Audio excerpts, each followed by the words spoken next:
Hello everyone, happy Clues Day and welcome to the Tuesday stream. I hope you all had a nice weekend. If y'all don't know who I am already, hi, I'm Estani. I'm a variety streamer, art streamer, and voice actress.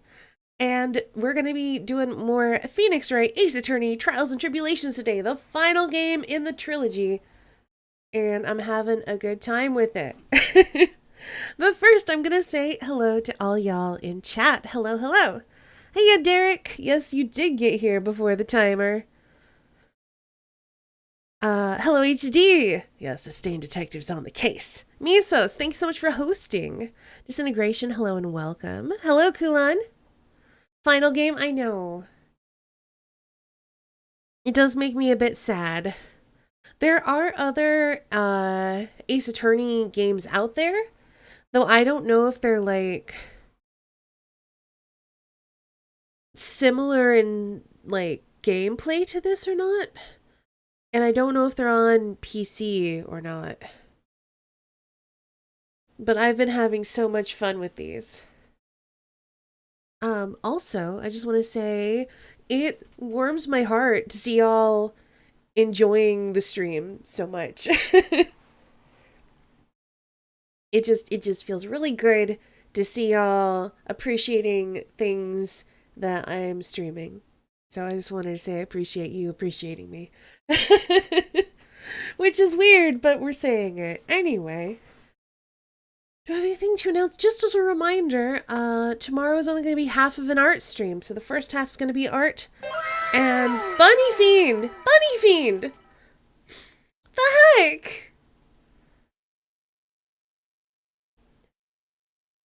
Thank you so much for gifting out 5 tier 3 community subs. What the heck? Enjoy your butts.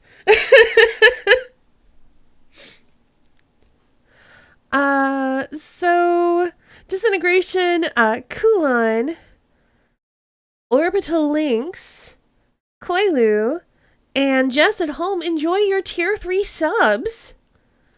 Enjoy your Estain hearts and your Estain butts. Shows those Estain booties, peeps. Yeah, drop your butts in chat.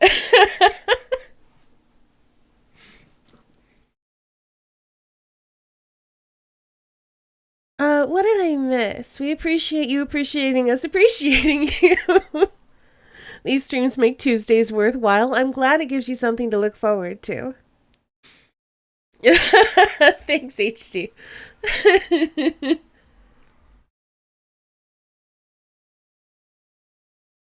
It's no cat jams? True, it is no cat jam. Enjoy your butts. Larry butts. Is Bunny Fiend actually Larry Butts? Something to keep an eye on. No, but thank you so much, Bunny Fiend. That's ridiculously generous of you, and I really appreciate it. What was I saying? Oh, yeah. We're only doing half of an art stream tomorrow, just as a reminder. The second half is going to be Stardew with Emporium Friends. I'm really looking forward to it. Bunny Fiend? Yeah! What the heck? What?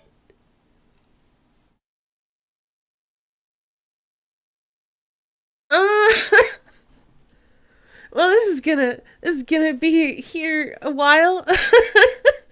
Bunny Fiend, thank you so much for the 42 tier 1 community subs that you gave out.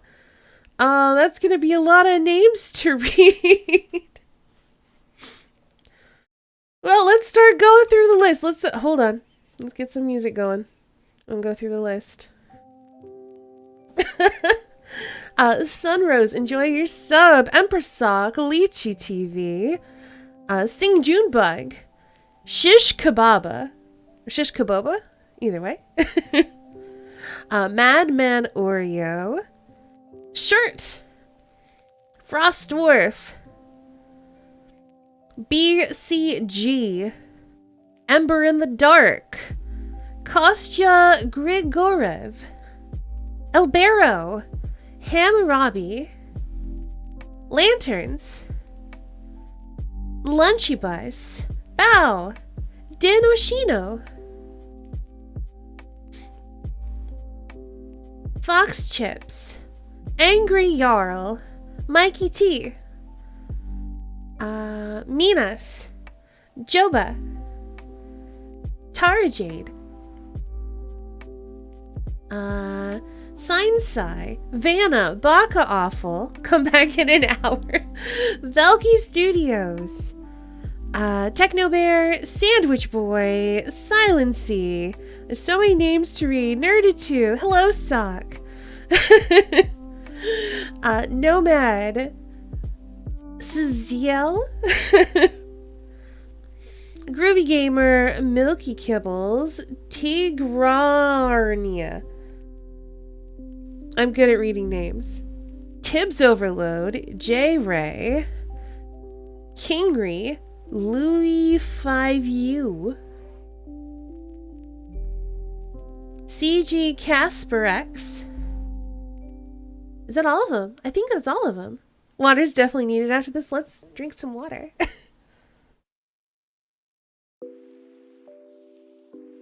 Thank you again, Bunny.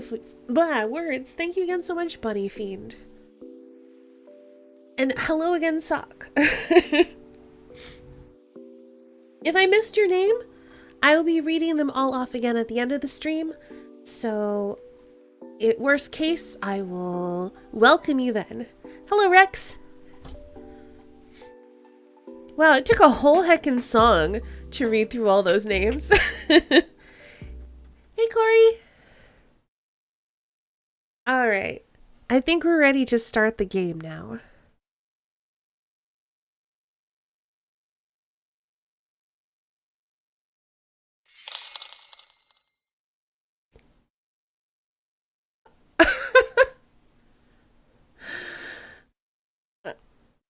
Funny Fiend, thank you for the 3,000 bits. And yeah. Jelly, thank you so much for the 25 months. Oh my goodness, there's so much happening today.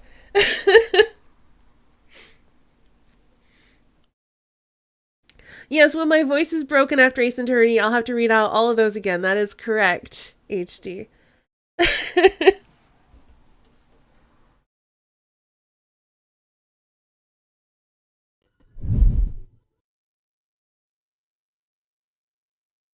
How are you doing, Jelly? Welcome, welcome.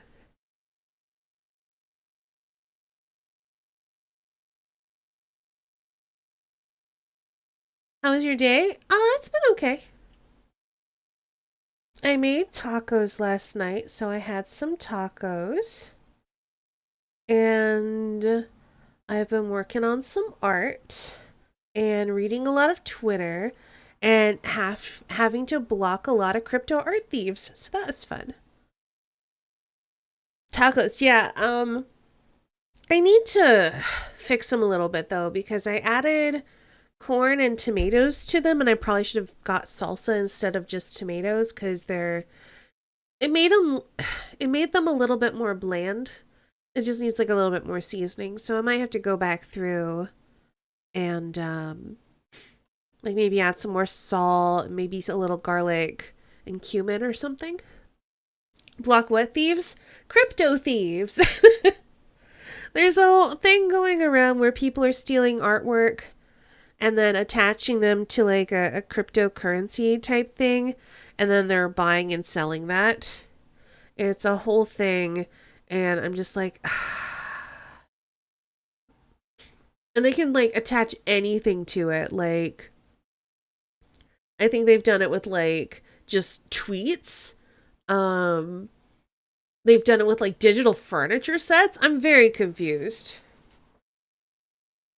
Let's play something that's less confusing, which is this ridiculous game.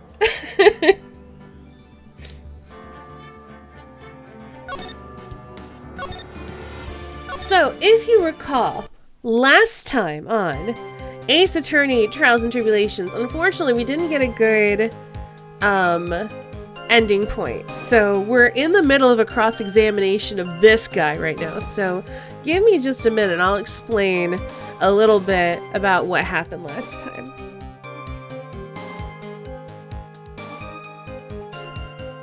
So,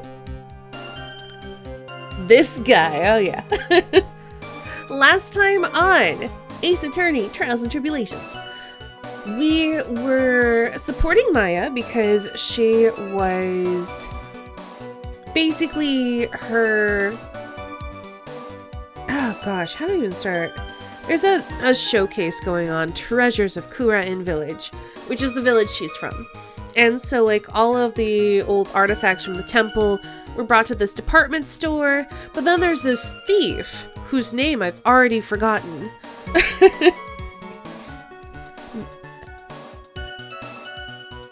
Mask to Mask or something like that?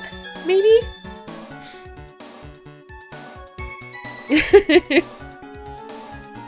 He goes around stealing, he has lightning-shaped hair. If a witness says they saw a flash of lightning, maybe it's this guy.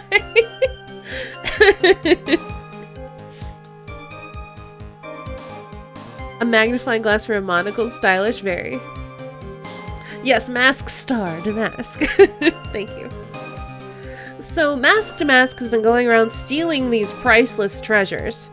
And supposedly this Luke Atme guy is an ace detective who is their rival and is trying to stop them, but who knows, really? Like, I really suspect that he might actually be Mask to Mask. Anyway, so we went through the, Maya's urn got stolen, and so we're trying to find not only where the urn is, but the real Mask to Mask, and we're now defending someone who has like some sort of, I think, mental illness where he thinks that he's Mask to Mask, but he isn't actually. He's both Damask and Atme, I think so. Unless it's Larry Butts. It could be Butts. And the coffee-drinking French Cyclops is the prosecutor. That's right. They cremated Maya.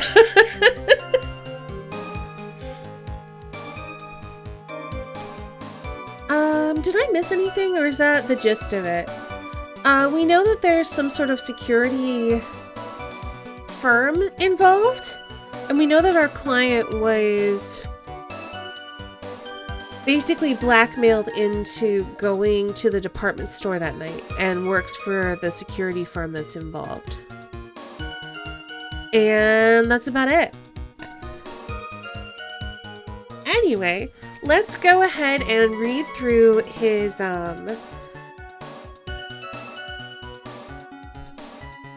testimony again.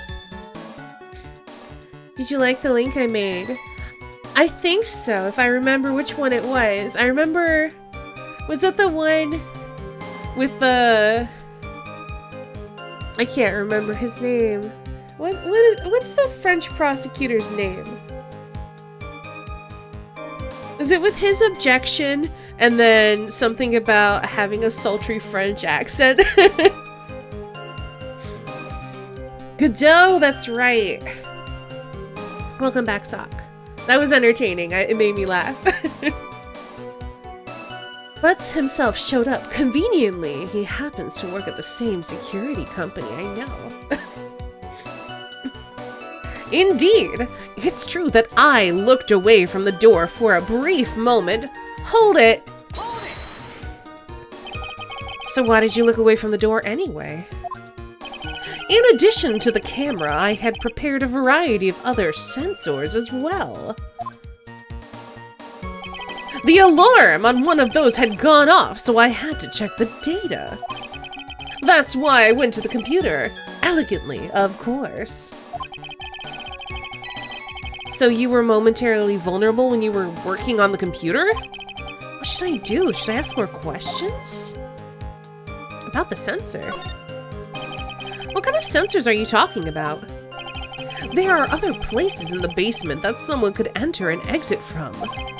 There are air conditioner ducts, sewer pipes, and a cat door as well. I hooked up heat detecting infrared and ultraviolet sensors to each of them. That's a lot of hardware. Was it all yours?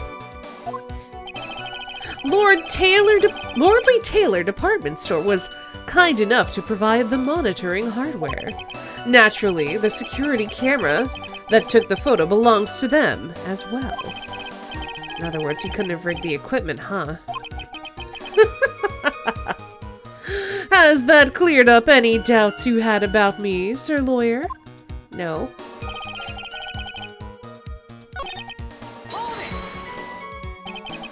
We're gonna ask another question.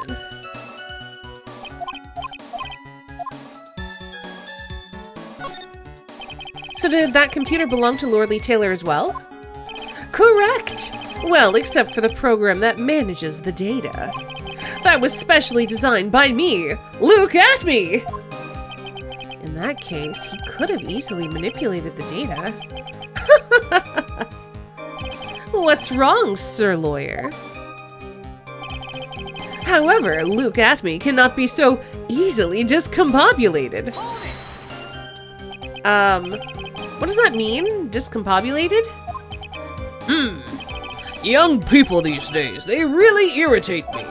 They allow perfectly good old words to die until everyone forgets what they mean. Hey, Greg. Yes, Sock, you're cute. Cute girl. Sorry, but what exactly does it mean anyway? Now I've forgotten. What was I saying? Jeez, it's better than old people who forget what they were saying 5 seconds ago.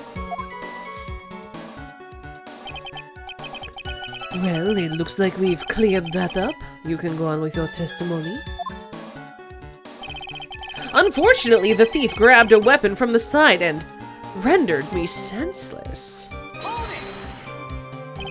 What do you mean by weapon from the side? Naturally, the thief had no idea that I, Luke at me, was hiding in the area.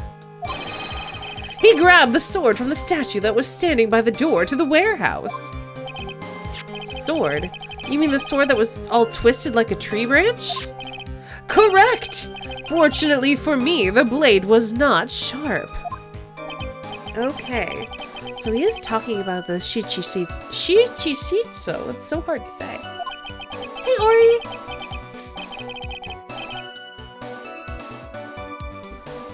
So, the thief armed himself with a sword, and what about yourself, witness? A true gentleman fights only with his fists, but they were not enough. You have that much faith in your own fighting abilities? But of course, in college I was the second in charge of the boxing club. I'm sorry, but I fail to find that appropriately impressive. However, my opponent in the ring this time was my arch nemesis, Mask to Mask. This guy's a real piece of work. His first blow struck true, bam! And that's all she wrote. Can you tell us a little more about what happened? My opponent was both powerful and vicious. You might say he was powericious. Powericious? I assumed the at-me fighting stance, but a sudden flash of light blinded me. That, of course, was checkmate. My opponent had bested me. What do I do now? Should I ask more about this? Yeah. You were blinded? So what was this flash of light that blinded you? I was bathed in a golden light that seemed to come from the statue of the woman. The statue of Amy Faye, I'm guessing. Well, that wasn't very much help at all. Well, what do you think, Nick? Well, there's one thing that I'm absolutely sure of now. Yeah, what is it? This Luke at me guy, he's definitely hiding something. But why? I think I'm starting to figure out what really happened that night. And about the true nature of this detective. Okay, so let's look at what we've got. This was moved the night of the crime. Let's see. This was torn off some clothing. We have mask to mask striking a pose.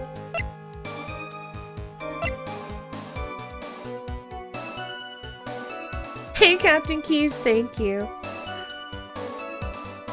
Who this witness reminds me of? Who is that?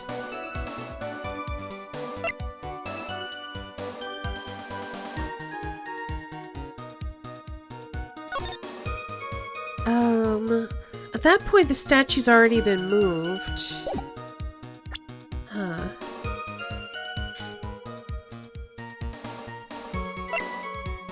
We have the camera data.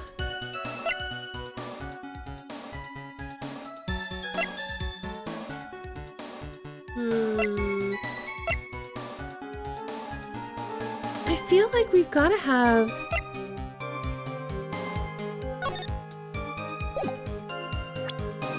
Alright, looked away from the door. Look at... Oh, wait. Wait, there's something... Oh, it didn't end up into his testimony. Oh, yeah, we should probably ask about the boxing thing.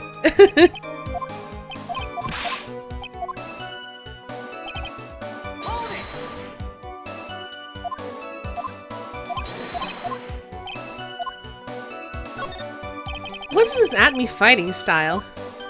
I'm sorry, but that's a trade secret. I really can't say anymore.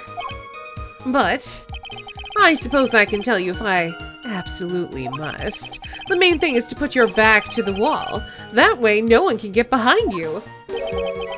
Ooh, Derek?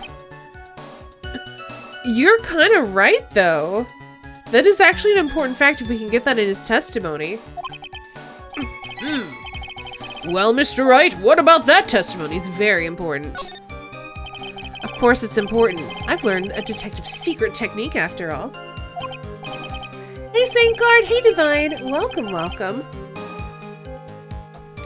Derek Bugbrain. Yes, indeed. I'll remember to use it if I ever take a walk alone at night. Why the heck is he eyeballing me like that? It's creeping me out. Now then, witness. We'll go ahead and add that secret information to your official testimony. Alright, now we can go. How are you hit on the back of the head if your back was to a wall? Detective Atme, your testimony is crumbling like a house of cards. What fun is this, Sir Lawyer? It is truly a pleasure to cross swords with you. And now, once again, you have thrown down the gauntlet at my armored feet. I believe this is what you said yesterday. No, the coward must have wormed his way through somewhere besides the door. Then my arch nemesis struck me on the head from behind with this gruesome item here. He's flirty. I did not realize.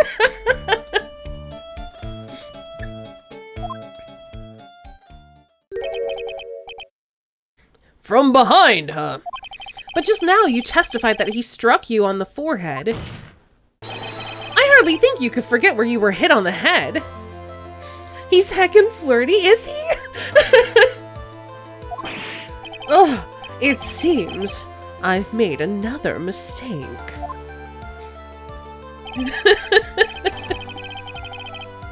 Oh, jeez. That was not intended, but good to know. Detective Atme, that is not the only strange part of your testimony. What do you mean by that? For example, the very fact that you hid this calling card from the police itself is strange. It's almost as if you were afraid they were going to help with security. I don't think he's written to be flirty, but your voice is very flirty. Okay. Geniuses such as myself have always been misunderstood. How sad. That's wrong. To err is human, to forgive divine. Humans aren't machines, they have souls, feelings. They live, they die, they love, they hate. And yes, they even make mistakes. Hey, hold on, it's not as pretty as that. Really? What is it like then? Always chase a riddle down to the end. That's one of my rules. This is it. This might just be my chance to turn things around. Mr. Wright, what exactly is it that you're asserting? Very well, Your Honor. The defense asserts that...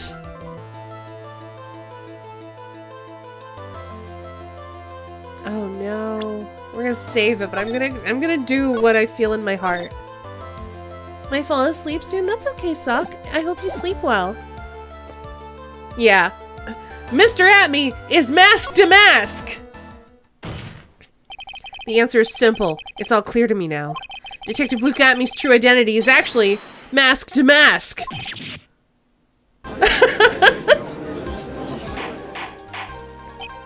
Order! Order in the court! Mr. Wright, what is the meaning of this? There are too many unnatural parts to Mr. Atme's story. He says he was hiding at the crime scene, which is why no one ever saw him there. And then, in his last case, he manages to outperform Detective Gumshoe and the entire police force to miraculously retrieve the stolen treasure. That's because I analyzed the crime scene data and made exquisitely elegant deductions. I picked up clues that the police overlooked in order to arrive at a... Oh, please. The explanation is far simpler than that, Detective Atme. The truth is that you are, in fact, mask to mask. But, Mr. Wright, this photo, it clearly shows mask to mask. The security camera belongs to the Lordly Taylor department store. I know, the sweat dripping down his nose. A better detective than Gumshoe, impossible, he must be fake. Yeah, I was thinking the same thing until Phoenix added and the rest of the police force. He shouldn't have been able to manipulate it. He didn't need to manipulate it. He gained access to the warehouse under the pretense of providing security. Then he simply dressed up as the thief and stole the urn. So, the ace detective is actually an ace thief. Is this true, witness? Maybe it's not a real nose.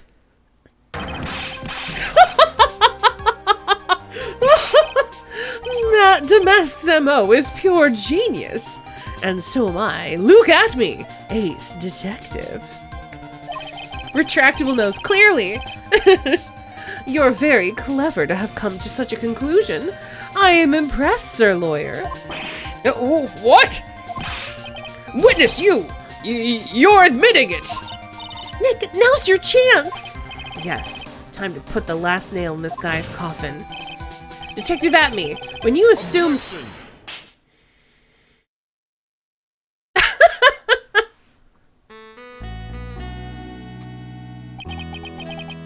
Godot Blend 102, my personal favorite. Mr. Godot! The ace detective is actually an ace thief. A smelly best-selling novel. There's only one problem. It simply is not true. But Mr. Godot, Wright has made some very strong points, and I will admit my opponent has woven a compelling narrative out of whole cloth. But it is in fact nothing more than a patchwork quilt, Mr. Wright. If this detective really is the thief, then show us the proof of your claim. But it had better be hot, and as perfect as the coffee dripping down your face. Well, Mr. Wright, don't just stand there. I don't think I have proof at the moment.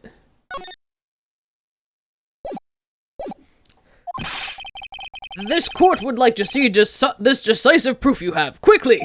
Huh? Oh, yes, of course. What's the big rush? Are you alright, Nick? Admi looks pretty rattled right now. I'd like to finish this right now if I can. But can I really do it? Oh no. I don't think I have it yet. The decisive evidence that proves Mr. Look At Me is in fact mask to mask. Yeah, I don't have anything. Because this is clearly part of our client's brooch. Yeah, there's still too many unanswered questions. Unfortunately, even though he's sweating, we can't do it yet. Has yet to be found. Proof, of course, I got nothing. Huh. Just what I thought. A man to hold his head up high. A man has to hold up his... Start over. A man has to hold his head up high no matter how bad things get, after all.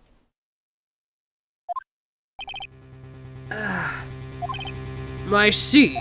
I thought perhaps you had some evidence to back up your assertion. This is no good. I've got to stay on the attack. I'll never get another chance to prove that this guy's the thief.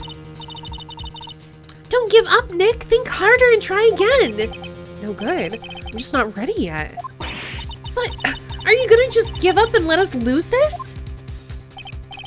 So you've come to your senses, have you, Sir Lawyer?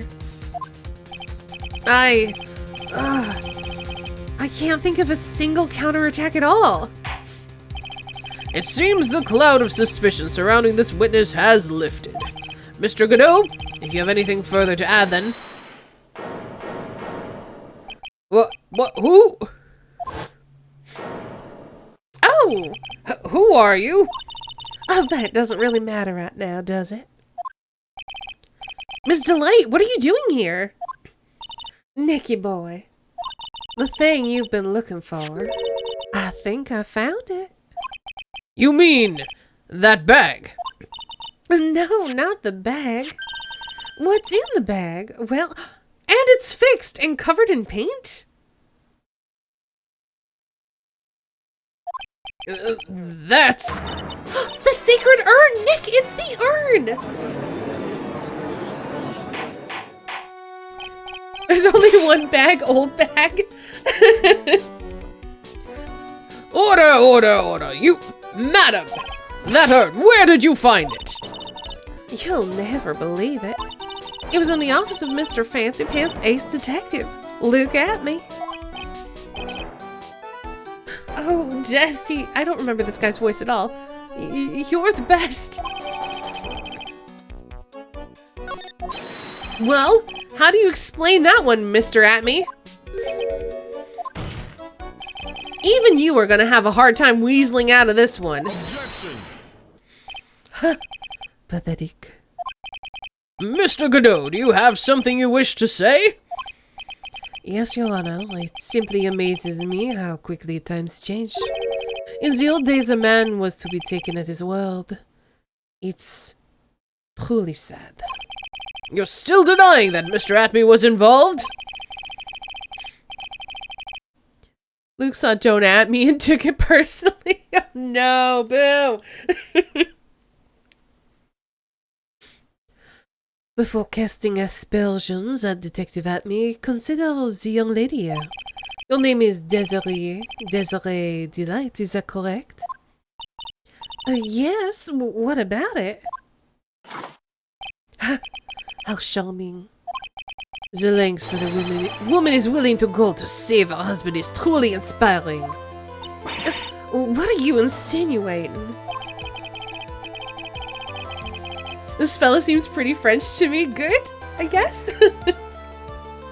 As the wife of the criminal, you could have discovered that stolen urn anywhere. Including the office of the good detective here. So you found the urn. What does that prove? It certainly doesn't prove where the urn was before you found it. What? I just brought it here from the detective's office. Please, madame, this town is already filled to the brim with lies. Any more could only compound the tragedy we have been witness to. You're wrong. I would never do such a thing. Mr. Light, please, Nicky boy, you gotta help talk some sense into these people. There must be some way. I gotta prove that urn was actually in... Can I testify about what I saw? I'm gonna save, because we did...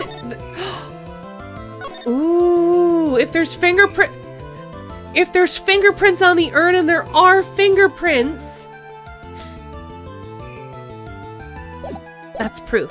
Show fingerprints on the urn. I can prove where the urn was by the fingerprints on it. Fingerprints, eh? Oh, come now. Now you're really making me laugh, Sir Lawyer. Fingerprints indeed. May I go on? Good. Now, it would be perfectly understandable if my fingerprints were on the urn. After all, it was I who was guarding the urn in the first place. In any case, I am always in the habit of wearing gloves, as you can see. So unfortunately, my fingerprints wouldn't be evidence of anything. What about it, Mr. Wright? This witness's fingerprints would mean nothing anyway. Yeah, it's not his fingerprints. Nick, what are you gonna do now? I've come too far to turn back now. Atme must have brought the urn back to his office yesterday. And there, I'm sure someone must have left their fingerprints on it. It was us! The defense proposes that the fingerprints of this person should be on the urn.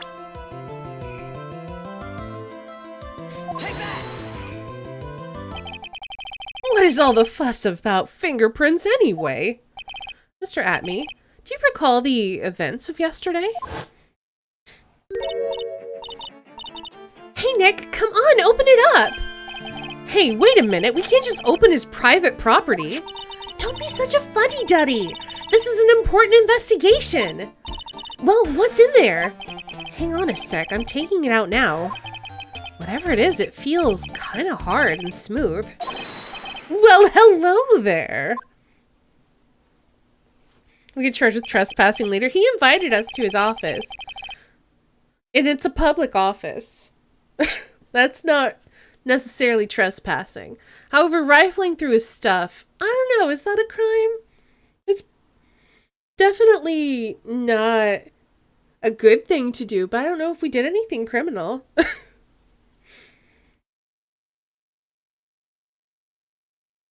I don't know the law well enough to say either way, TBH. It's true that I didn't get a chance to look in the bag at that time, but I did touch what was inside. Oh, what? You touched it? And I remember it very well. It was smooth and hard.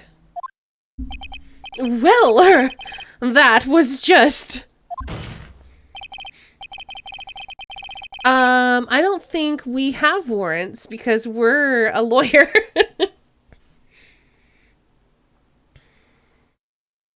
Well, apparently theft is also a crime because this is not a murder trial, HD. Your Honor, I'd like the court to examine the fingerprints on that urn. If my fingerprints are on there, then it proves that the urn was in Detective Atme's office. There's also evidence law that was really important once and then never talked about again. Yep. Objection. Well, even if your fingerprints are on the urn, it still doesn't prove when they were put there, does it? Of course it does.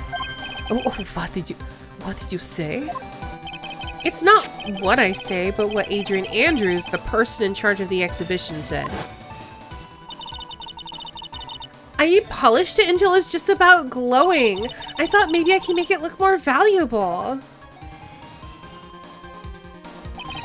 If she polished it that much, she must have removed any and all fingerprints on it.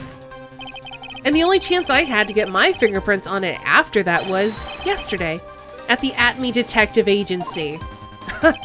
This blend, good old blend number 107. I've decided it's a little too bitter after all.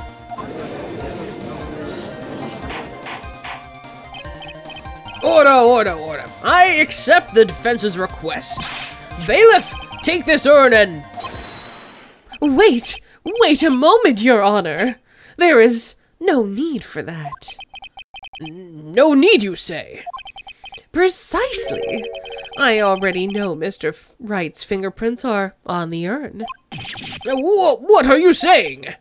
Yes, I've finally broken him down. No, you didn't. He's not sweating at all.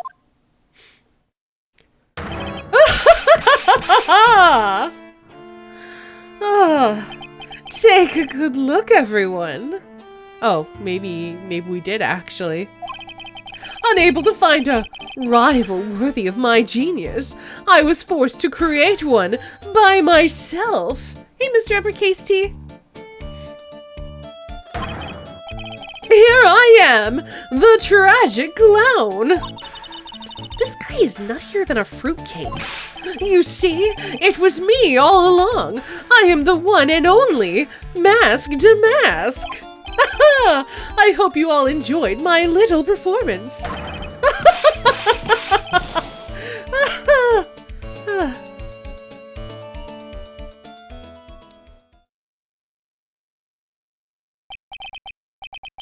Well, Mr. Godot, what is Mr. Atmy's condition? He's still in the lobby, laughing insanely, Your Honor. I wish I could enjoy his joke as much as he seems to be. Well, it looks like the matter has been settled. I came perilously close to besmirching the record of an innocent young man. Besmirching him with the title of thief. Nick, you were right after all. Yeah, I guess Mr. Delight really wasn't the thief.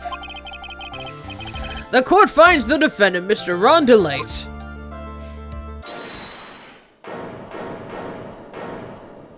You're wrong. Wrong, I tell you. I mean, not exactly wrong so much as not actually right is what I'm really trying to say. Oh no, he's not. This can't be happening. The thief. The sneaky, odious thief who's been stealing all the treasures? It's me! I'm him! I'm the one you want. I'm the thief, I tell you! So, do it! Pronounce me guilty, please! I don't know what kind of kangaroo court you all think this is, but... The true identity of the thief has already been proven. Please hurry and pass What are you talking about? I've already confessed. I'm the thief, I tell you! What hair that does that?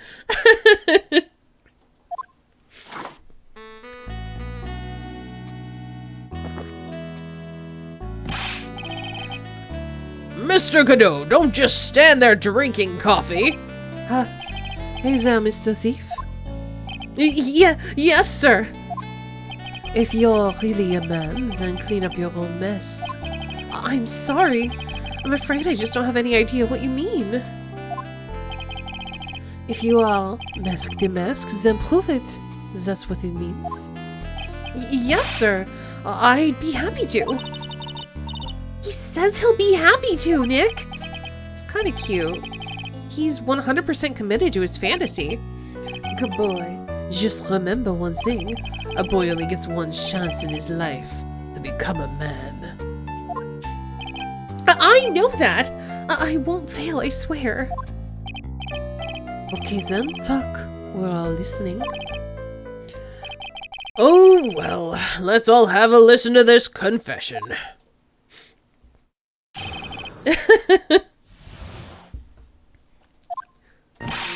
The truth is, I've been Masked to Mask all along. I mean, you can't prove that I'm not actually Masked to Mask, can you?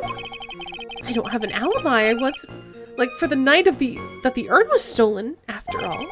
I donned my costume that night and dancingly descended upon the scene of the crime. Look, you can see right in this photo, that's me. As for my brooch, I snagged it on the door handle and it got torn off, that's all.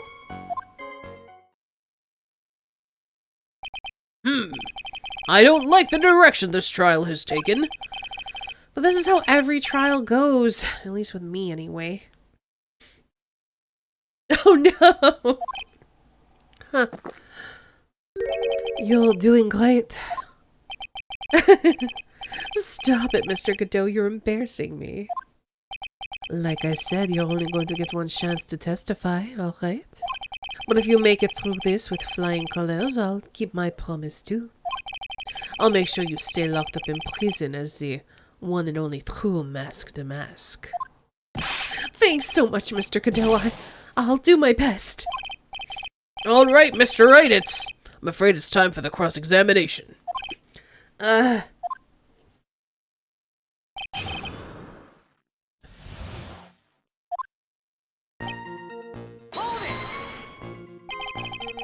You may think you're the real Mask to Mask, but your wife thinks you're delusional. Trying to go to jail so his wife doesn't bankrupt him? I don't think that'd stop her. I haven't told Desi yet. About my true identity, I mean. Believe me, I've got my reasons. The way your room is decked out, how could she not know about it? Even thieves have complicated family situations, I suppose. What should I do? Sounds like we're about to get sidetracked again. So why are you withholding the truth from your wife? Well, first of all, I don't think she'd believe me anyway. And second, if there's one thing that Desi absolutely detests, it's criminals. If that's the case, then why'd you ever start thieving to begin with? Well, Desi is crazy about shopping. She's a real shopaholic. But she's the love of my life, Your Honor. I guess you could say that I'm a Desi-aholic. So you do have a complicated family situation after all. Alright, that's enough. Please continue with your testimony, I beg of you.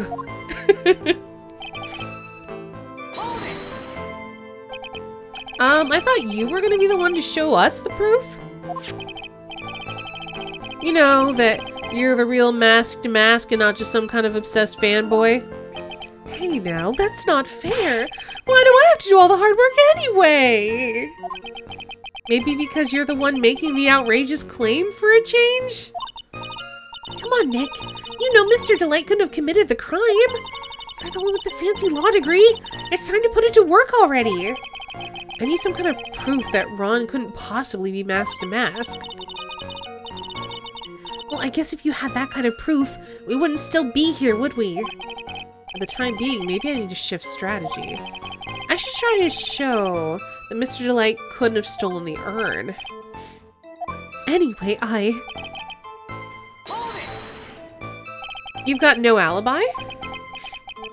I've been a judge for a long time, and this is the first time I've ever heard a defendant brag about having no alibi. But I tell you, I was in Lordly Taylor that night. No. That's too vague even for me. To be a little more precise, I was down in the basement warehouse. Hold on. What is it, Nick? Where was Ron Delight when the crime happened anyway? If we can prove he had an alibi after all, this case will be a piece of cake. Well, you're right, but... You think you can prove that? Wake up and smell the coffee. Well, I think maybe I can. Mr. Wright, do you have any evidence that shows the defendant has an alibi? I think I do.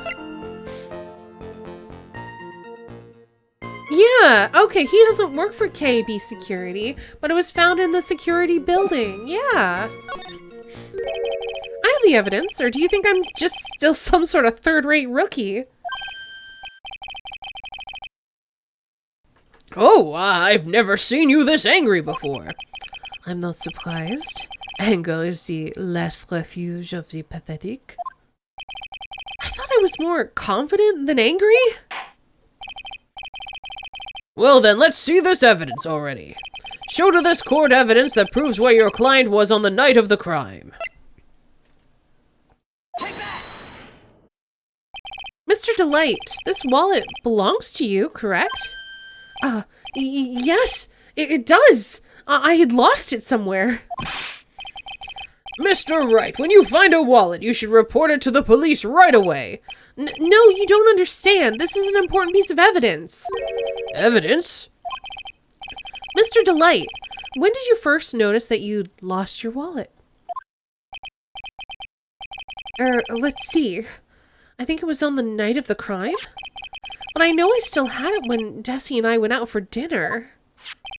This wallet was found at approximately 1 a.m. at KB Security Headquarters. What? Surely you're not serious. Yes, I am serious. This proves that Mr. Delight was in fact at KB Security that night. No! So if the defendant was at KB Security at 1 o'clock in the morning, then that proves he has a watertight alibi. No! Furthermore, considering the distance between Lordly Taylor and KB Security, it would have taken 30 minutes to get there by car, according to Larry anyway.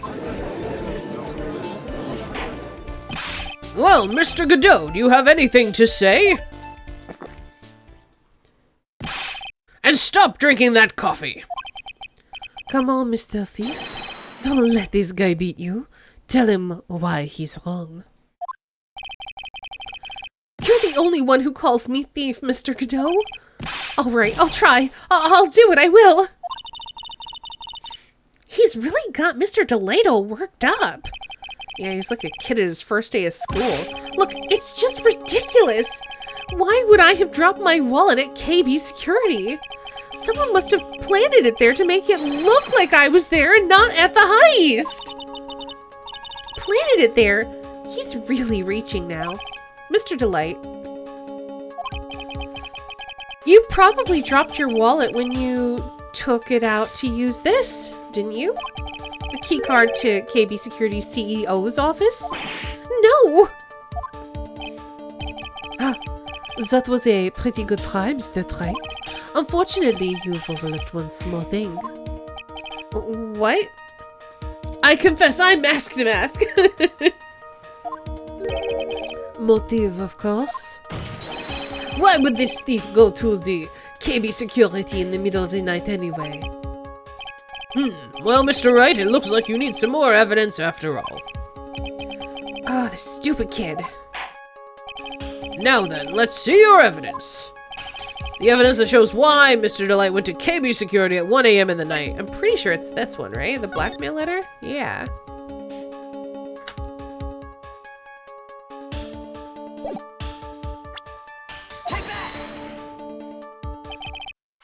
Mr. Delight, I believe you've seen this before, correct? That's... What is that? a blackmail letter. It's what it looks like from the contents. Blackmail? Yes, basically it says bring $50,000. That certainly sounds like blackmail, all right. At the time of the theft, Mr. Delight was dealing with the blackmailer himself in KB Security's CEO's office, a full half hour away from the scene of the crime. No!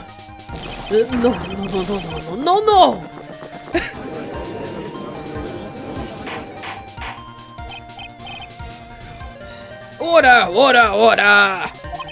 So when the theft of the art occurred, the defendant was at KB Security. It looks like a perfect case for the defense. You may see it as a perfect case, Judge, but to me... Well, let's just say my Goodle Blend number 107 impresses me a lot more. What are you trying to say? You say the thief was being blackmailed by the CEO of a security company? But, did you actually investigate the CEO at all? Huh? Well, no, I guess not. Accusing a man of blackmail with no proof? I'm not sure what I think of that. I mean, there's a letter. Not sure what I think of that. At least I know what I think of you. Good point. I'm not sure what I think of it myself. You claim that the defendant entered the CEO's office, but you will need at least one witness to corroborate your claim, Mr. Wright. Nick, I think we're gonna have to track down that CEO guy. No, we don't have to track down the CEO at all. What do you mean by that, Mr. Wright? There's someone else who can testify. This is the person who can testify that the key card was used at 1 a.m. It's the Butts!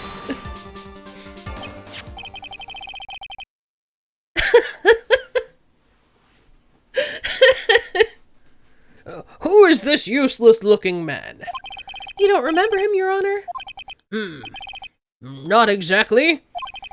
But just looking at his picture makes the bile start to rise in my throat. Kawaba, wait, no! It looks like he doesn't remember the case from 2 years ago. He probably blocked that out of his memory on purpose. Anyway, this man was working as a guard at KB Security that night. Oh? The question at hand is, this key card. Yep, that's the key card they use in the building I work. According to the serial number, this is one for the CEO's office, so you need to get into that room, and every time you use that card, it leaves a record. Yeah, it tells you exactly who entered the room and when, so. I'll hail Larry Butt's key witness. Oh, no. As you can see, there's no need to investigate the CEO of KB Security. We should be able to discover the truth simply by analyzing this key card's data.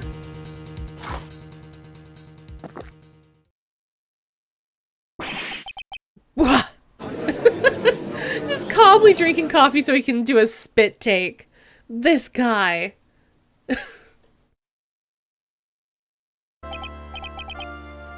Well, Mr. Godot.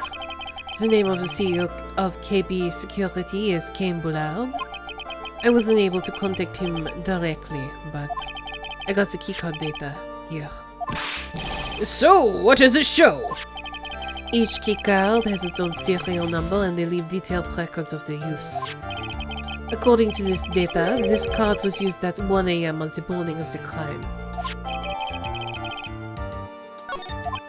But that means it can't be Mr. Delight dressed as Mask to Mask in this photo. Ha! It looks like you're right. 2 minutes isn't even enough time to brew a good cup of joe. So then... Ron Delight was clearly in the office of the KB Security CEO at the time of the crime. The prosecutor's office is ready to admit that fact. Therefore, it is impossible for the defendant to be Mask to Mask. Good job! You did it, Nick!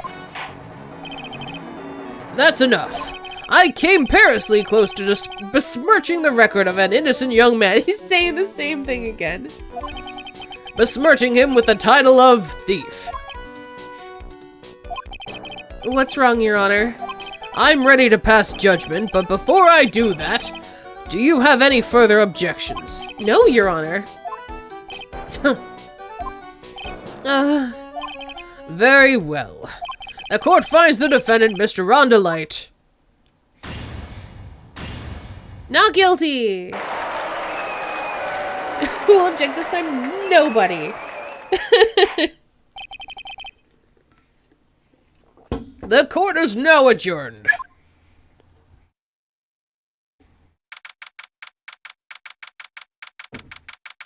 Woo! Did it. Nick, you did it! You were right after all.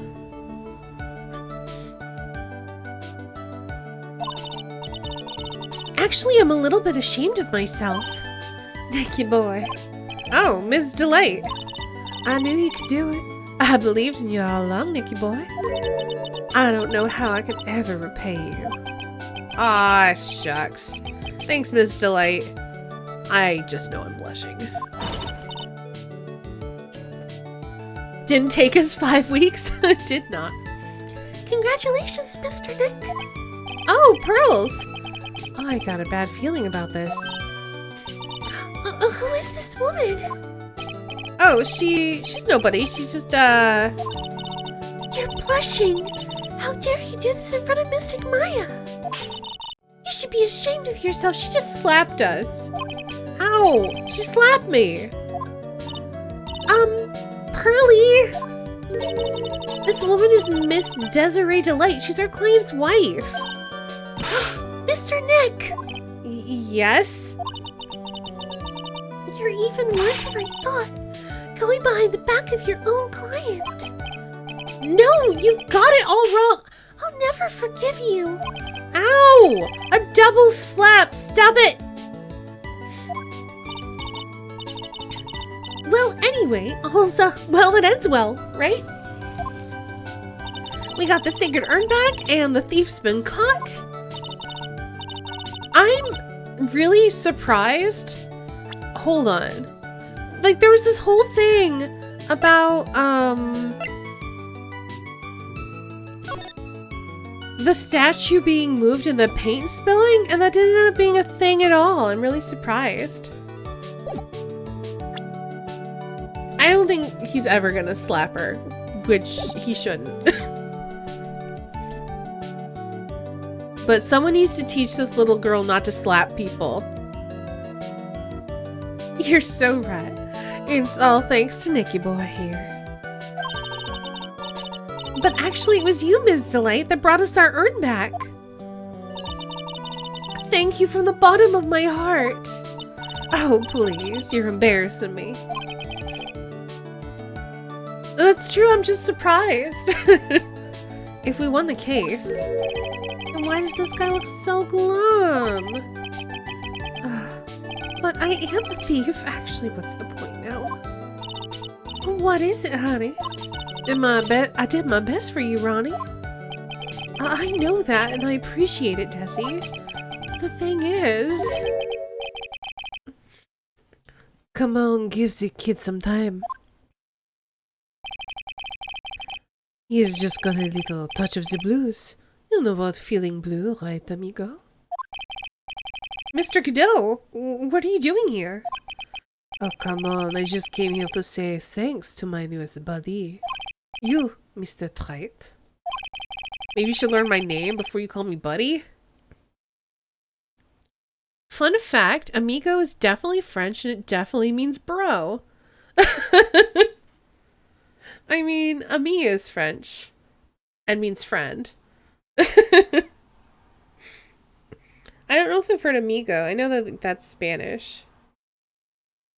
But I know that French has adopted non-French words. Like they use ciao, which is Italian. So it's possible that they use amigo. I don't know. Well, playtime is over. Huh? Spanish or Portuguese. Gotcha. Early this morning, the body of Cain Bullard was discovered. What? Cain Bullard? Where have I heard that name before? He's the CEO of the security company. Larry! Wait, he's Spanish. Who would have thought? Yeah, too bad I can't do a Spanish accent, so he's French. Isn't that the name of the CEO of KB Security? Wait, but body? The estimated time of death was 1 a.m. on October 12th. 1 a.m. on October 12th? You don't mean... That's right, amigo. At the same time that the cheap little urn was being stolen, the CEO of KB Security was being murdered. So then, what are you doing here? Oh, come on. You figured it out already, haven't you, amigo? Or have you already forgotten about that piece of info I helped you out with the other day? Oh, today even. Help me out. What? On October 12th, at 1 o'clock in the morning, Ron the Light was in the CEO's office, the scene of the murder. After getting that blackmail letter, he must have been imbrued with utter rage. What are you saying? Imbrued with rage? Come on, don't tell me you didn't know. Ron the Light was once an employee of KB Security. He was a professional security guard. Welcome to the rest of the case. An employee of KB Security? It looks like the alibi that saved him from being convicted as a thief. is going to be the news like it's named. Kind of an anti-alibi. No way! He can't be the thief because he was at the murder scene when the murder occurred. No, that's a lie. It can't be true. Oh, but I am a thief, I tell you. Rondelet. That's the wrong voice for him. Rondelet, you're going back to prison again. This time, the charge is much more serious. This time, you'll be tried for murder. What? This is impossible. I'm looking forward to another exciting showdown, Mr. Wright. You and I aren't through with each other yet. Surely you won't back down from a challenge. You've never been a coward. Mr. Nick, is there something personal between you two? She's gonna slap us again. She's like, stop flirting with everybody.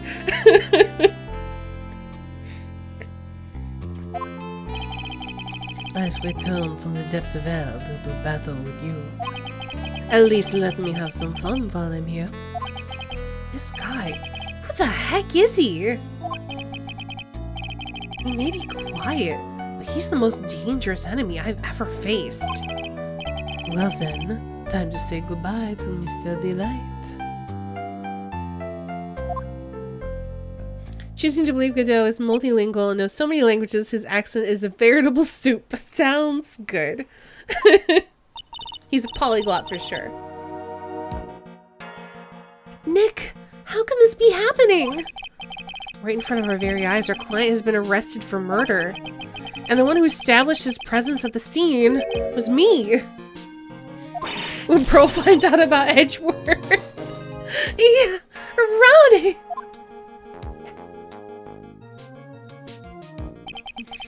Arrested for murder on the very same day he's declared innocent of larceny. What the heck is gonna happen next?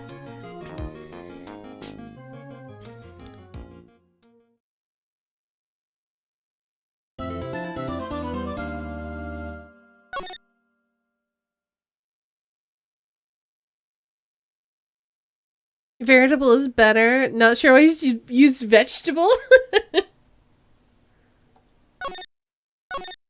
I don't know why you use vegetable either, but I'm into it. Oh. Welp. Now we just have to prove that he was the thief. Yeah, if there's no double jeopardy in this world, then we can just prove he's mask to mask.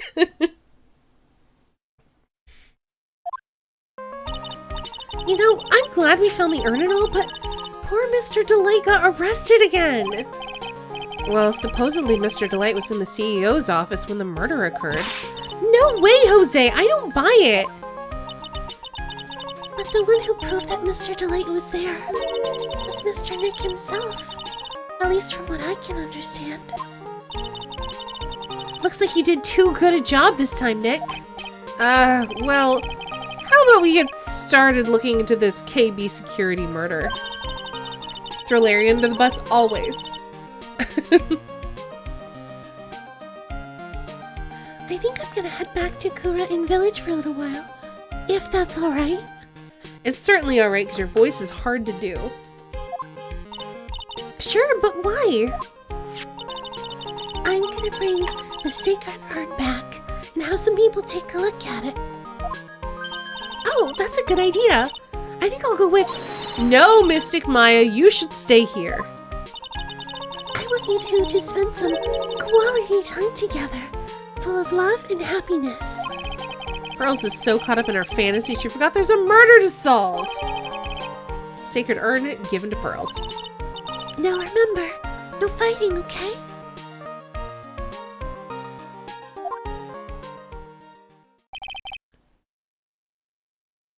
She's gone.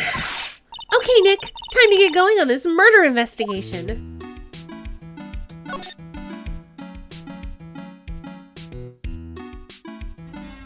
You read Pearl dialogue with your regular voice and don't?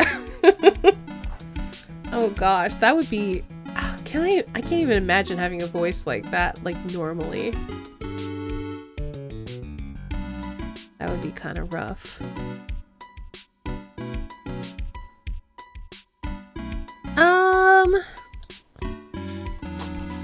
Why can't we go to KB security?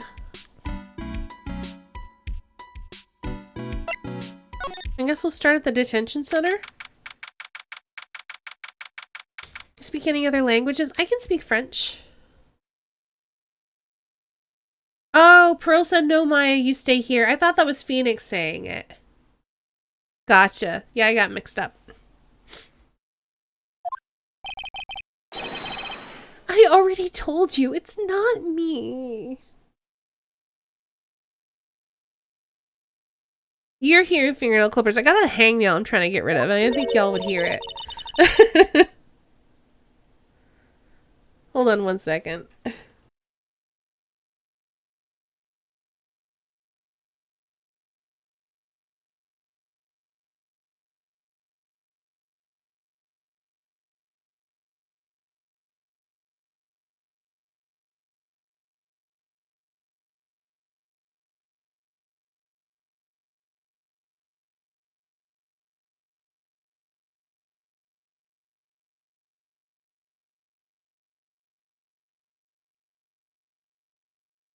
Okay, I'm back.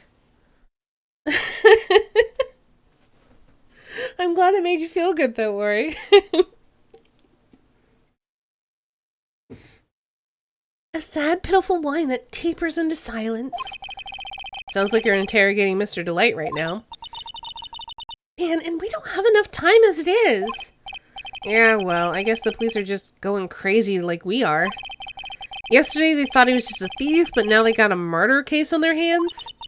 I guess you're right. That guard over there looks a bit on edge too. Come on, we'll just have to come back later. Okay, let's go check out some other place, Nick.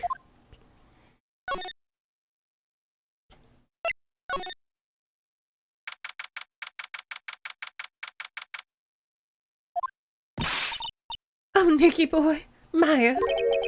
Mr. Light. All I wanted to do was help my dear Ronnie. Yeah, but I guess it ended up hurting his case. Don't say that, Nick. She doesn't need your help beating herself up. Hey, Nicky boy, please. Please help Ronnie. He's not a killer, I swear. My Ronnie wouldn't hurt a fly. Alright, I'll poke around and see what I can find out.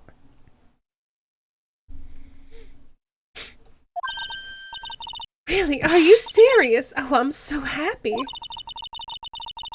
I knew asking for your help was the right thing to do. I don't know what I can do to help anymore. I had no idea Miss Delight had such a vulnerable side. Listen carefully, Nicky boy.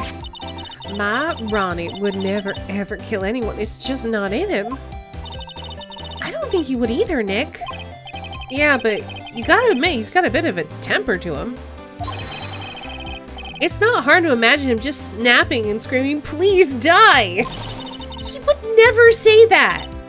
Anyway, Miss Delight, he might not be a killer, but he's still going around saying he's a thief.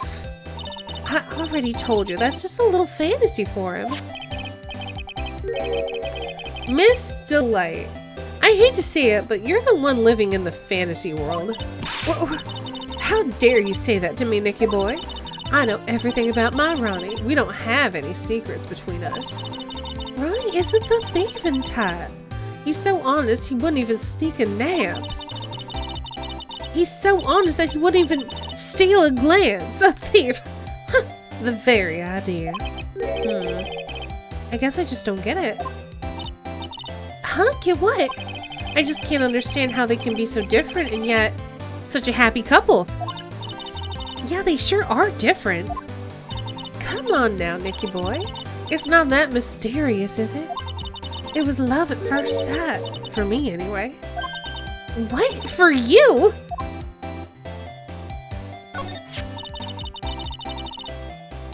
I hate these kind of people more than anything. You mean ace detectives? No, I'm fine with ace detectives. Oh, so then you must mean thieves. No, they're all right too. I just hate thieves that pretend to be ace detectives. There's nothing I hate more than cowardly men. Wait, hold on. She hates cowardly men, but her husband Ron is okay, whatever. You know, I'm not gonna question it. By the way, why did you go to Detective Atmey's office anyway? Well, as the trial went on, I started to get more and more anxious. I went there to try and find out more about the real criminal. The real criminal? Yes, obviously the real Master Mask is not my Ronnie, right? Yeah? And Detective Atmey knew more about Mask to Mask than anyone else. They mentioned him in the Great People Around Town segment on TV. So then you went there to ask him some questions. That's right. I'll do whatever it takes to save my man. His secretary said the ace detective isn't in right now, but I forced my way past her and into his hideout.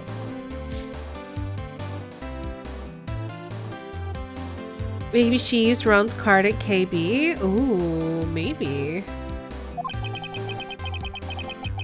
I wouldn't exactly call that office of his a hideout. That bag was sitting right there on top of the table.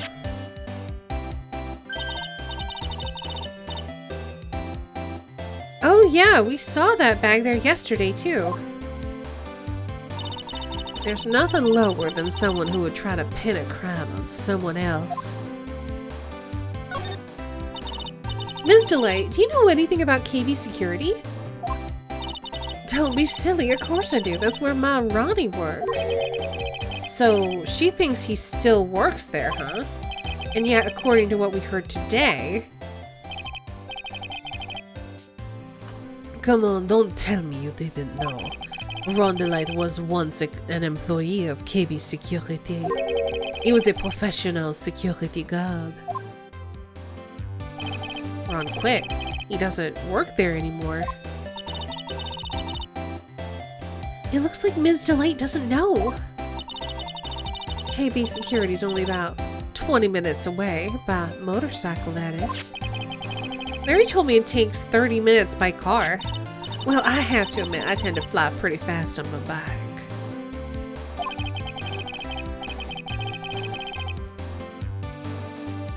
To make it to KB Security that fast, are you sure you aren't literally flying? Why don't I give you a ride sometime? Or better yet, how about now? No, I'll pass, thanks. Why don't you just tell us where it is and we'll go ourselves? What a scaredy cat you are, Nick.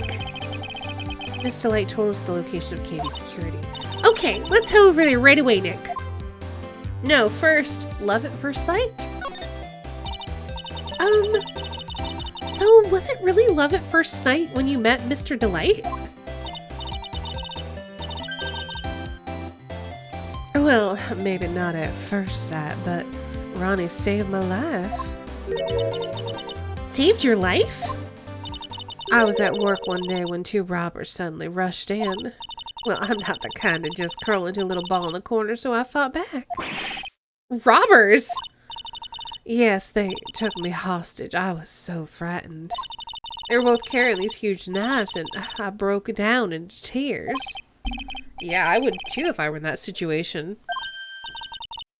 Oh, I think I get it. Did Mr. Delight come running to save you?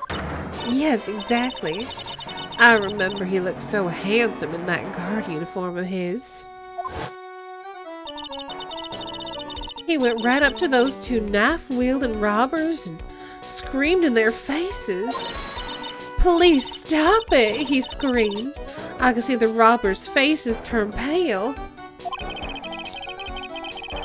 That high-pitched shriek of his does have a surprisingly strong effect on people.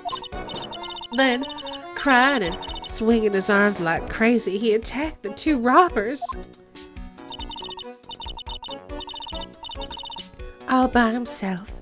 He came to save me, a total stranger, all by himself. He was so scared that he was crying and shaking, but he still risked his life for me. Wow, That's a great story. Yes, he may not look it, but in a tough situation, there's no one better. That's why I fell in love with him like I did. That's so romantic. I'd fall in love too, I guess. Nick, I hope you'll do the same for me if I ever get taken hostage. I mean, you did get taken hostage. Don't you remember? With Maya, that possibility always seems to loom in the not-so-distant future. Alright, let's go.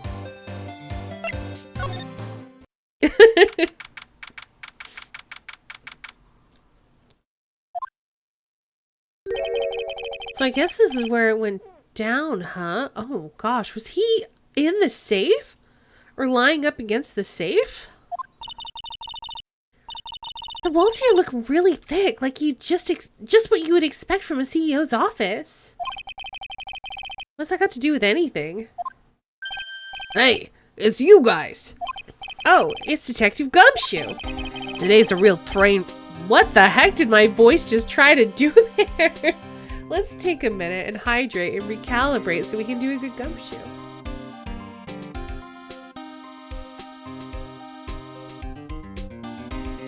Maybe got water. Drink some water. Everyone hydrate.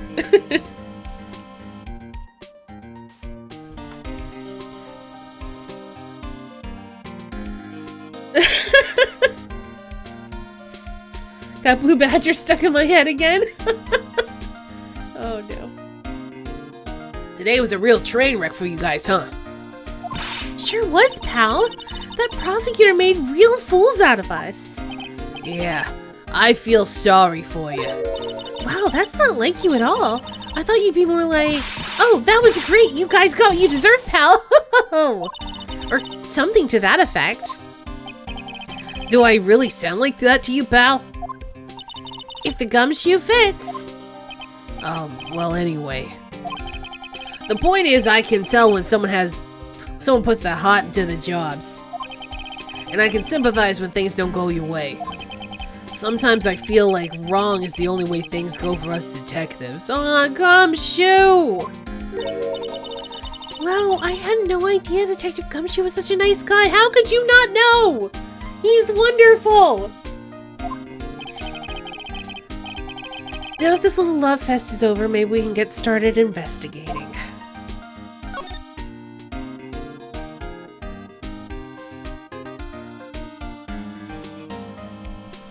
I thought I had unmuted when I was clearing my throat, and I didn't. Alright, let's go. What happened?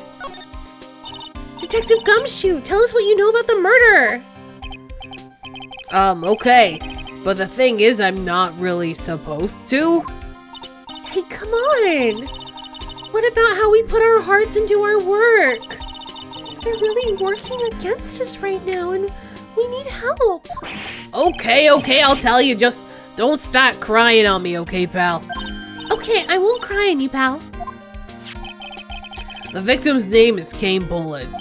He was the CEO of KB Security and a pretty big fella in his own right. His corpse was discovered at 9 a.m. this morning.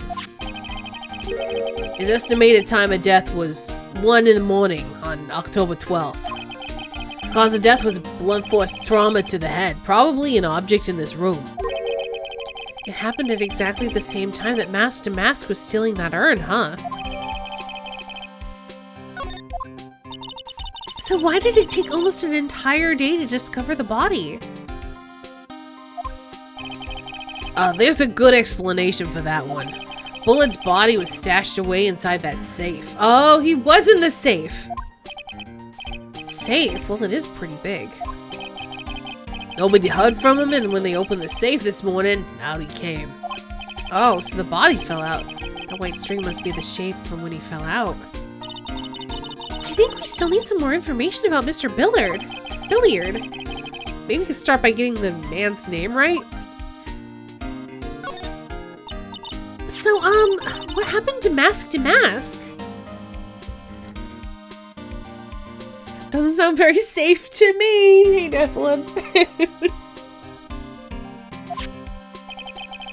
I mean, he's at the detention center screaming like a madman. Investigate me again, he keeps yelling. No, I didn't mean him. He's not the real thief anyway, right? Oh, you mean that detective at me? Oh, that was great. That guy got what he deserved. Now that's the detective I know and love. Think about it. Atme was always around when a calling card showed up, but he always mysteriously disappeared when the heist took place. I was hiding at the crime scene. Yeah, right. That's the lamest thing I ever heard. That's how you just knew he was the thief. That would explain how he was able to retrieve the stolen item he keeps bragging about. Yeah, he just did that to make himself look like a great detective, that's all. But there's one thing I can't figure out about his first heist. His first heist? Yeah, that Tear of a Mana case. There was a witness on that one. A witness? Here, I saved the newspaper clipping. Since the thief is already under arrest, you guys can keep it. The gem and the thief. Oh, hey! I bet that this guard is, Ron. Hey, this guard here. Haven't I seen him somewhere before? It's pretty small. So it's kind of hard to see, but now that she mentions it...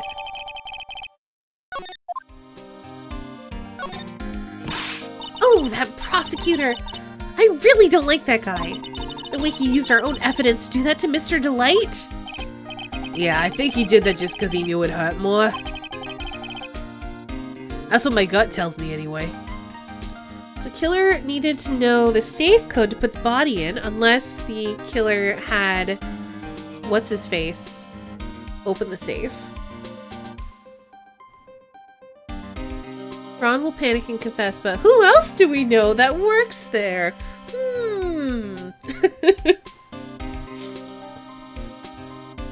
That's what my gut tells me anyway. So who is that Java addicted masked maniac anyway? Professor Godot? He's quite the enigma, huh? The thing is, pal, I never even heard of the guy before. He just showed up one day at the prosecutor's office, came out of nowhere. That's right, he said this was his first case as a prosecutor. And it's true, according to the records anyway, but no way he's an amateur. He's a nice man in court, a maverick that gives me goosebumps.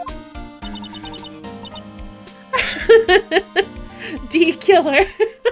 Oh no. I wouldn't put it past him to bring back D-Killer. Goosebumps, you? Yeah, I knew something was off about him, so I asked around, and nobody would talk to me. They all just turned the other way. Poor Detective Gumshoe.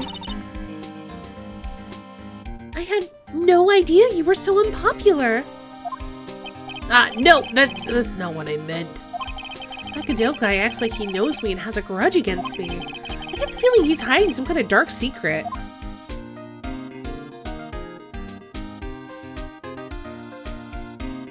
Okay, so we wanted to ask more about this guy? Detective Gumshoe, tell us more about Mr. Shane Bluebard. That's Kane Bullard, not Shane Bluebard, pal. Oh, yeah, the victim in this case just doesn't make much of an impression on me. Well, you were the victim what? Oh, you were the victim up until Mr. Bullard was found dead. Yeah, and his body wasn't discovered until this morning. Anyway, we don't have enough information yet. Can you help us out? Sorry, I'm actually a little confused myself. For some reason, I'm just blabbing like an idiot right now. Okay, Nick. Now's our chance to get more info about the victim, so hurry up and ask. Want to invite Gumshoe over for a beer or two so bad? Yeah. Be friends with Gumshoe. Can you tell us some more about Mr. Bullard? Hey, Mundaruckus. He was the CEO of KB Security, right? What kind of company is it anyway? Well, The company basically sent security teams out to buildings to guard him. Mr. Bullen must have had the chance to learn a lot of secrets doing this kind of work. Oh? And? And I don't know how to put this, but the guy was a kind of money grubber. Really? Me too. I just love money. I can't ever get enough. Please stop leaning in towards me like that. You aren't getting to my wallet. Anyway, it looks like he did some pretty shifty stuff to earn his millions. Oh, so that's my problem. I need to be shiftier. Let me go already. Apparently, he was involved in selling trade secrets between rival companies. Ooh, that's pretty dirty and underhanded. Yeah. Oh, KB Security used to head security operations against Mask to Mask. What? Really? Yeah, and after screwing up so many times, the company's reputation really took a nosedive. So it really was Bullard who sent Ron the blackmail letter, huh? Mine's amazing. I'm doing well. How you doing, Mundaruckus? Alright, time to look at all the things. He's got a button. Oh, there's a button here. Let's see. Hey, cut it out! Don't press that! That was pretty funny. I never knew Detective Gumshoe could jump like that. What is that button anyway? It's an emergency buzzer. It says right there on the panel. Oops, you're right. It's written right there. Nick, how many times have I told you to read the instructions first? This alarm's connected to the basement guard room. It's used to summon security up here. Really? Then it's possible on the night of the crime. Oh, so when the CEO was attacked, you think that maybe he pressed the buzzer? Yeah, I thought about that, so I asked around down there.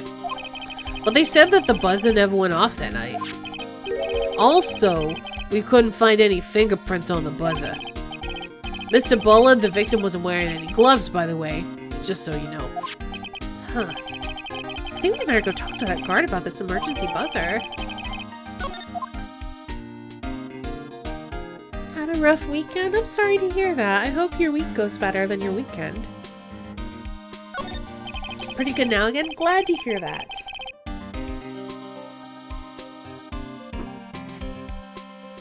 This must be the CEO's desk. It's a lot simpler than I would have thought. Hey, that looks like a super soft chair. Let me try it out just for a second. Ooh, nice. I feel just like a CEO. Hey, you, whip me up a cup of some really expensive import tea and some scones. Move it. Ah, this is the life. The victim sat in that chair just before he was brutally killed, you know? Ugh! Wow, look at that huge framed photo! Tall mountains rising majestically against a dark and cloudy sky. There's a title written at the bottom of the photo.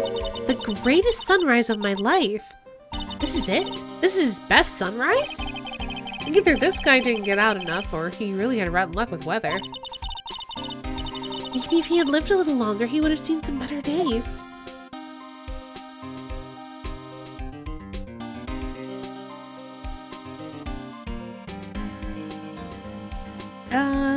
Let's see, what's this?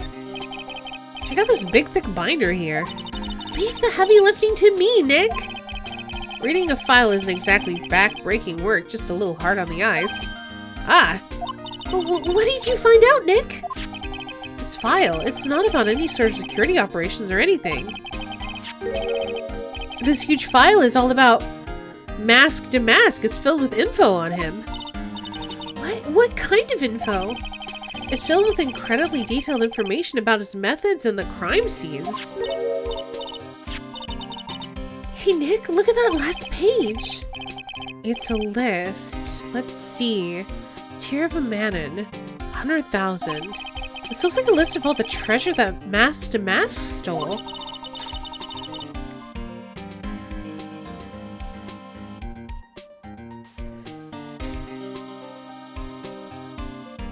So then, 100,000 is the value of the stolen item? I don't know, that number seems kind of low to me. I think I'd better secretly make a copy of this list.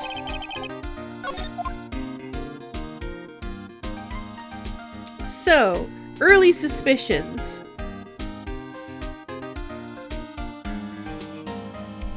Ronnie is actually mask to mask.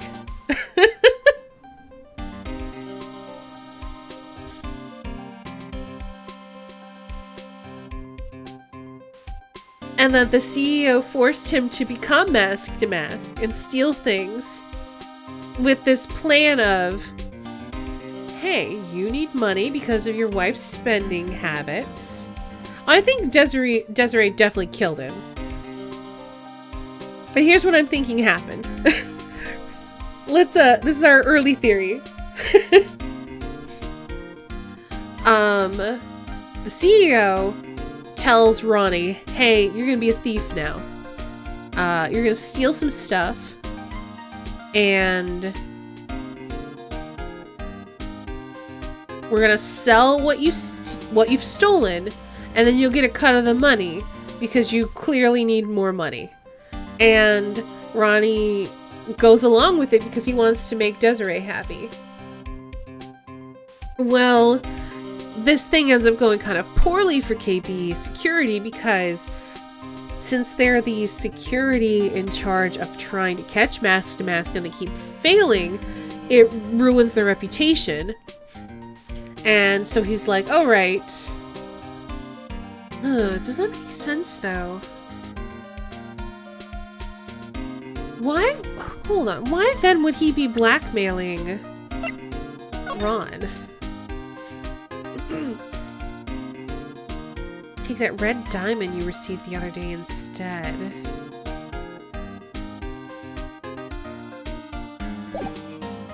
I do feel like there's a clear connection between KB Security and Mask to Mask and Ron. It seems like Ron either became Mask to Mask at the behest of the CEO, or maybe presented the idea himself.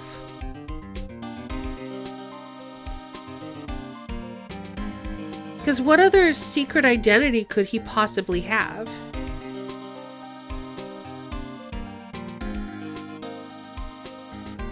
Mr. Ice Detective's just a pretty lousy detective and not a thief. I mean, I don't know, because I think he could be involved too. Because he still had the urn. We don't know how he got the urn, but he did have it.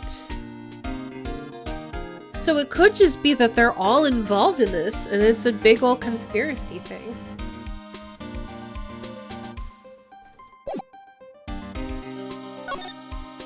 This rope. You think it fell out of the safe when it was opened? I don't think so. Maybe Larry Butts is the mask? Maybe. So you mean? Yeah, I think this string shows where and how the corpse was lying. You mean the victim, he was killed by being crushed by the safe door? She can't be serious, can she? Ew, think about it. A dead guy was laying in here all night. Yeah. Oh, by the way, don't bother asking about fingerprints. There were none. Well, somebody opened the safe on the night of the crime, right? Yeah, and so? Well, if Mr. Bullard's body was hidden in there, it must mean that it was opened either by the killer or the victim, right? Yeah, I guess so. Ho, ho, ho, ho. I got some bad news for you, pal. Are you ready? Okay, shoot. Opening this baby is no piece of cake. There are only a few people who know how to open this safe, pal. Yeah, and? Everyone who knows how to open this safe had airtight alibis. I checked. Everyone except one, that is. I'm almost afraid to ask. Former security chief, Rhonda Light. What? Rhonda Light? He was the security chief? Ron, so he knew how to open the safe, huh? Yeah, sorry for raining on your parade there, pal.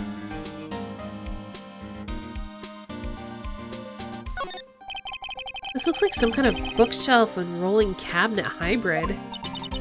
Ugh, I can't get in between these two shelves. Don't strain yourself trying. It looks like the shelves are controlled by a special panel. So I guess it's one shelf at a time, huh? Looks like they're filled with bunches of files. Yeah, files filled with data about security jobs they were hired to handle. It'd be a good night's reading if you got insomnia. I was hoping for something a little bit more exciting, like UFOs or something. Okay, I think we're done here.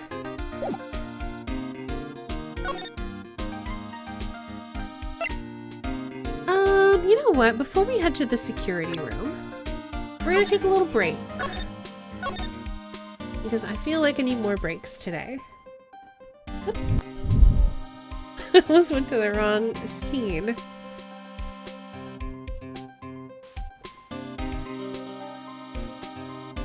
There we go. So, it's a good time to get up and stretch your legs. Get a drink. Get a snack. We're going to roll some ads and be back in just a few minutes.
And we're back. Hope y'all had a nice break.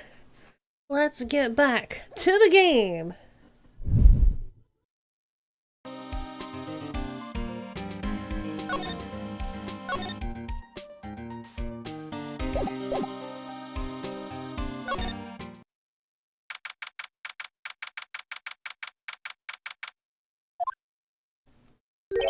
Wow, this is really something else.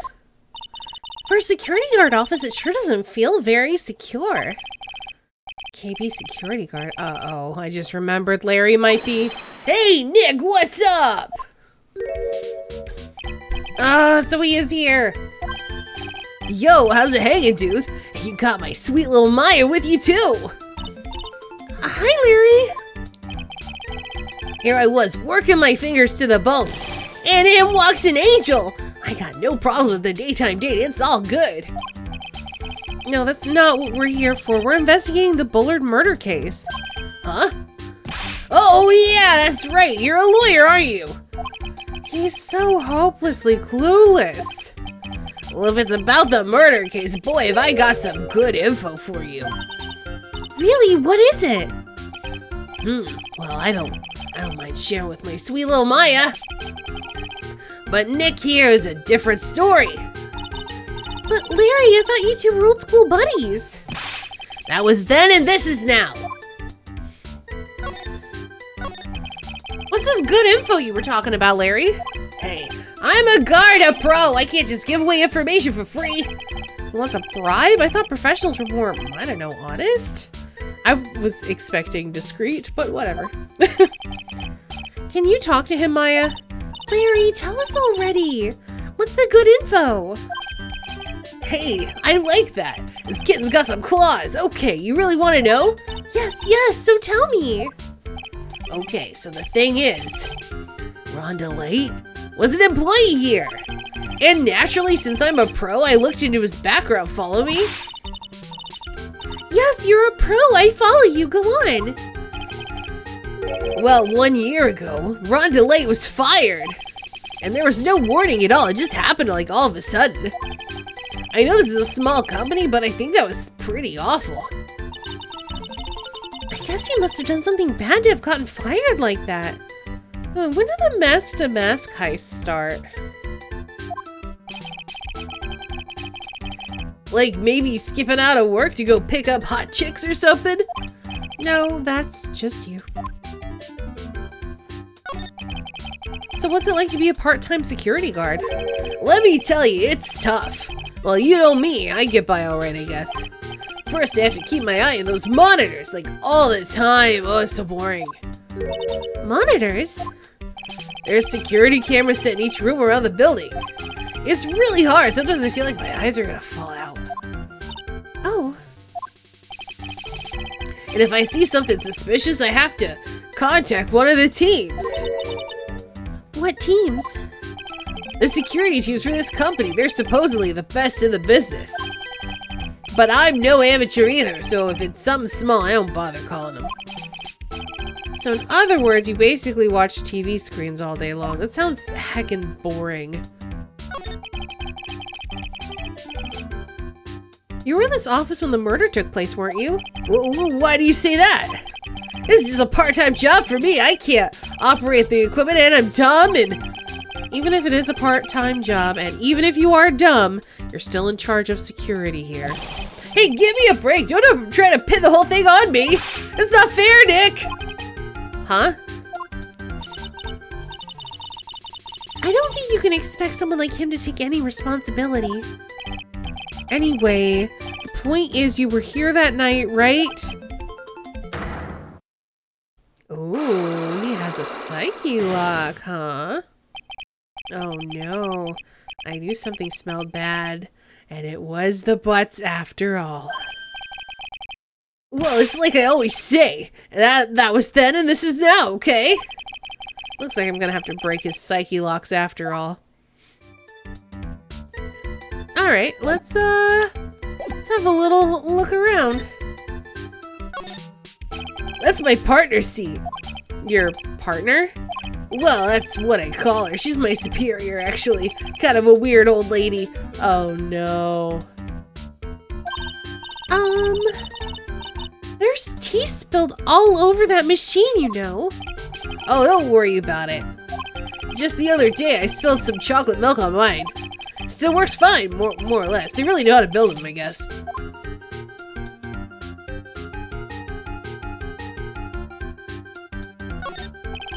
Something's written on the poster in fine print.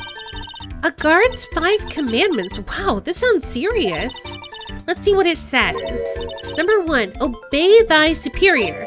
Number 2, respect thy superior. Number 3, smile at thy superior. Number 4, salute thy superior. Number 5, buy donuts for thy superior upon command? It's signed Wendy Oldbag, head supervisor. I knew it! Is it Oldbag? Yeah. She's one tough old bird, let me tell you. Cross her and you'll come face to face with a real genuine ray gun. Yeah, sounds scary, alright. Well, fortunately, she's on vacation. That's why I'm so relaxed right now. Hey, Larry, that's your jacket, isn't it? That's right. Did you know you hung it right on top of some kind of lever? Hey, Platt, how's it going? Yeah, sure, I was told to never ever touch that lever. She scowled and like huffed at me. Something terrible will happen if you do, you got it, Greenhorn? So why hang your jacket on such an important lever? Because it got me curious.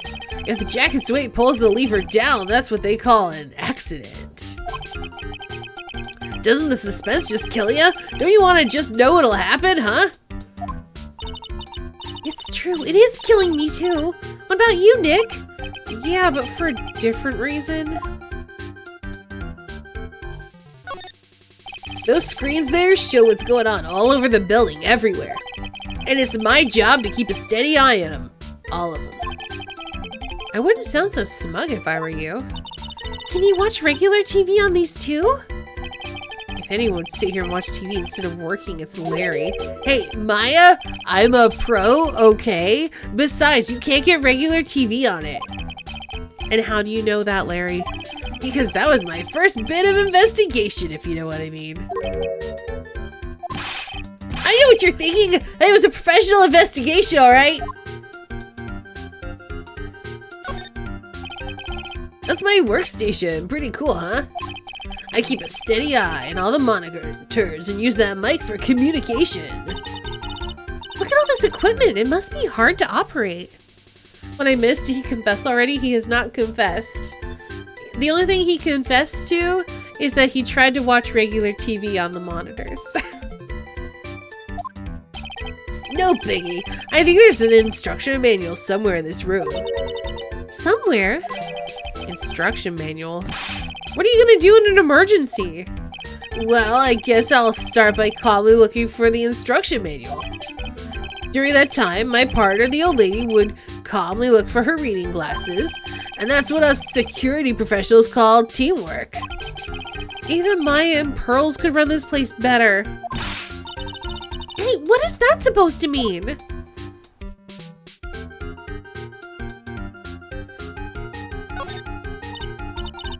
Wow, take a look at these things here.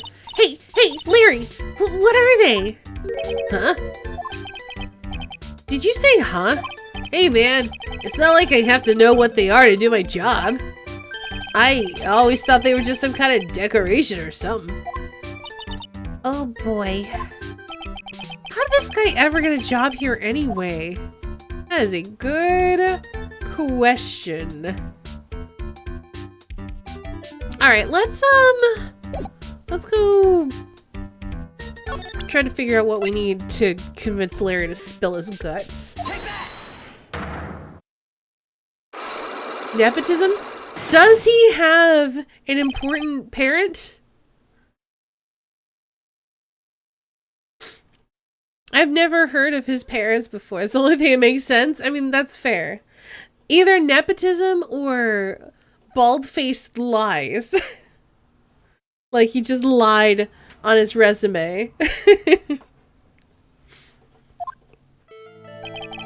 On the night of the crime, were you working hard like you were supposed to? What? Huh? Of course I was. Why wouldn't I have been?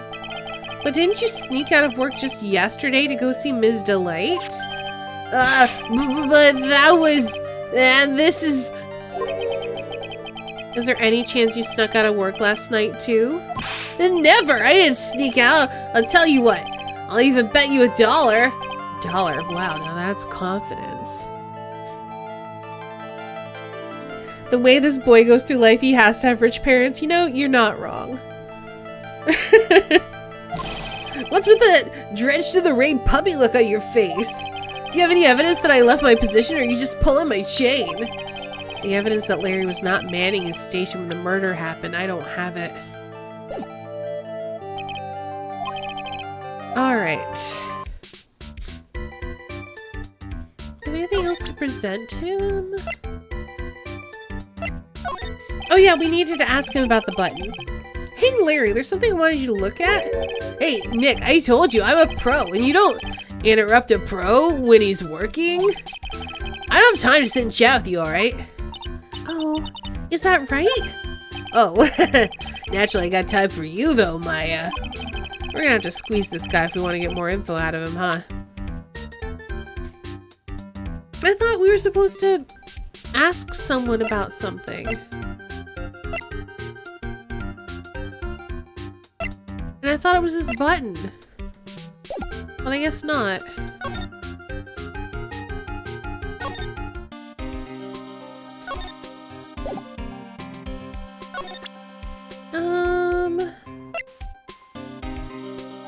Yeah, I guess we can ask about Kane's list.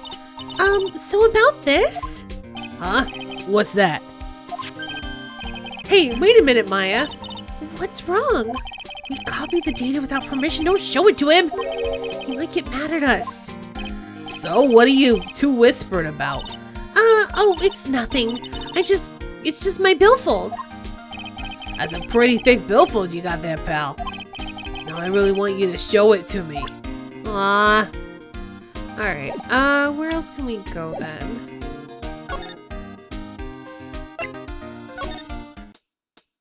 Anything more to talk to you about? Not really. Technically this is all new, but I don't think any of it's relevant. Oh, wait, hold on. Why does he have old bag stuff? Let's see. Yeah, we've already...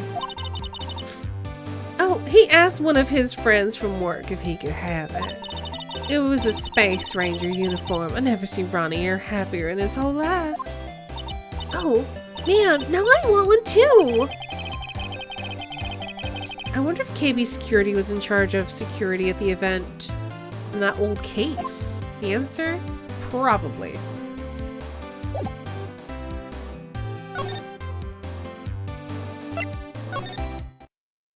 Alright. What about... Whoops! No, don't talk to her.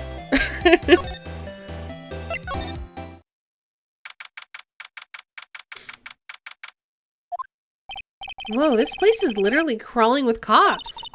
What did you expect? Now that they know he was actually masked to mask, this must be incredibly embarrassing for them, don't you think? Yeah, I guess they're trying to make up for it by tearing this place apart. Hey, I just noticed Gumshoe's nowhere to be seen. Well, he is a homicide detective. He's probably working on the murder case. But wasn't he in charge of the mask-to-mask investigation all the way up until yesterday? Well, a murder case is a lot more exciting, isn't it? Or he got taken off the case. He'd say something like, "There's nothing like a good murder case, pal." Points for the quality of the impression, but I'm not sure Gumshoe has bloodlust, Maya.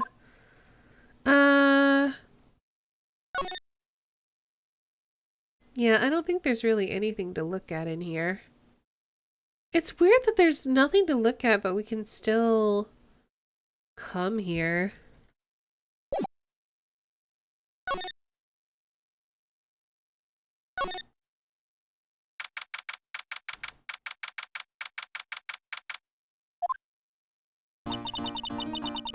The treasures of the current exhibit is all ruined now.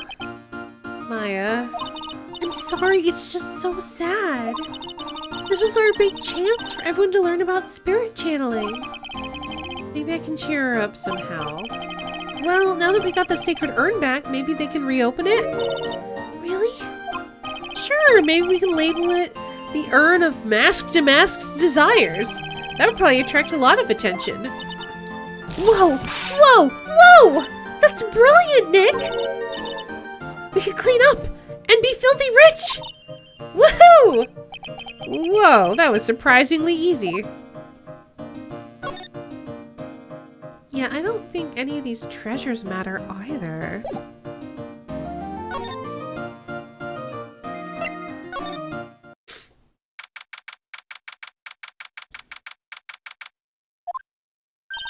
Oh! It's you, Mr. Wright! Miss Andrews. Why is she still hanging around here for? So, how's it going? What about the sacred urn? The urn? Oh, that. It's been taken care of already. What do you mean, oh, that? Taken care of? Do you mean it's been found? Yes, it was brought in during the trial today. Wow, really? You really are the greatest, Mr. Wright. Mr. Wright had nothing to do with it. It was Masked Mask's wife that found it. Well, anyway, I'm so relieved. I just heard all about it on the news. So that detective was actually the thief all along? It looks that way right now. It's my fault. I'm the one who ended up hiring Damask to guard the treasures. Don't blame yourself. You were just doing your job. Hey, Nick, if she wants to apologize, you should let her. So, when was it that you hired Detective Atme again? About 20 days ago? And when was it that Mask to Mask's calling card arrived? That was about 10 days ago. So he sent a calling card to the very place he was hired to guard? I guess that's it then. Detective Atme must have really wanted the secret urn after all. I guess so. What? So Mask to Mask murdered someone as well? Well, that's how things look right now. Yes, but I thought that he was here stealing the urn at the time? Well, we're talking about a criminal mastermind, so anything's possible. Nick, let's get down to business already. On the night of the theft, did you notice anything suspicious about Detective Atme? No, I couldn't have. After all, I like how he's hidden, but his nose is clearly poking out from behind the box. After all, he was like hidden the entire time. I never even caught a glimpse of him.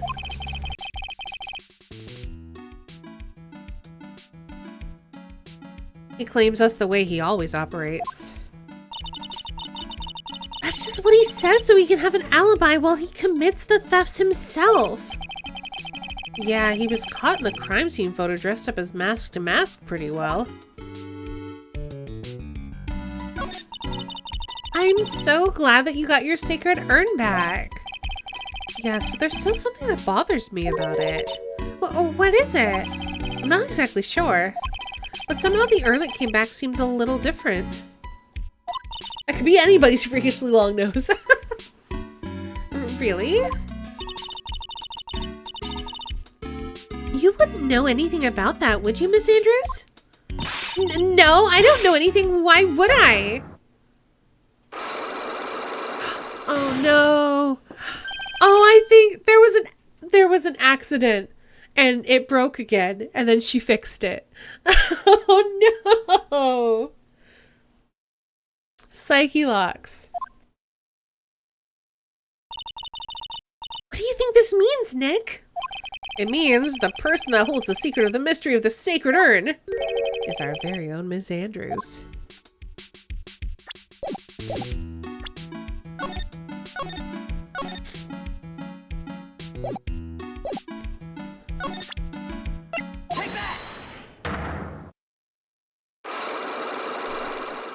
I knew that this paint was gonna be important. I knew it. Miss Andrews, do you know anything about the Sacred Urn? Do I know anything? I'm in charge of the entire treasure exhibit.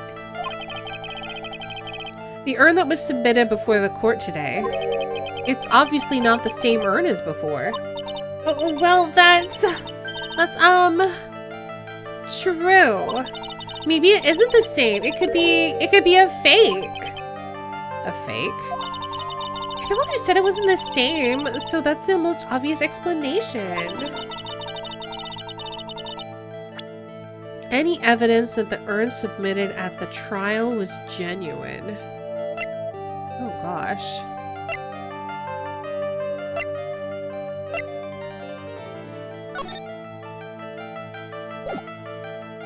I feel like I do.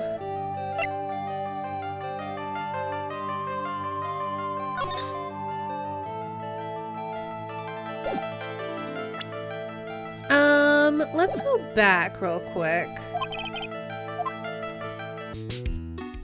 Because maybe we can get this box as evidence now. That pathetic looking wooden box. Ah! That's the box I had the sacred urn in it! Don't touch it. There may be clues to the thief's identity on it. It doesn't matter. She made a box. Is it a clue yet? No. Okay. I thought maybe we can be like, well, it's covered in paint. Let's see. Nope.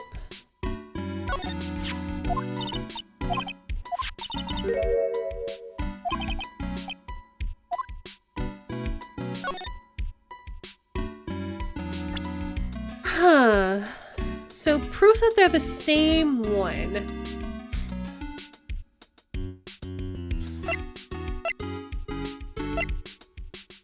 I mean, I could present this.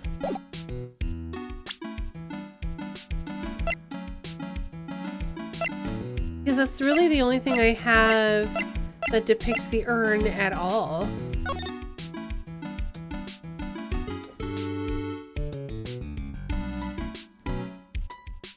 So we have the Tear of Emanon, Crown of Bongora, the left hand of Hades, and the portrait of Regina, but nothing about the sacred urn on there because it's worthless. Time to sleep for me. Have a good night, Kulan. Sleep well.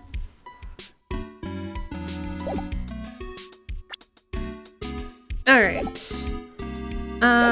Let's give this a try. I don't think it's gonna work.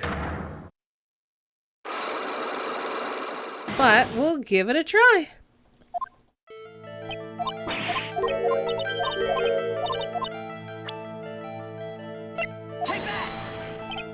Well, Miss Andrews, see, look, it wasn't fake after all. Huh? I mean, your evidence is fake too, as I expected. I guess this isn't going to help me. All right then. Yeah, we still don't have evidence that it's genuine.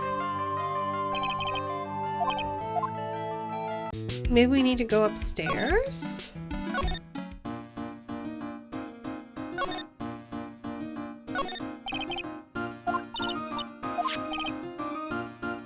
Should I put my attorney's badge there as a replacement for the sacred urn? I think it's a little too small for that. How about my Magatama? Now you're being silly. That's definitely too small.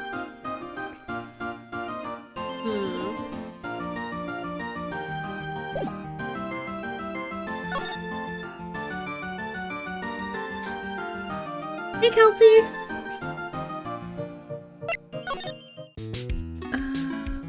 Oops, I don't want to move. I want to slide. Let's see. Can't examine the paint cans.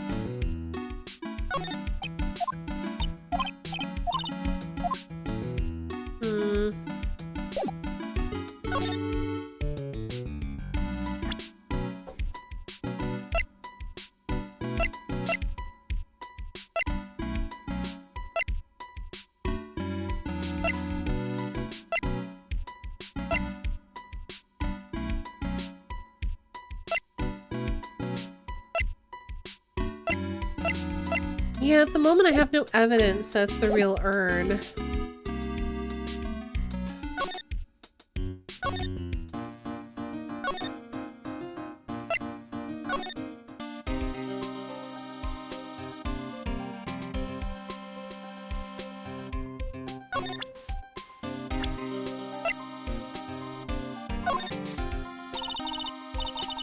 Detective Gumshoe, what about this person? Sorry, pal. To be honest, my head is so full right now, it feels like it's gonna bust. Note to self, keep hair away from Gumshoe's head.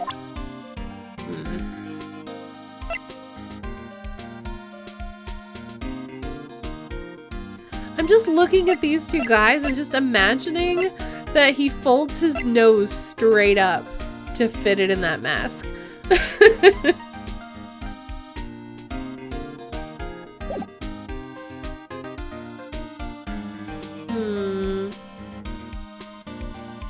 So we need evidence about Larry not being present. So maybe we need to ask everyone about Larry. Can't quite pinpoint why I like the music, but I do. It's good music. Must hurt? Probably.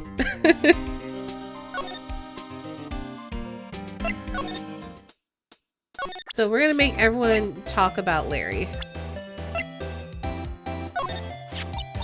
Oh, this is the guy who delivered Ronnie's wallet. He's got some issues, doesn't he?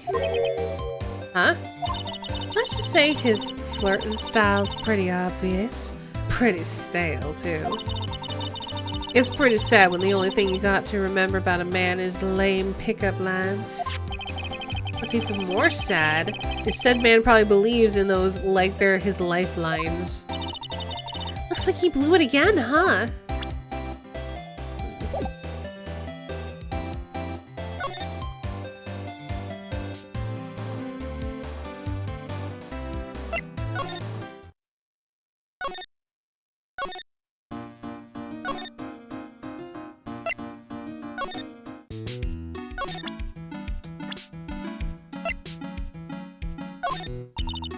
I'm sorry, I don't know as many people as I used to, so there really isn't anything I can tell you about that person.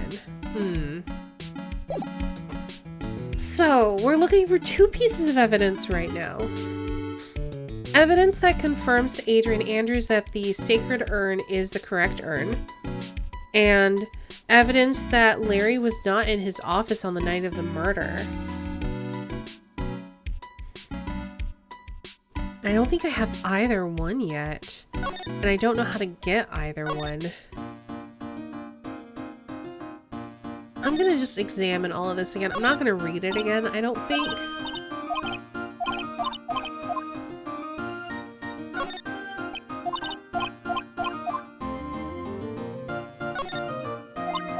I just want to make sure... Wait, hold on, what?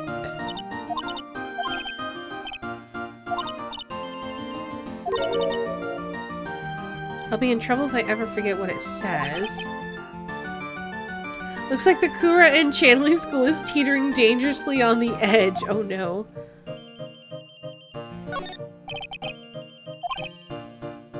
Oh, that's the thing for saving money.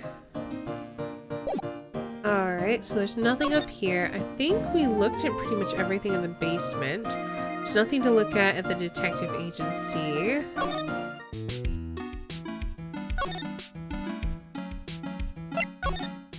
He's still in questioning. I don't think there's going to be anything useful in here. Have anything to present to her? Ooh, profiles. I can ask her about Kane. Oh, I know him. This is Ronnie's boss, the CEO guy. Well, now he's an ex-boss. Someone killed him last night. Naturally, I know that. He was a pretty sly man, let me tell you. Oh, really? You bet he was. He made Ronnie chief of one of those security teams. But that was just so he could work him like a slave. Did Mr. DeLay ever have a problem with Mr. Bullard himself? Even if he did, you'd think she'd ever tell you about it? Well, Ronnie isn't the type to complain about that kind of thing. I tried to get him to talk to me about work, but he never would.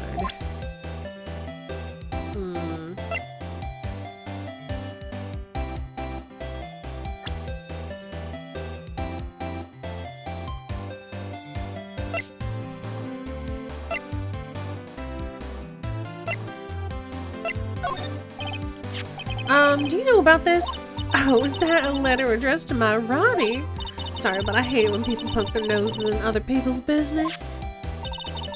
Looks like Mrs. Delight doesn't know about it. Which means she has no idea that her husband was being blackmailed.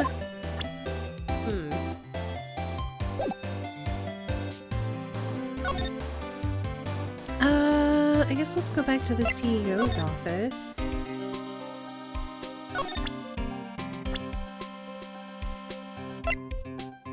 Did we already ask him about Larry? Yeah, he has no idea. Okay. We, I think, already asked about the button. This was his first heist, and I guess I underestimated him. I was sure I was gonna get him, and I was so careless and lost the info on the witness. By witness, do you mean the guard in this photo? Yeah, he and the detective worked together to try to catch Mask the Mask. But he got away, huh? That god. I got the weird feeling I've seen him around lately. Ooh, is it this guy? I kind of feel sorry for him. He's kind of a sad young guy. Yeah, and he seems to have a habit of always getting arrested prematurely. Well, it's just my personal opinion, but I think the police should have investigated the whole thing more carefully. But weren't you the one that got him arrested with a giant goofy smile on your face? Come on, we don't have time to start with that. Let's just leave it alone.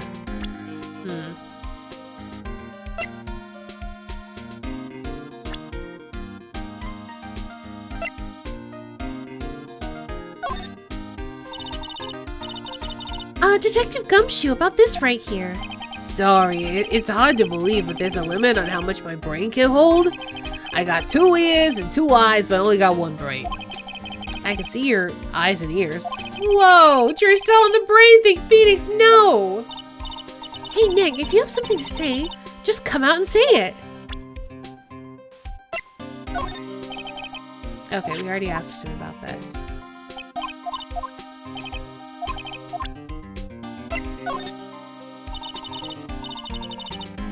Okay, and he doesn't know. Oh, what if we show the thing? So when is this from? Does it have a date on it? Does not have a date on it. Because we know he got fired a year ago.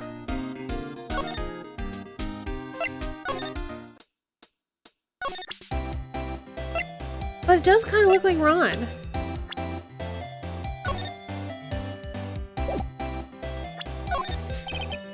Excuse me, but would you take a look at this? Oh, I'm sorry.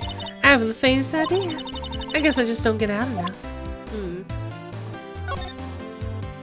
Because, yeah, I don't think it's Larry. The hair doesn't look right. But what if it's Larry? That's the only other person who works at K and B that I can think of.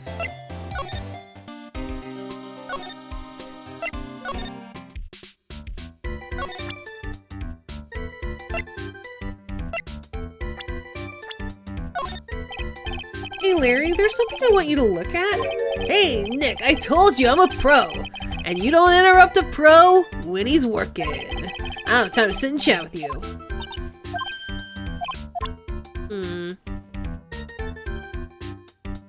I don't quite know how it wants me to progress.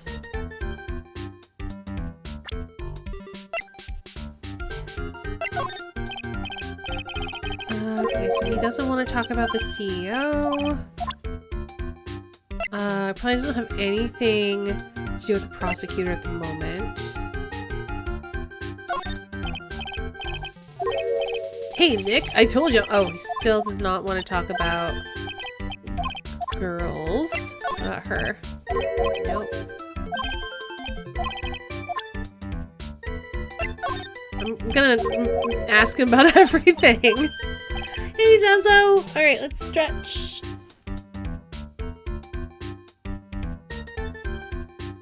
Ooh, that was a good stretch. Make sure you're all sitting up nice and tall. Click that back. My back did not click. I just stretched though. It was good. Drink some water if you got it. How's it going, Dezo?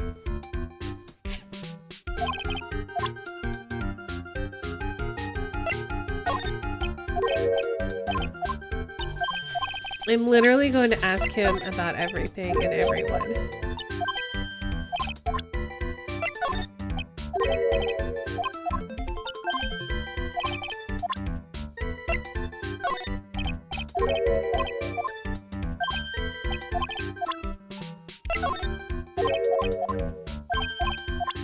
Also, the weather's so nice today, so you're gonna hear cars and stuff because I have my window open because the weather's so nice today. So apologies if it's loud.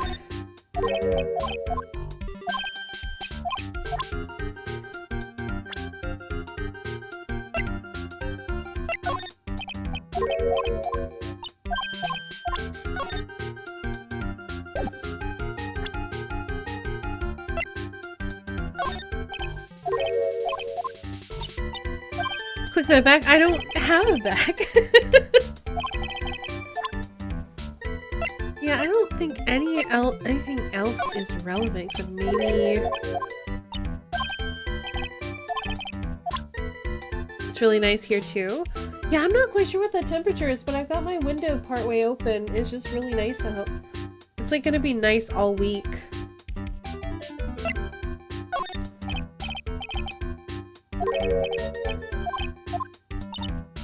Well, it's pretty late where you're at, Dezo.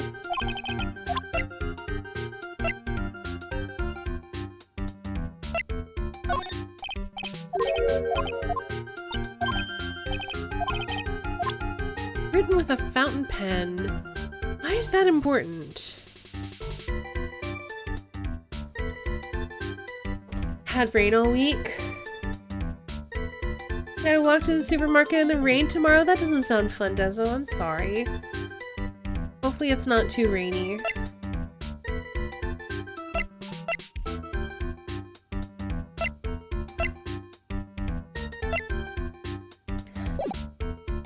We definitely don't have evidence he left his desk, though. Except that it's Larry, and he obviously would.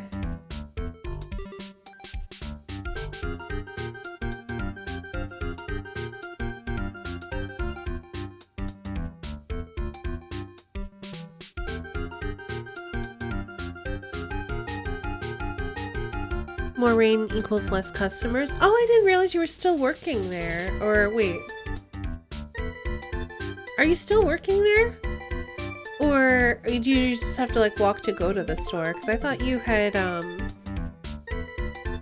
thought you were gonna be no longer working so you could focus on school. Because I can walk freely. Well, that's good at least.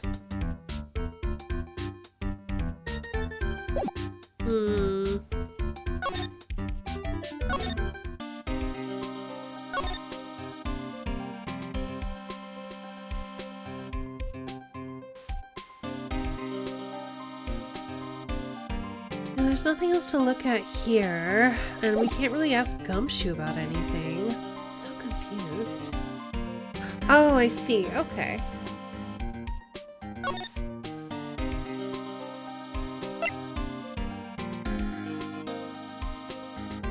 I really don't understand how they want me to prove it's the same urn.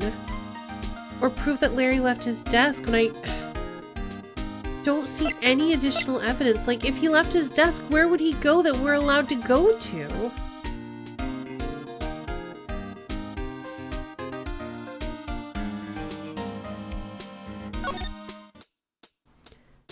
Wait a second. Wait.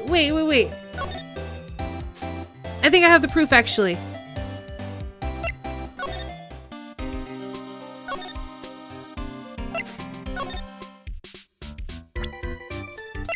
This was found in the building at 1 a.m. and I'm pretty sure Larry's the one who found it.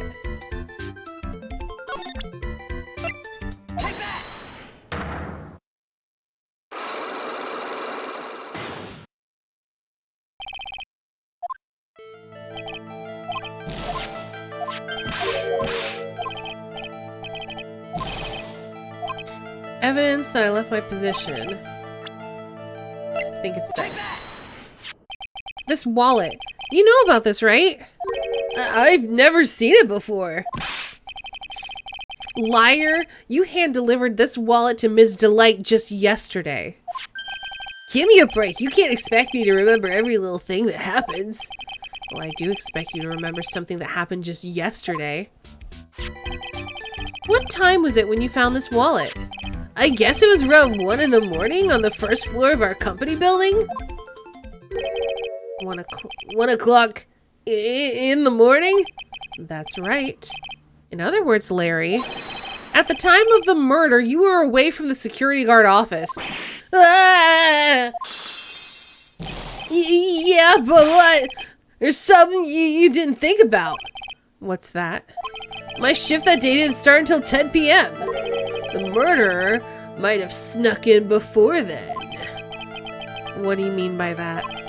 If the murderer had snuck in before 10 p.m., then it wasn't my fault. It was the fault of the guy whose shift was before mine. I have the feeling he doesn't get the seriousness of this. Listen up, Larry. We know beyond a shadow of a doubt that the killer snuck into the CEO's office after 10 p.m. during your shift.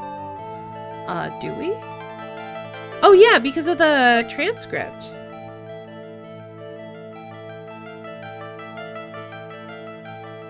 Meet the other staff, they ask me to do something and I say I don't work there, then my boss peeps around and says, actually you do!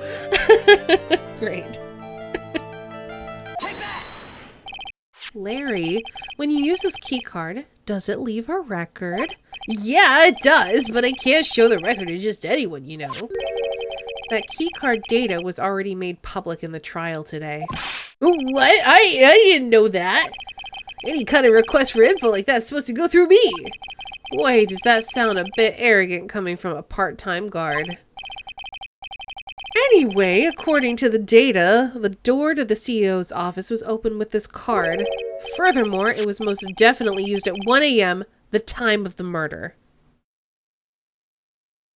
Still not doing it, I'm a customer. Yeah, like if you're not there on the clock, you shouldn't do any extra work. I fully support that. If you do work, you should get paid for doing it. If you're not getting paid, don't do the work. No way! Yes, someone used this to get into the CEO's office. That's pretty chilly, Rex. That happened at 1 a.m. on the night of the crime, right in the middle of your shift. Oh, Larry, you can't duck your responsibility this time. Ah, no!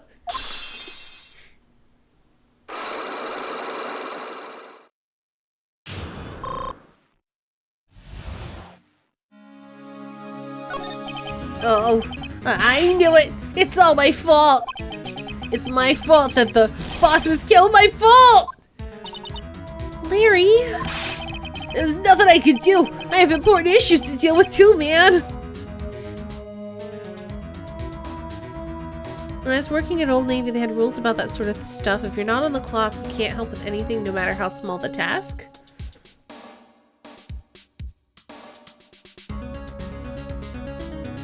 I wonder why. Like, I wonder if it's like a...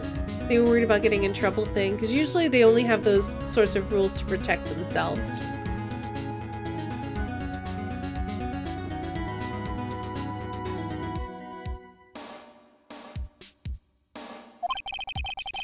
What happened that night anyway?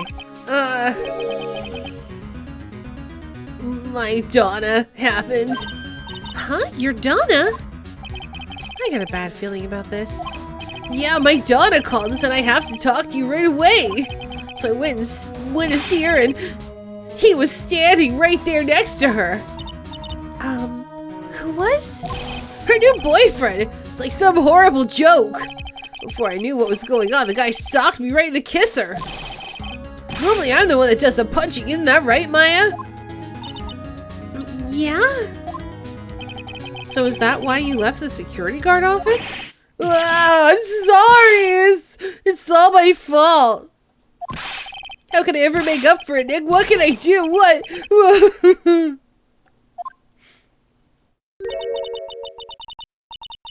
He's curled up on the floor crying like a baby. Oh boy. Nick! Is there anything I can do? Anything? Just name it.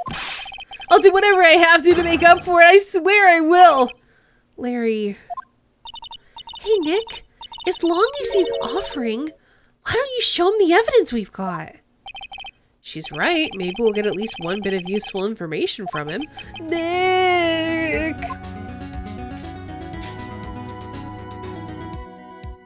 The only explanation they gave me was they wanted to make sure people were paid for their work, but that makes sense as well. I just don't trust companies to ever do anything to help anybody that isn't themselves. I'm pretty jaded when it comes to that these days. Larry is a lot.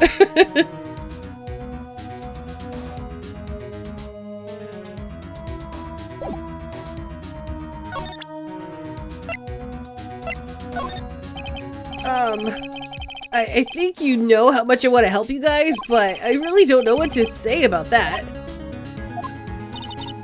What is it, Nick? It's just that he seems so, I don't know, pleasant.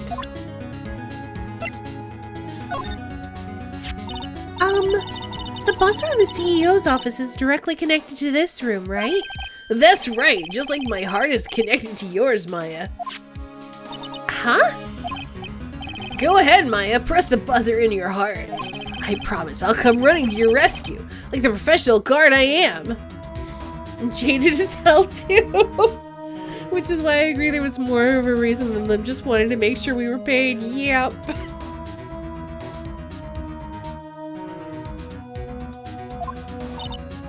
Wow, that was pretty good. Thanks, I try. Do you think you could tell us about the buzzer now? Yes, please tell us. Okay, I guess so. Prepare to be wowed. May as well ask him about this too. Do not want Maya to be with Larry. I don't think that's gonna happen. Alright, he doesn't know anything about that either.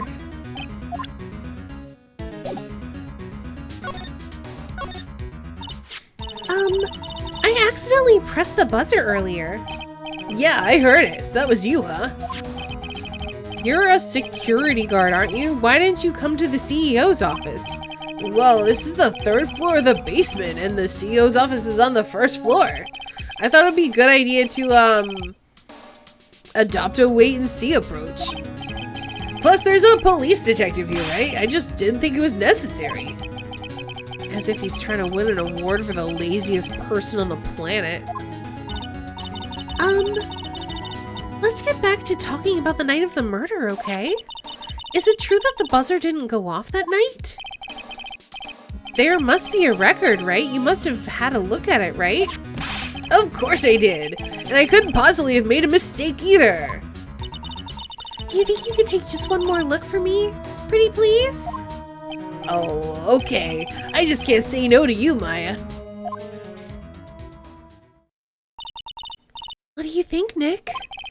He's probably right. I don't think even Larry can... Whoa! What is it? What's wrong? I made a mistake! Huh? But how? It can't be. It's impossible. Okay, enough already. What with the records? That night, it went off just once in the morning around 1 a.m. 1 a.m.? That's when the murder happened! Really? Are you serious? Oh, it's terrible. It can't be.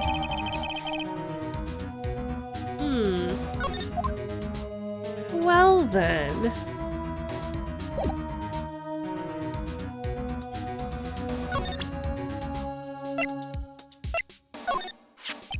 You guys have really made me reflect on the way I've been living. But the only problem is, With all this reflecting, where's the time for love? Frankly, I think reflecting is a bit overrated, you know. What are you going on about, Larry? Plus, do you honestly have any new info on the buzzer record? Huh? This record? No, nothing at all. This guy reflects about as much as a piece of black carpeting.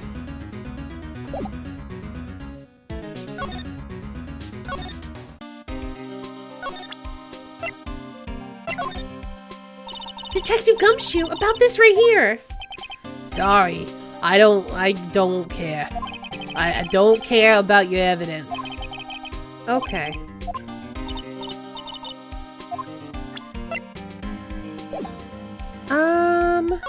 Well, now that we've done that, maybe we can talk to our potential client?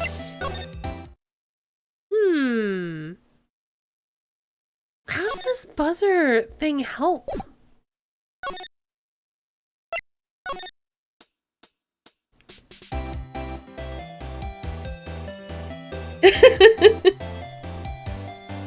You don't understand. It's Larry.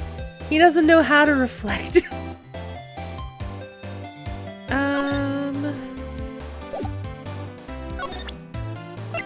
Can she tell us about the urn? I'm so happy you got your sacred urn back. Well, I have you to thank for that, Miss Delight. And I'm sorry. Huh? What are you apologizing for? Because I mistakenly blamed your husband for taking it. I told you, didn't I? My Ronnie could never do such a thing. So we still don't have a way to prove that it's the same vase, which is frustrating.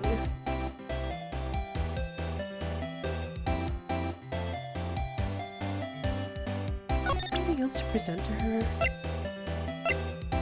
With a calling card.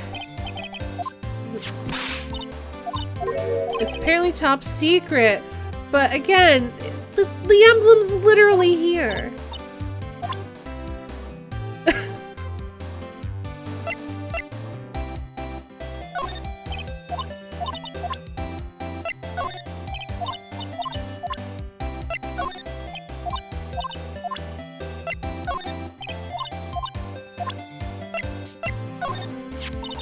That's Rana's wallet. It was found at KB Security on the night of the murder. Ronnie and I went out to dinner early that evening. I'm sure he had his wallet with him then. So it's true then, he must have dropped it at the crime scene. Ah, I know what that is. That's one of those key cards from Ronnie's company. Come to think of it, it's been a long time since I've seen one. That's probably because Ron doesn't work there anymore. So this is mask to mask, huh? Wonder what kind of house he lives in. Who knows? Maybe it's exactly like this house. You're so funny sometimes, Nicky boy. But if I were a famous thief, I'd live in a big, gorgeous mansion. I'll be sure to tell that to your husband.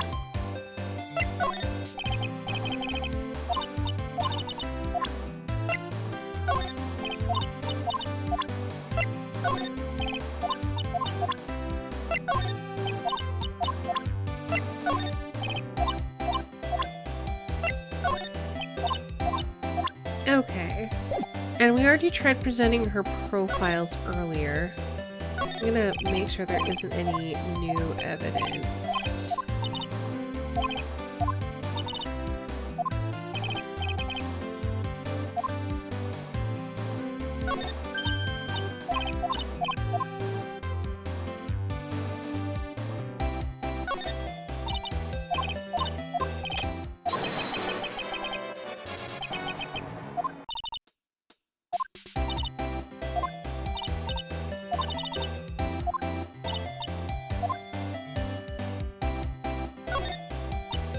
Let's see.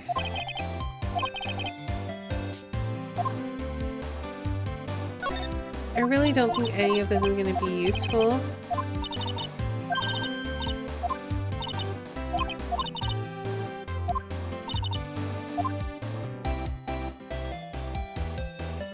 And we have the again.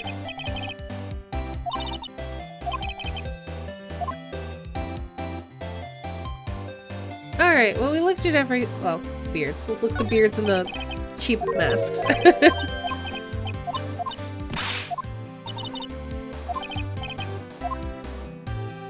Alright, so there's nothing new here. So we just have to figure out...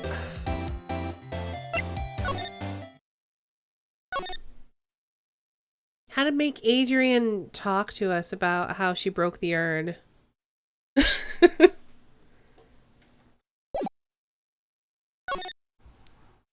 I keep getting disconnected from my own chat room.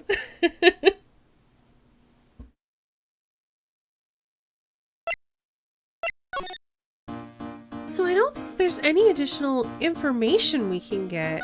So we must have the thing that proves it already? Just don't load.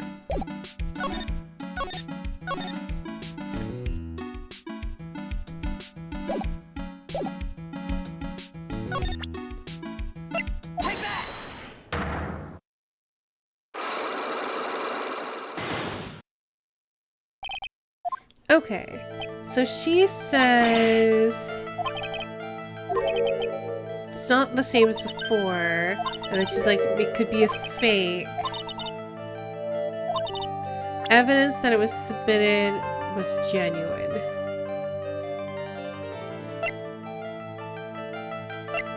And I have no idea what that evidence would be. Like, I already tried the treasure exhibit poster.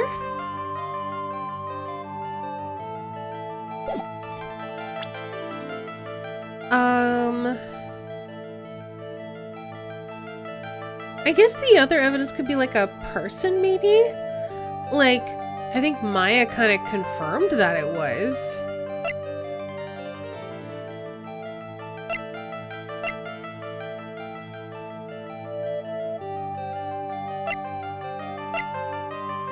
That's the only other thing I can think of is like, Maya and Pearls were like, it's genuine.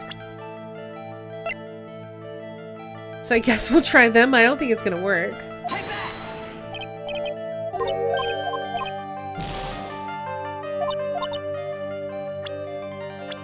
Let's try Pearls! Nope.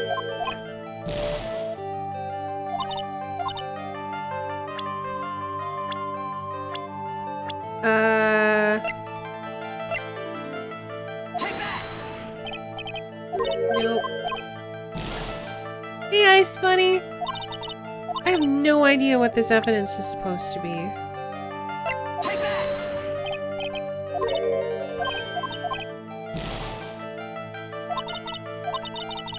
Objection! Overruled!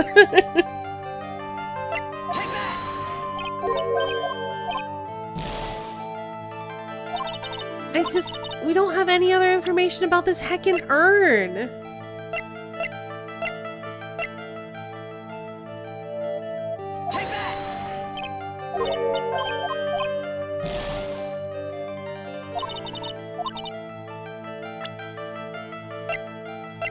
We don't. Oh, this is really frustrating.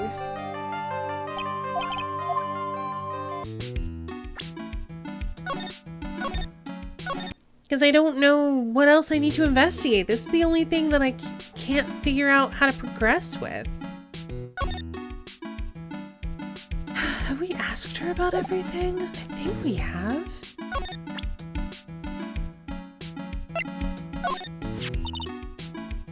The Treasures of Kura-in exhibit is my first job after last year's ordeal, and I really wanted it to be a success. I've got an idea. Why don't you redo the whole poster? You could put something like, voted best treasure exhibit by Mask to Mask. Oh, why, Maya? That's a fantastic idea.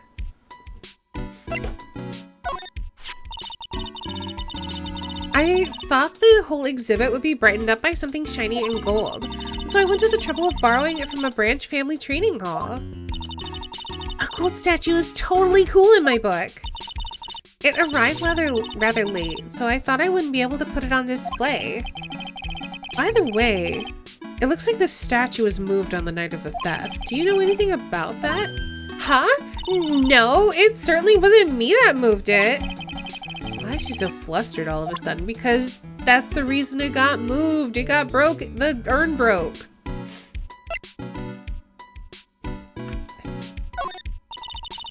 The security camera was provided by Lordly Taylor Department Store. I took a close look at it on the day after the theft. The timestamp on the photo is definitely real.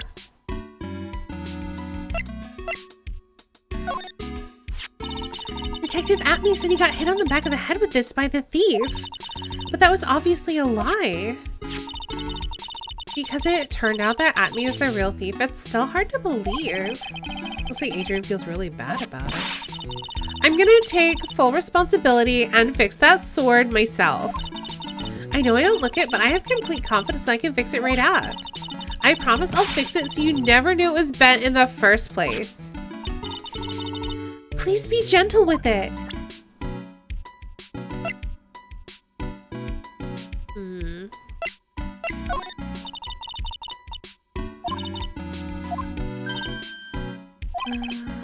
Let's see.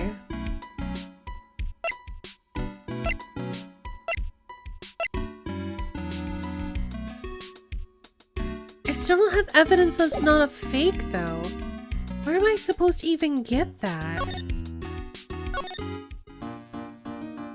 So confused.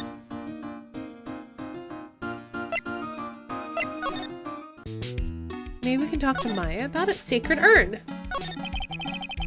You must be relieved we got the sacred urn back, huh? You bet! But there's something a little different about it. Don't me, it's pretty obvious, isn't it?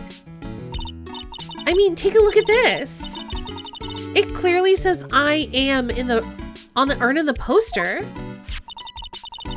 But the urn we got back says Amy like it always used to. Oh yeah, you're right. Plus the vase has pink splotches on it now.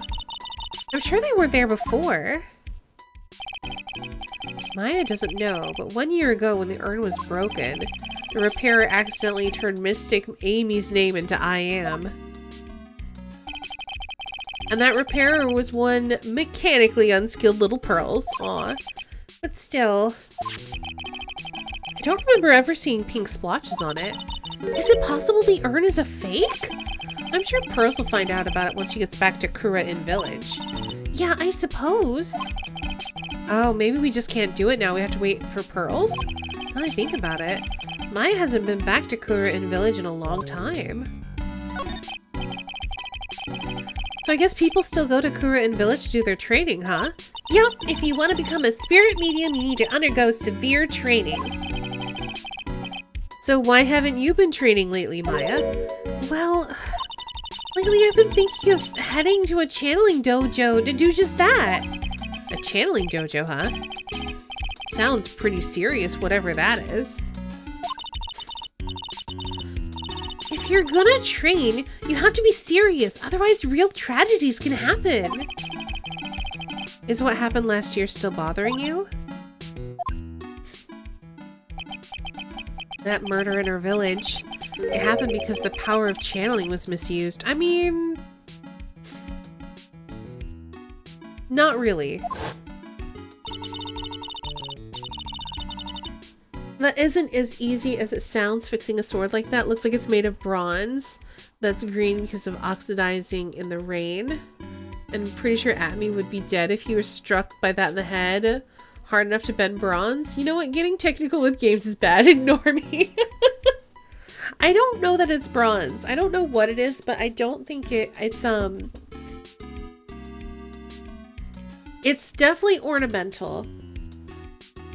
And it might not actually be made, it like just might be plated with metal, but be something else. So, I don't know.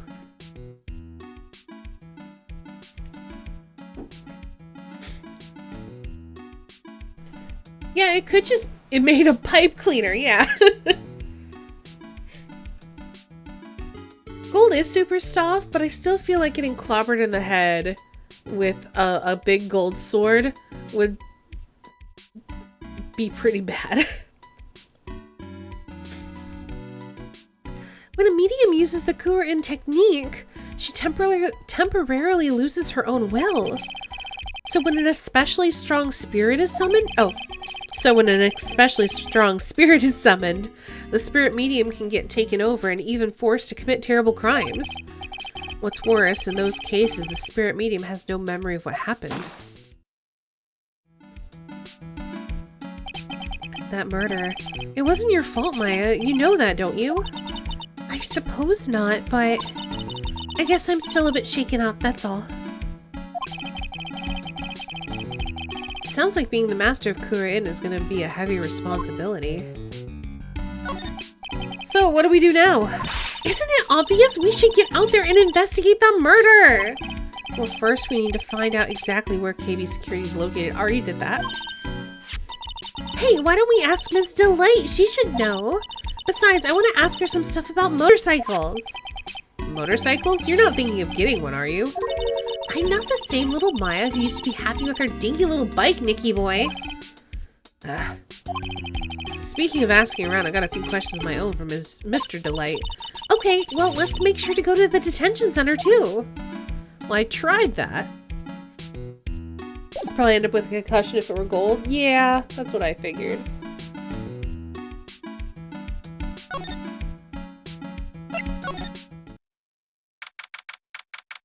Oh, can we finally talk to him? Now that we learned about the urn. Mr. Wright. Mr. Delight! Did they finish their interrogation? Yes, but please don't leave me alone anymore! Mr. Delight, you lied to us before, didn't you? Well, you see... On the same night the sacred urn was stolen from the Lordly Taylor department store, a blackmail letter you got summoned you to KB Security to hand over some money. And then that's where the CEO, Kane Bullard, was murdered. But there's only one Ron Delight, am I right? So the only question is, where were you that night? This time, I want to hear the whole truth. Your life depends on it. Oh, okay. Mr. Delight, do you still insist that you are mask to mask? Isn't that what I've been saying since yesterday? That was a quick response. Tell me about it. To be honest, it's starting to get irritating. But listen, Mr. Delight. At the trial today, we learned the true identity of the thief, didn't we?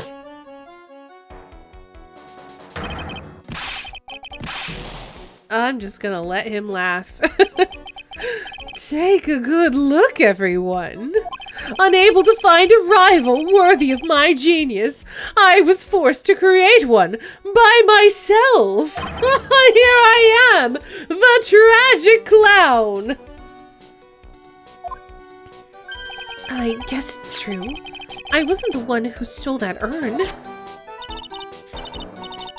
Of course not.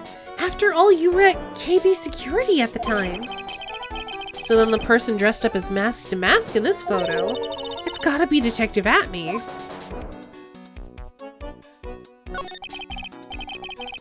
So that night you didn't go to Lordly Taylor, you went to KB Security, right? Yes, I went to KB Security at the time of the blackmail. No, I said I should be there. Alright, what happened next? Well... I used to work there, so I knew where the CEO's office was. I knocked, but there was no answer. So then I used this key card to unlock the door. That's probably when he dropped his wallet. When I went into the CEO's office, someone was in there. Someone?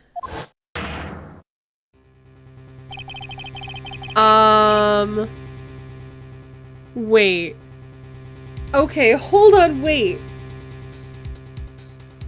Because that was clearly Luke Atme's silhouette.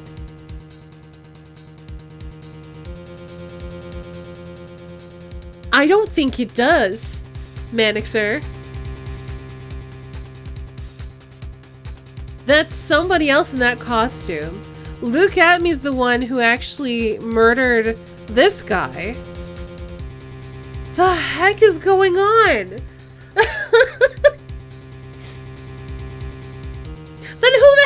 mask to mask. What if they are all embroiled in this together? Because, okay, we learned that the CEO of this company was keeping a record of all the items stolen and also a list of value attached to them, which seemed like it was a lot lower than would be their actual value at like auction or whatever, or their actual appraised value. So that's suggesting that's the value they sold for. So we've got that.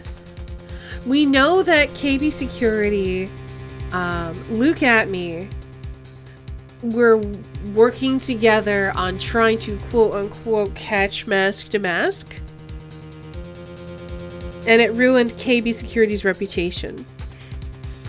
We also know that the CEO, potentially, it may not have been the CEO, but someone pretending to be the CEO sent that blackmail letter to Ron in order to have Ron show up here.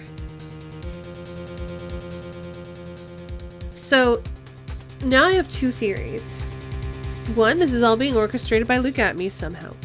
Or two, the CEO was like, hey, this company's ruined, so y'all better pay me money because now I have info on you and I'm blackmailing you both Ron and Luke. And Luke's like, yeah, no, lol, I'm gonna just murder you. And then had to also take care of Ron. The real Mask to Mask is the friends we made along the way. Then suddenly, they bashed me over the head. Bam! Was it Kane Bullard that hit you? I don't know. The person ran away while I was still stunned. When I came to my senses, the sight I saw left me speechless. The dead body of the CEO was right there in front of me. I thought I'd die myself. Anyway, I thought I should do something with the body. So that's why you put it in the safe? Yes, that's right. Oh, come on, buddy. I used to be the chief of one of the security teams, so I knew how to open it. What if Luke used the sword on Ron? Interesting. Okay, and what did you do after that? Well, I got out of there for starters. I was the one who set up the security cameras in that building. So I knew how to avoid being spotted by them. Nick. All of a sudden, Mr. Delight kind of sounds like the murderer to me. Please don't say that. Mr. Delight, is it true that 1 year ago you were forced to quit KB Security? How did you? I'm begging you, please don't tell Desi, please!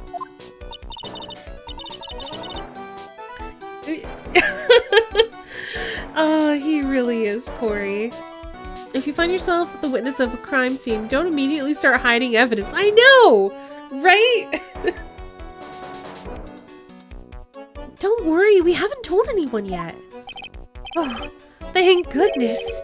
No, I mean, but I suppose I'll have to tell her sometime. She'll find out eventually. Why have you been hiding it from her anyway? Jessie would despise me if she ever found out I was living a life of crime. A criminal, a thief. She'd never forgive me. My marriage would be over.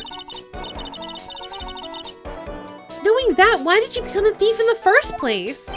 Because Jessie spends money like it's water. There's no job in the world that could bring in enough money.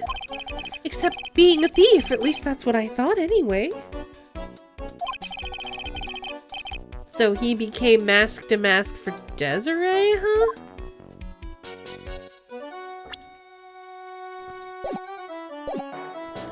Alright, evidence time. So, was this blackmail letter written by KB Security CEO Kane Bullard? I think so. Probably. Take her on your heist, problem solved. Yeah, she even told us she doesn't care about criminals. She just likes confident men. You can only get into the CEO's office if you have a key card. And the blackmail letter said to meet at KB Security.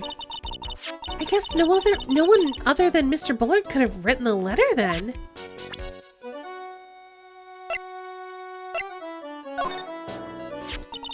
The buzzer went off just once around the time that Bullard was killed. Oh, that's scary. Do you know anything about that, Mr. Delight? Sorry, I'm afraid I don't. Why am I not surprised by how clueless he is anymore?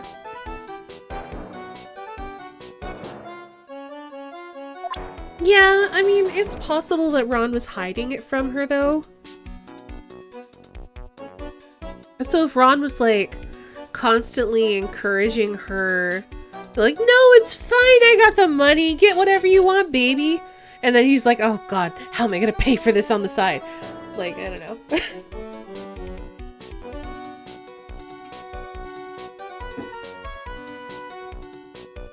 Basically, they should communicate, is my point. They're both terrible. Yeah, they are. This list, we found it in the office of the CEO, Mr. Bullard. Hey, this is the list of all the things Mask to Mask stole. And that's the value of each item listed next to them. $100,000, $150,000. Are you sure that's the value of the stolen items? The numbers seem a little low to me. Even on the black market, the prices should be at least 3 times higher than that. I guess he knows about that stuff because he used to be a security guard? Hey! This is an article about my debut heist! Maybe Desiree doesn't take no for an answer. It's certainly possible. We don't know enough about their relationship to judge. All we know is that they're not communicating the way they should, and they should communicate. Boy, that was a tough one. Before I knew it, they were hot on my tail. But Mask to Mask, he must have gotten away, right? It says in the article that he disappeared. That's right. I got a sudden burst of inspiration. I hid my Mask to Mask costume in a nearby plastic bucket, and I quickly changed into my security guard uniform. Pretty clever, eh? Wow, awesome! Hey, hold the phone! The guard in this photo! Is this you, Mr. Delight? That's right. Nice trick if I do say so myself. Nice and easy to figure out. Even Pearls could see through that in a heartbeat. But as you might expect, Detective Atme found the disguise. He truly deserves the title of Ace Detective. Detective Atme found the Mask to Mask disguise? That's interesting. Yes, and I heard that he brought it home with him. So that's it. That's when Atme got his hands on this. Thanks to that, I got the chance to remake my costume. That must have been really time-consuming, huh? Yes, it took quite a while to complete. Anyway, a few days after that, I received the first of the blackmail letters. Blackmail letters? You got them starting when? Tell me more now! Hey, calm down! Don't get so worked up. We're finally getting information! I'm so excited. This blackmail letter. This is the first one is this the first one you got? No, of course not.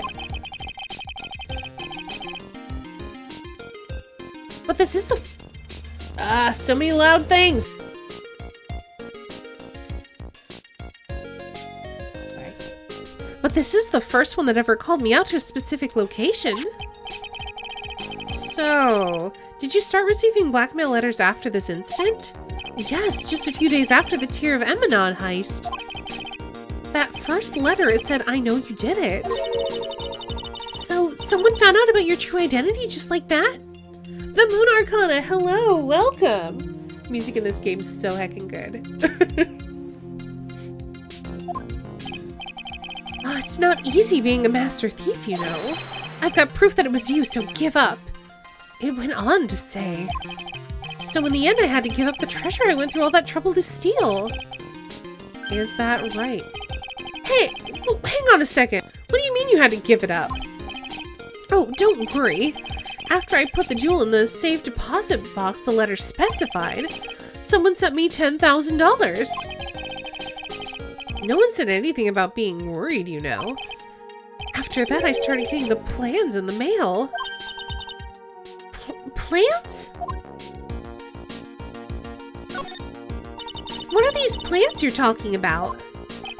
They were instructions on how to steal a crown or a painting or some other rare treasure. They showed security blind spots, escape routes, and even suggested training methods. So, you mean the one who planned the heist wasn't you? No, it wasn't. I only planned the very first one. After that, I received plans from some very kind person. Incredibly detailed plans. EXO, thanks for following. Hello and welcome. It sounds like Mr. Delight is thankful to that person that was blackmailing him. So, Ron Delight was masked to mask after all? But someone else is behind the thefts. Someone who planned them all out in detail. All I had to do was deposit the treasures I stole in the safe deposit box. Then I just waited for the cash to come in the mail. Could you try to not look so gleeful about it? So you went after the secret urn because of one of those plans too? Well, see, the truth is, I've never seen the urn. All I did was follow the instructions and steal what I was told to steal. Mr. Delight, is everything you've just told me the truth? Yes, but please don't tell Desi, okay? Ron, before we go, there's one more thing I want to ask you. Yes, but please don't hurt me. Mr. Kane Bullard, do you swear it wasn't you who killed him? Yes, of course, I could never. I'm not lying. All I did was hide his body in the safe. But then I was afraid they'd discover what I did, so I turned myself in yesterday. Why? Well, if the judge had ruled I was guilty of the robbery, then I'd have an alibi, right? I guess so. You're really clever, Mr. Delight. I guess I have no choice but to take Mr. Delight at his word. I'm guessing this is Pearl. I think Trials and Tribulations is my favorite game in the original trilogy. I'm enjoying it a lot. I really, really liked the first game. And I liked parts of the second game, but it definitely wasn't as good as the first one. But this one's turning out really, really good. Alright, I need water before I do a Pearl's voice.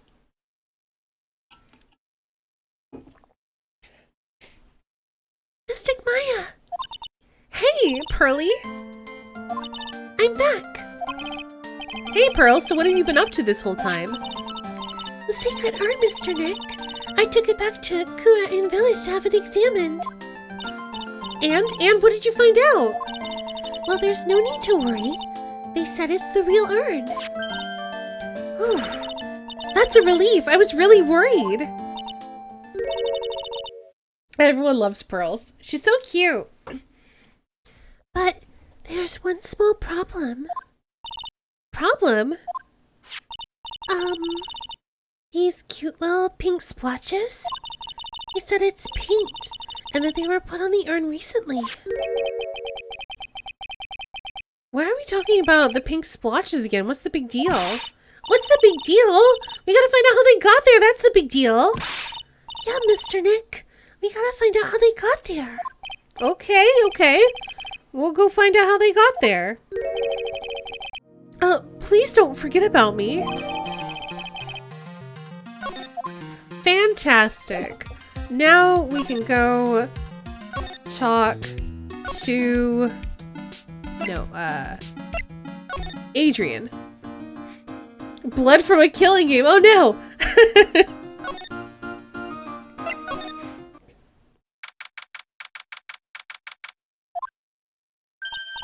Oh, Pearl, how nice to see you. Hello there. I haven't seen you around lately. What have you been up to? Well, actually, I was having this urn examined. Oh, I see. Maybe if we take another good look at this urn, we can figure out the mystery of what actually happened here. Oh, I think we all know what happened here. Have fun with your game, Prep Corey. Nick, let's look around one more time. This box, there's something about it that's bothering me. That's the box the secret urn was in. It looks like there's some pink paint on it, too. And it's definitely the same color as the stuff on the urn. I think I know how the paint got on it now. All right, let's investigate again, Nick.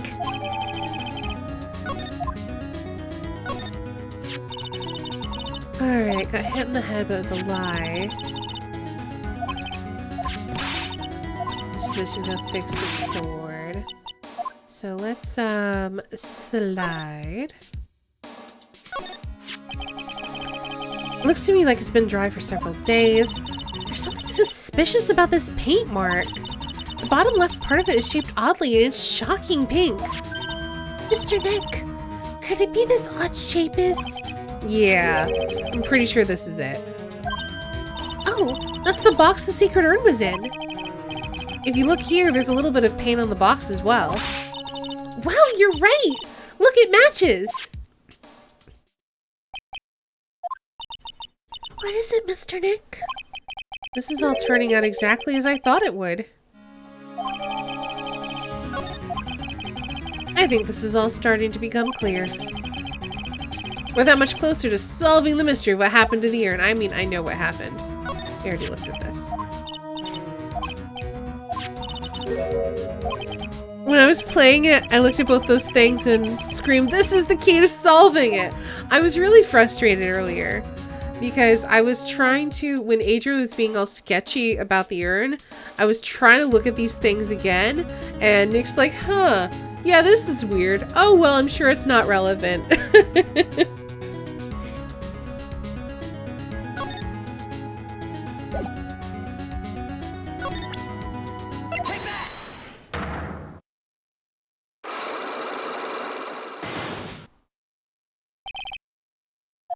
Alright, we've read this before. And yeah, she's just nervously watching us find clues about the urn, like, I definitely didn't drop it and break it and then have to fix it. It's fine.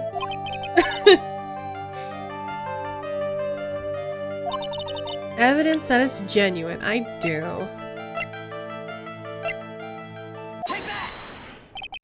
Sorry to break it to you, but the urn is a genuine article. Pros went back to Cluritten Village and had it examined. Is that right? That's nice, but I don't see how... What she did discover was that the urn had been broken again. Did you say again? Yes, it was broken once a year ago. And now it looks like the same thing has happened. And quite recently, too. Recently? Are you saying this urn was broken recently? Yes, that is exactly what I'm saying.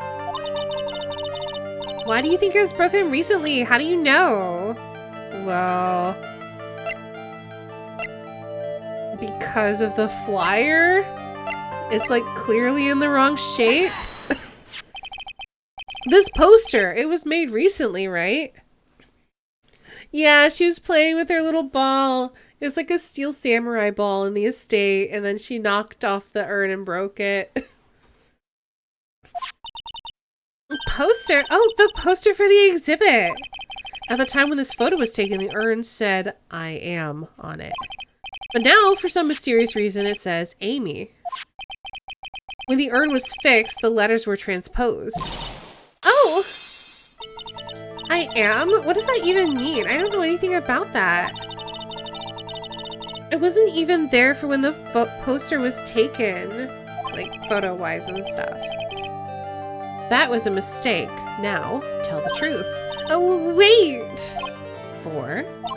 Even if the urn was broken, I had nothing to do with it. Huh? Yes, that's it. It must have been one of the people at the photo shoot. They probably dropped it. I'm sure that's what happened. Looks like she's not going to give up that last psyche lock so easily. Do you have any proof the urn was broken here at Lordly Taylor? I do. Well, Miss Andrews? Oh, is that not? Okay.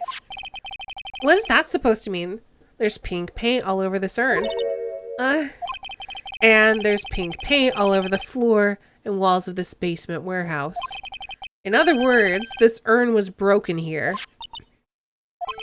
You can't weasel out of this one, Miss Andrews, but... Uh-oh. She's trying to make her escape. I do like the Psyche Lock mechanic. I'm glad they incorporated it. Though sometimes I find it very difficult to figure out what the heck they want me to do. But you can get pink paint anywhere. Well, there's none in my office, that's for sure. Well, is in my room. Liar. Anyway, the pink paint on the urn and the paint on the floor, there's no proof that it's the same paint. Oh, come on, this is getting ridiculous.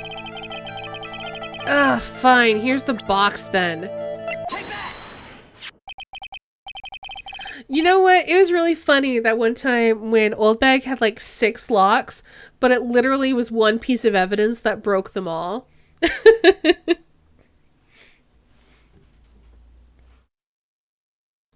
This box. The urn was stored in this, right? Yes, that's right. Well, there's pink paint on this box as well. I think you already know where I'm going with this, don't you? Yes. More or less. Old Bag is wonderful. She's terrible and wonderful.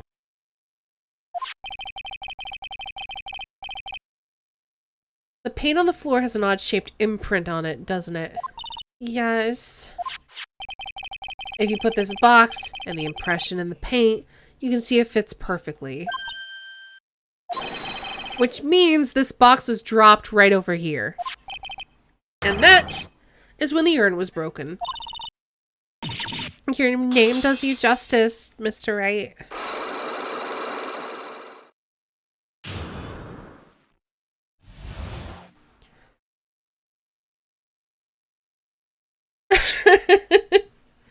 It's really fun to try to do that with the voice acting because you just have to just read as quickly as possible while she just keeps going on and on and on.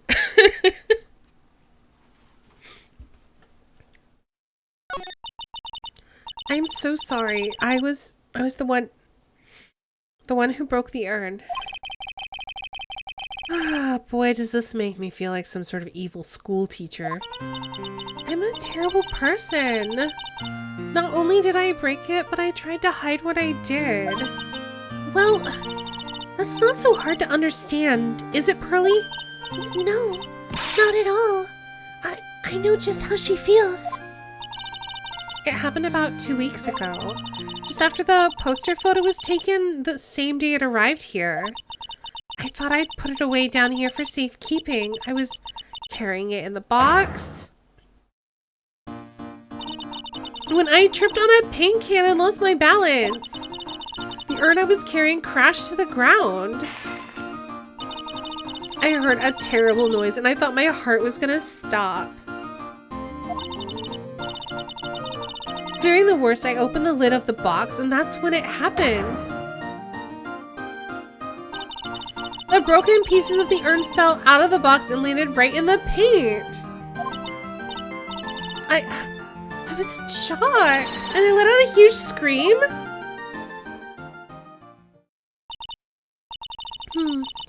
I can totally see how that could have happened. Yeah, as clumsy as she is, I'm sure Maya understands. Well, I knew it was the most important treasure of all in Kura-In Village, so I tried as hard as I could to fix it.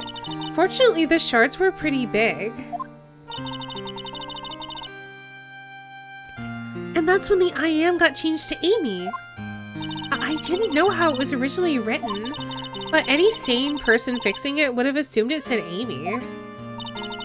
Any sane person? Really? Oh, Pearls.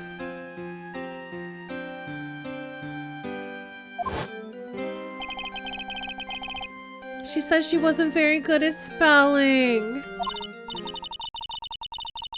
How would you be able to put the letters in the wrong place? I'm guessing since it wasn't fixed very well, it was a lot easier to repair. Like I'm assuming the pieces were pretty obvious where they went. Anyway, I put the urn in the storeroom and no one had seen it since then.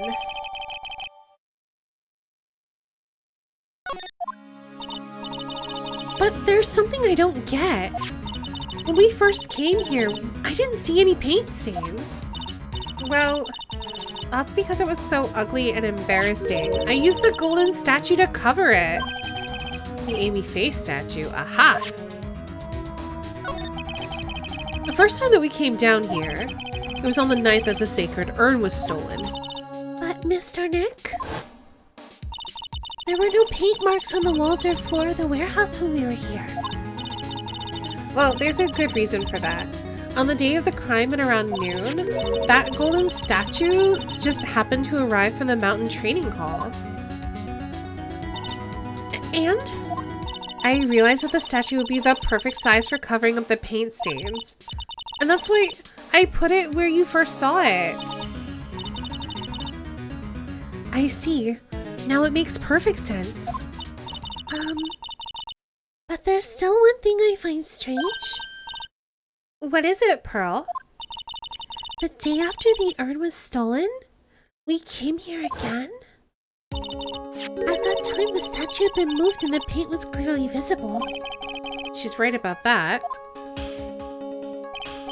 Well, Miss Andrews? Huh? Well, I don't know anything about that. I placed it there to cover up the paint, so why would I move it again? Well then, who was it? Who would have done it and why? On the day before the theft, the statue was definitely close to the door. The next day it was moved, but why?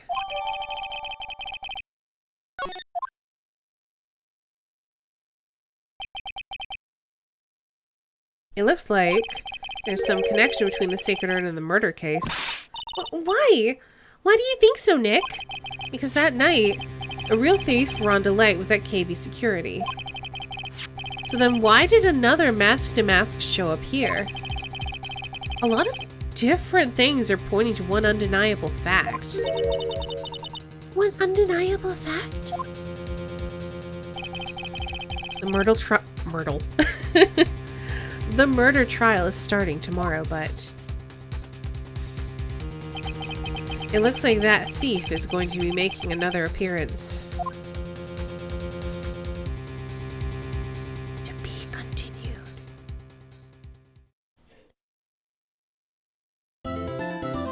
Myrtle!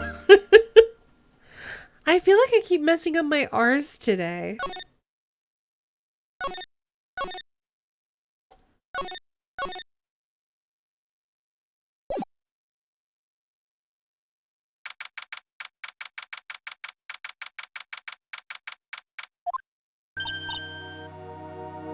Hey, Nick! What is it this time? You won't believe how many people are here for the trial! Well, it is a murder case.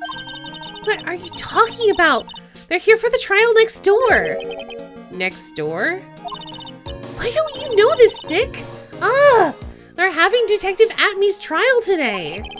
Detective Atme? They say they're gonna try him as mask to mask! Already? That was fast. Oh, what if he's gonna do the same thing? If he's found guilty as mask to mask, then it proves that he wasn't there doing the murders. Boy, I'd love to see Mask to Mask's trial. I know. By the way, where's Pearls? Oh, she went back home. She said she can't neglect her training anymore. I know you don't like me? Who's talking? Pearls has really gotten into her training lately, huh? Yeah, ever since that incident last year. Please don't ignore me! Oh, Mr. Delight, good morning. No one likes me. No one would notice me, even if I killed someone. Oh, come on, don't be silly. Wait a sec. You don't mean you're the murderer? No, I'm just a poor thief. No, wait, that's not right. A thief can't really be poor. Now let's see. According to Mr. Delight, from his second crime on, he was following a bunch of set plans. Plans that someone had been sending to him to help him commit the heists. Do you really think there's a connection between the thief and the murder, Nick? It's possible, but today's trial is a race against the clock. Huh? How come? Let's just take our time like always. I'm afraid that's not an option. Because we know Luke Atmey's involved, and he can't get him found guilty of being masked to mask yet. Court is now in session for the trial of Mr. Ron Delight. The defense is ready, Your Honor. You're ready? Preparation is the last refuge of the week. Okay, settle down everyone. Let's begin with your opening statement, Mr. Godot. He's got the judge in the palm of his hand yet again. Ron Delight is simply too young to be sent to war. That's all. I'm afraid I have no idea what that means, Mr. Godot. Huh. Then you need to get up more, Your Honor. Life is war, but that is exactly why you must be more precise when you're wording. That is all my statement means. You understand now, right? Wonder how long they spent waiting for the prosecutor to show up? Dunno. Yes, well then, let me briefly summarize the details of this case. Wow, the judge is taking charge like he knows what's going on for a change. The victim is Kane Bullard, CEO of KB Security. His body was found in a safe at approximately 9 a.m. on the morning of the 13th. However, the time of death was estimated as 1 a.m. of the previous day. And that's when our lost little kitten dropped the ball. That lost little kitten is, of course, the defendant. Very well then, Mr. Godot, please call your first witness. I never drank more than 70 cups of coffee during any given trial, but the first one is always the best. Mr. Godot, your witness. Okay then, let's hear what the defendant, Mr. Ron Delight, has to say for himself. The defendant? Well, Mr. Wright, does the defense have any objections? It may be a bit of a disadvantage having the defendant testify, but... I remember when Mia was defending me. She allowed me to testify so she could do the cross-examination. She put a lot of trust in me back then. We have no objections, Your Honor. The defense will allow Mr. Delight to testify. You've got guts, right? Alright then. Mr. Ron Delight, please take the stand. It's weird the order that he does things in is weird and I don't like it.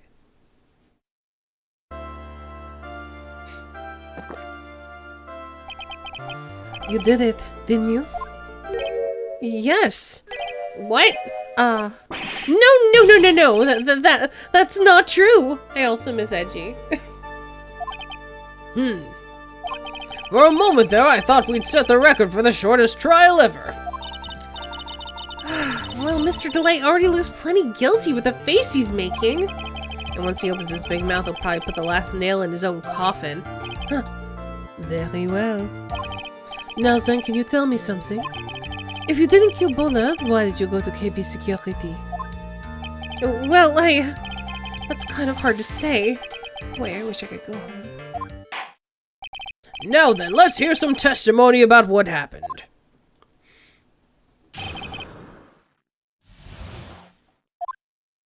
That evening, around 1 a.m., I went to see Mr. Bullard in his office at KB Security.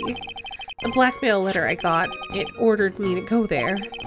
I'd been working for KB Security until a year ago, so I knew where his office was. 1 a.m., the exact time the murder took place. So we get washed away by the tides of fate. The strong drink it up. Huh, it's bitter they too. Just like my destiny. You'd never know that from the way he's chugging it down. Mr. Wright, your cross-examination, if you please. Well, everything seems okay, so we're gonna have to push him on everything. 1 a.m., huh? You're absolutely sure about that? Yes, that's what time my watch said when I was entering the CEO's office. No. Actually, I'm not really sure. My watch was slow and my internal clock was also a bit...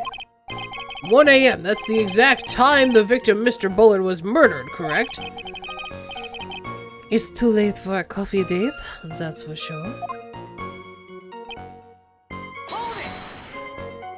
It ordered you there. It was the first time I'd gotten a blackmail letter that ordered me to go somewhere. Does that mean you've gotten other blackmail letters then? Oh, of course. They'd say things like, steal this or take that. Why don't you save those for later, Mr. Delight? Please don't say anymore. Now, what should I do? Press harder. So, what did the blackmail letter in question say?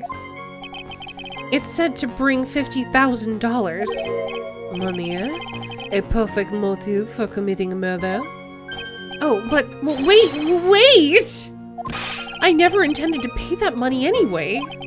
Oh, is that right? After all, he had nothing to hold over my head. I had nothing to be afraid of. An important point indeed. Witness, let's have that added to your testimony. Yes, sir. A muddy mud skipper in outer space has a better chance of surviving this than I do.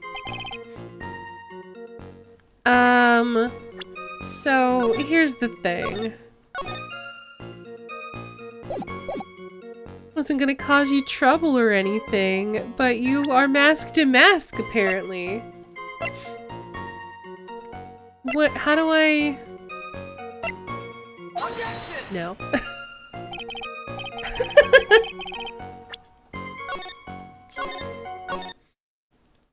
Maybe, we can present the actual blackmail letter? No.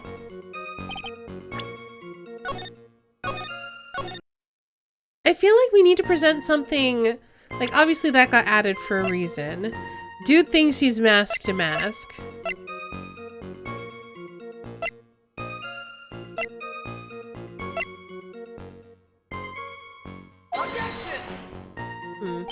Alright, let's,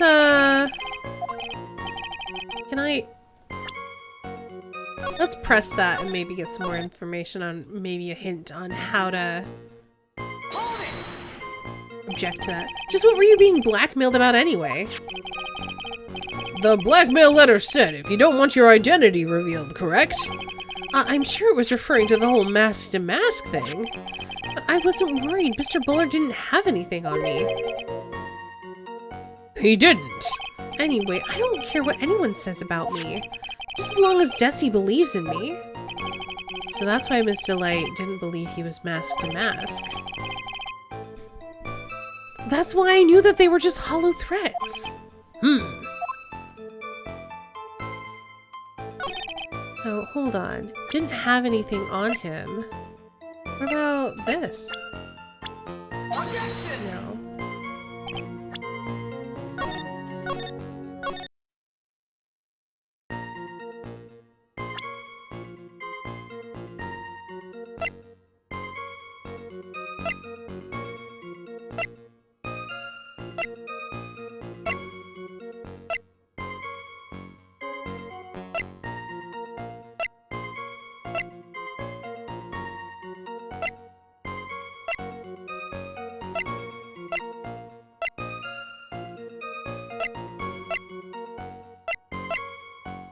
Alright, let's press him on everything else then.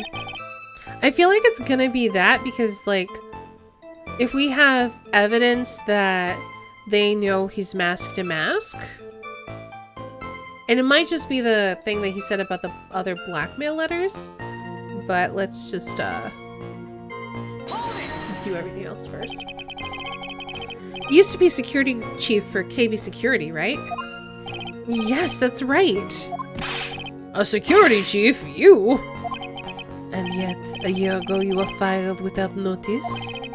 Revenge for an old grudge. A perfect motive for murder, wouldn't you say? This isn't good. Maybe I should change the subject? Mr. Delight, please tell us why you were fired from your job. Well, the world is filled with those who have said, I wish I had never asked that. Okay, then I take it back. Defendant, please answer the question. I needed money. You needed money. Well, you see, Jessie loves to spend it, and it's kind of her hobby. Not exactly the best hobby in the world, huh, Nick? My salary wasn't nearly enough, so I stole data from the company. Come again? KB Security had a lot of security info on all sorts of companies. And since I was security team chief, you stole some data and sold it. Mr. Bullard found out and I was fired immediately. What? I wish I'd never asked that. I was somehow able to keep it a secret, and it made it seem like I had quit on my own. What is it, Nick? You don't look so good. Someone who brings harm to their company is fired as punishment. You'll do well to remember that. He sure told you. Who's gonna fire me? It's my thing. It's my law office. So you admit that you stole data from your company, is that correct? Yes, I'm sorry. This is a very important fact. Please add it to your testimony. Oh man, this whole thing just took a big turn for the worse, crashed and blew up. It's gonna take the jaws of life to rip this case from the clutches of disaster.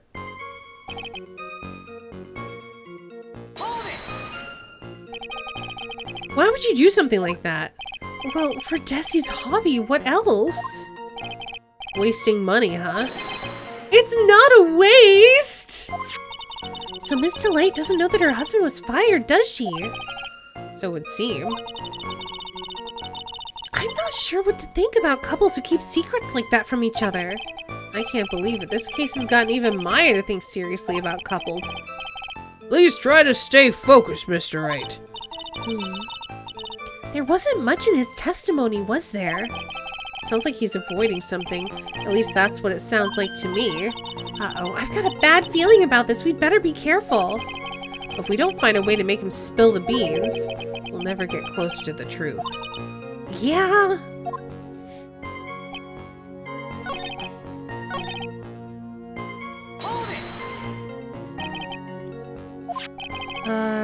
Identity mask thing. There we go. I'm afraid that reason isn't going to hold up anymore. What do you mean? The victim had no proof the defendant was masked to mask. But you was the one who stole company secrets only 1 year earlier. But that was all over with once I was fired. But it is true that the fact that I stole secrets was kept under wraps. Even so, there was no reason for me to pay up now a whole year later. Is that really true? He wanted to keep it a secret from Desi. What is it, Nick? The fact that Ron was stealing company data. I wonder if he would have had a problem with that ever became public knowledge. He would have. Mr. Delight, I believe you would have been in considerable trouble if your identity as a company data thief was made public. Mr. Wright, what are you trying to do by bullying your own client? Men are like colonies of bacteria. The more heat you apply, the faster they grow. That's exactly right! Well then, feel free to keep up the heat, my little lawyer amigo. Little lawyer amigo? Yes, Now come on, provide some evidence to back up your assertion. Why would Mr. Delight want to keep his data-stealing secret from going public?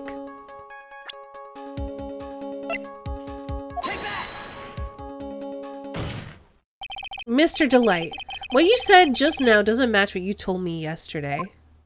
Huh? What doesn't? I think you must have been scared. Very scared. Of having a certain person find out your secret.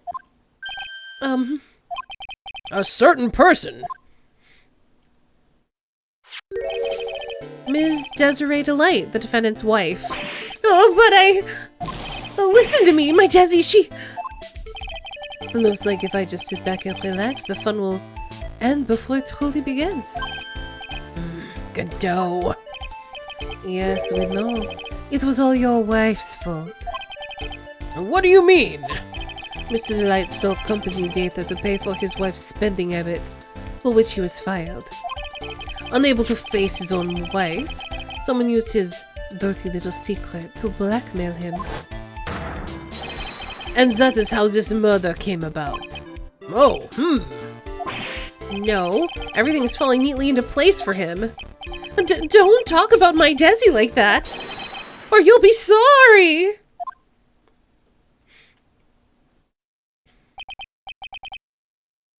Well, it seems that we've learned a great deal of things here so far. What do you think, Nick? I didn't think it was possible to get so thoroughly whipped in just 20 minutes. Clearly there was sufficient motive for murder. He stole data for his wife and he killed to protect his secret. A family man who cared just a little too much. The motive is clear, let's move on. What happened at the crime scene at 1 in the morning, Mr. Delight? Come now, tell us. We're all ears.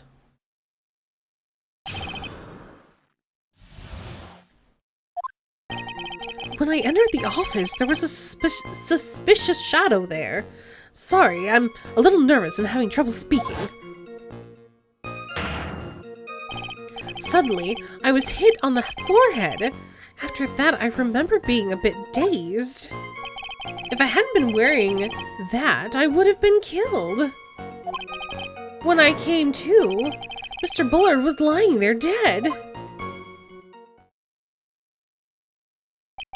I see. Suddenly hit on the forehead, I believe the detective from yesterday provided similar testimony. He said that mask to mask struck him on the head from behind.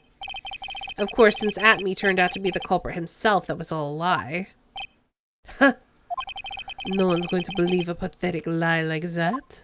Oh, what are you saying? I really was attacked. We'll find out if what you say is true or not during the cross-examination. Got that, Mr. Wright? Don't go easy just because he's your client. Don't worry, I literally have no choice. If I see any signs that you are, I'll treat you to another cup of my special blend. You don't need to worry about that, Mr. Godot. I have faith in Ron. I know he didn't do it. We're gonna get to the truth.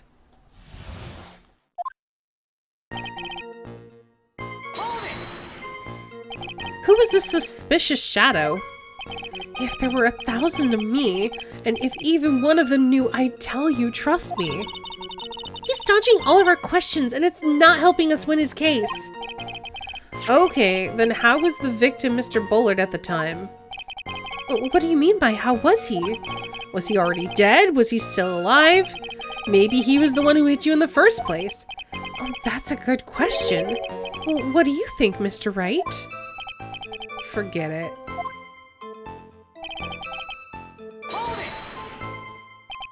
Your forehead?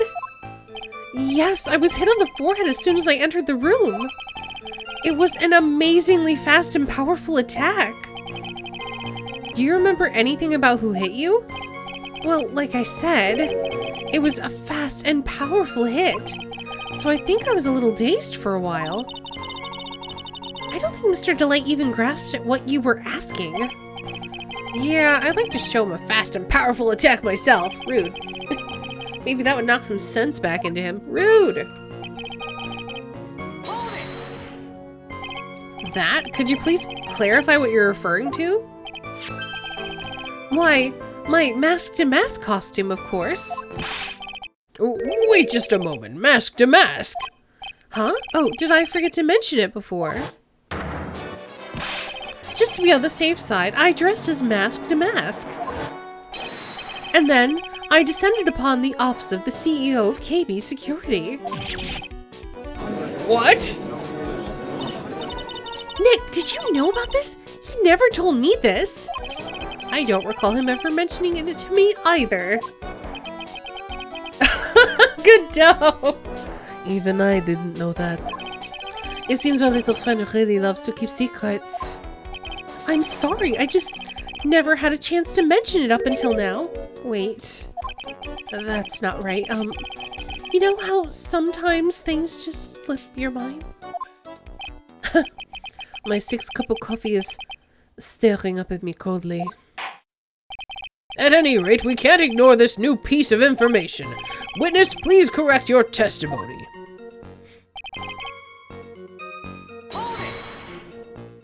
Why were you dressed up as Mask to Mask? Why, because I'm Mask to Mask, of course. Oh, what are you talking about? Mask to Mask trial is being held next door. Yes, I guess so. Anyway, at that time, I thought I was being blackmailed over the Mask to Mask issue. So I thought I should go as him, you know, just to be safe. Oh boy. Let me tell you, it's a real pain to move around with that cape. That's why it took a lot longer than I'd expected. Took a lot longer? What is he talking about? What do you mean by took a lot longer? Oh, opening the safe, of course.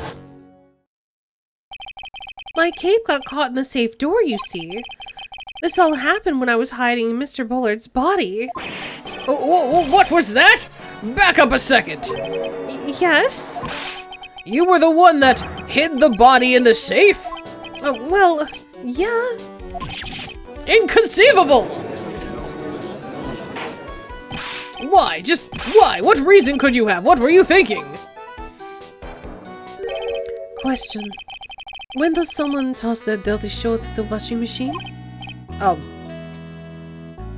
What? The answer is simple.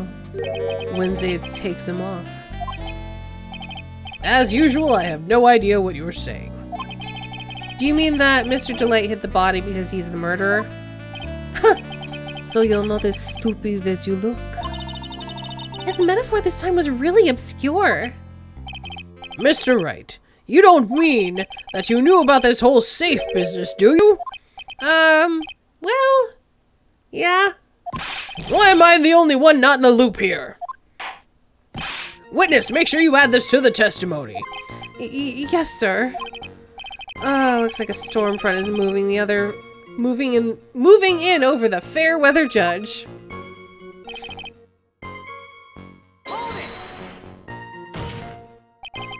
Why did you hide the body in the safe anyway?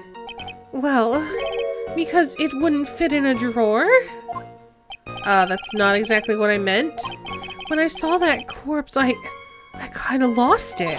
I thought, if they find his corpse, they'll think I did it. I think you had a simpler reason than that. It's because you killed him. That's why you spent 10 minutes hiding the body. That certainly makes more sense. Hold on. 10 minutes? What is it, Nick? I just had a thought. Under those circumstances, would you normally try and hide the body? And spend 10 whole minutes to do it? Under those circumstances? What circumstances? Oh! Hey, Nick! If you think his behavior was so strange, why don't you present some evidence that would show just what those circumstances were? That's it. I'll take it the court record. Yes, because there was the alarm going! We heard this from Mr. Delight yesterday, didn't we? There's not much in this testimony either. I bet you he's still hiding something. Wouldn't be surprised, just have to draw it out of him. I just hope he doesn't make things any more complicated.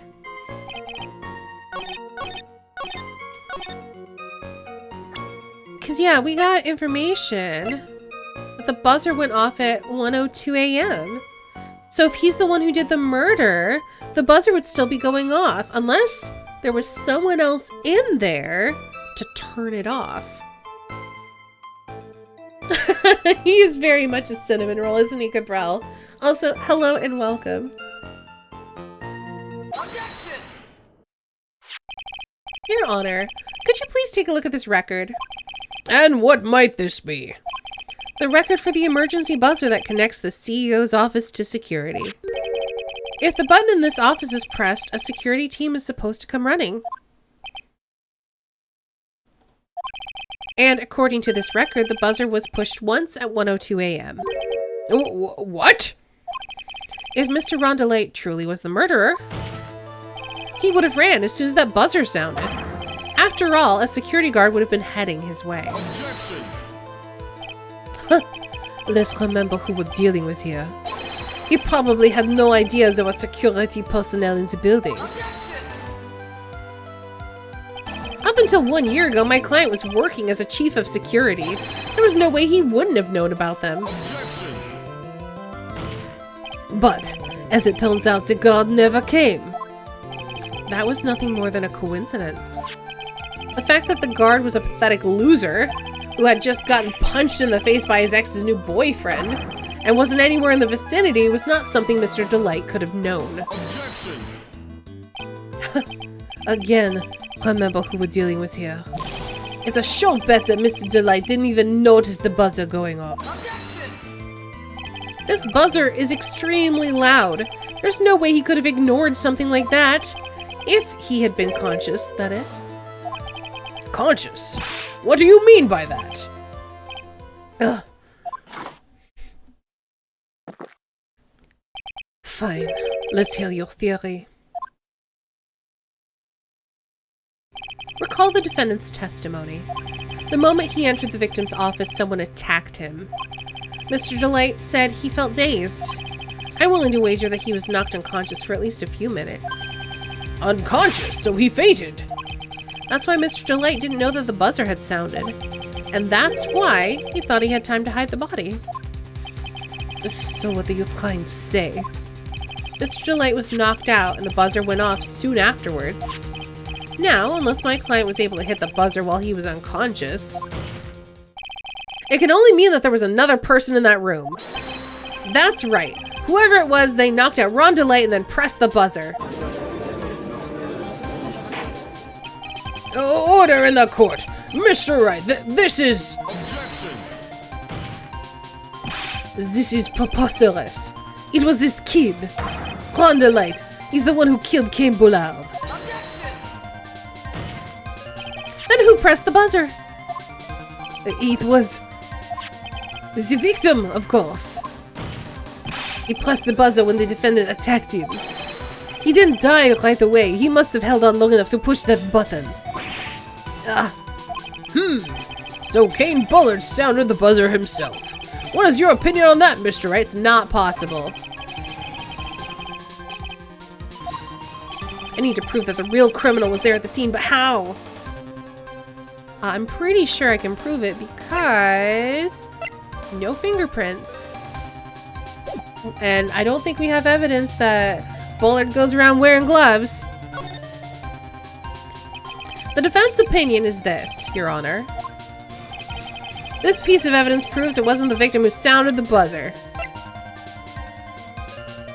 Oops.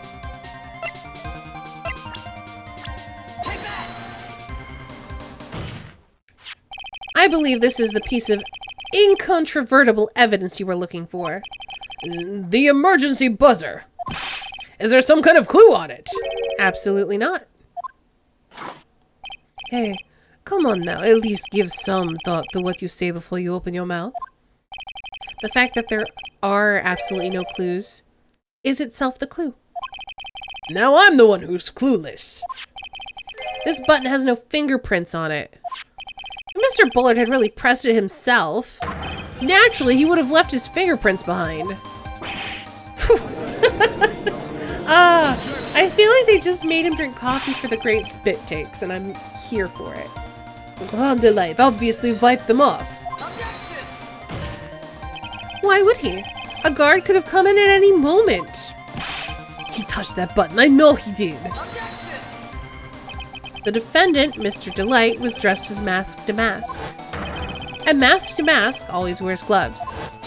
What reason could he possibly have to wipe the button free of fingerprints? Order! Order! Order! It would seem. I've been forced to eat crow. I wonder what blend number crow flavored coffee is. However, if the real killer was there at the scene, why would that person press the emergency buzzer? To get our client found guilty. Shouldn't they have run away without putting themselves in extra danger? What is this awkward silence all of a sudden? It looks like you're fresh out of parlor tricks. They're onto you, Nick! Just give me a minute to collect my thoughts! The real culprit killed Mr. Bullard at around 1 a.m. And Mr. Delight just happened to waltz in when the murder was taking place, right? Oh, and Mr. Delight just happened to waltz in when the murder was taking place, right? The killer clobbered Mr. Delight and then sounded the buzzer. Even though security was supposed to respond right away if the buzzer was pressed. Security was supposed to respond. Time's up, Mr. Wright. Let's hear what you have to say. Very well then. Oh, you've got some guts. I like that in an opponent. Why did the real killer sound the emergency buzzer? To call the security guard. The killer knew that if they pressed that button, a guard would come running. And that was exactly what they wanted. And do you mean to say the killer called the guard on purpose? Yes. Although, as it turned out, he never showed up. Because he was getting his clock cleaned at the time. What a touching story. You're saying the killer had a change of heart and called the guard to turn himself in? No, Godot. No, I'm not. When that buzzer sounded, there were 3 people in that office. The victim, Kane Bullard, who was already dead. The defendant, Rhonda Light, who was out cold. And the third person, the real killer. Hypothetically, yes. Now then, in this situation, if the real killer made an escape, what would happen? The only ones left in the room would be the victim and Rhonda Light. And if any security guards came running in at that time, they would think that I was the murderer. Yes, that was precisely the killer's real objective. To frame Rhonda Light for the murder.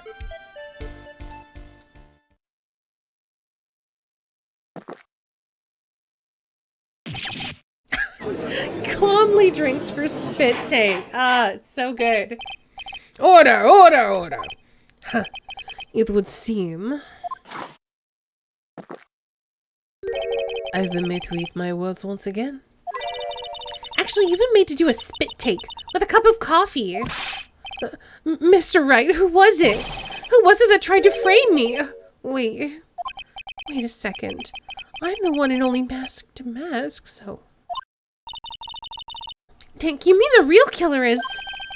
We're gonna drag that person in here right now. But, who is it? I don't have any solid proof yet, but think about it. The killer knew Mr. Delight's identity. They also knew that he had been called to KB security that night. So the killer used him to execute a well-crafted plan to murder Kane Bullard. Now then, let's hear your accusation, Mr. Wright. Who was it that framed Mr. Ron DeLate for the murder of Kane Bullard? Well... who else but Larry Butts? No, Luke at me. Alright, Rex, have a good one. Detective Luke at me. He's the only one who could have done it. Ace Detective? Luke at me? You mean Mask to Mask did it? Your Honor, the person being tried in the court next to us is not Mask to Mask at all. He is, in actuality, the true murderer of Kane Bullard. Hey, Furman. Order, order, Mr. Wright, explain yourself. Theft and murder. Which is the more serious crime? They're not even close. Murder is the more serious crime, of course. It's a capital crime subject to capital punishment. Please remember the trial from yesterday, if you would. When Luke Atme confessed, there was a huge commotion in the courtroom. Of course, a famous detective was unmasked as, well, masked the mask. Instead of being convicted of murder, he was found guilty of grand larceny. That was his true objective all along. To be found guilty. Mask to Mask had the perfect alibi for when the murder took place. He was stealing the urn at Lordly Taylor. Who's in this costume then? In other words, who's the stooge? I want to know who did... Luke must have hired someone to do that, but who? I want to know. Being found guilty as Mask to Mask was Luke Atme's airtight, watertight, unassailable alibi. A guilty verdict as an alibi.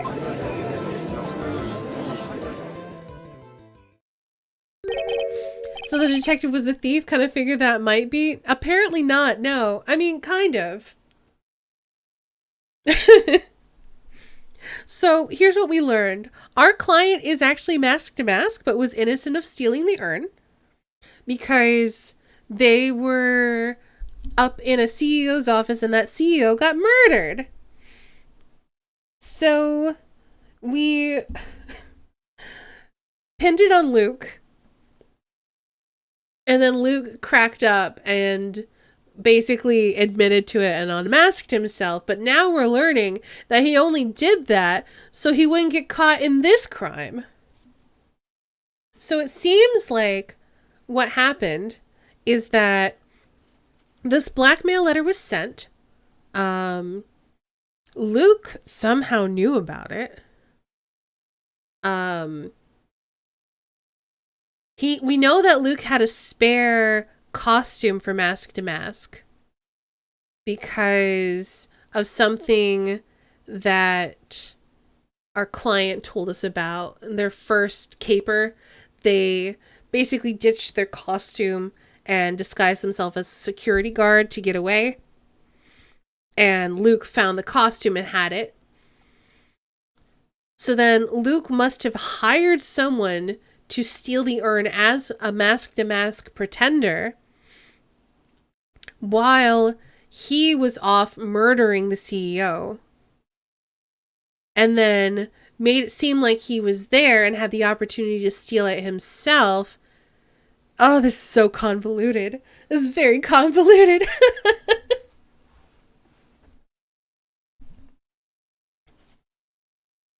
You know, it's almost time. For what? For Luke Atme's verdict. It was a pretty simple trial after all. If we're going to stop this trial and stall that one, we need to do it now. Of course. That's assuming you have proof that the detective was the one who committed the murder. Mr. Luke Atme's trial has indeed attracted the attention of the entire country.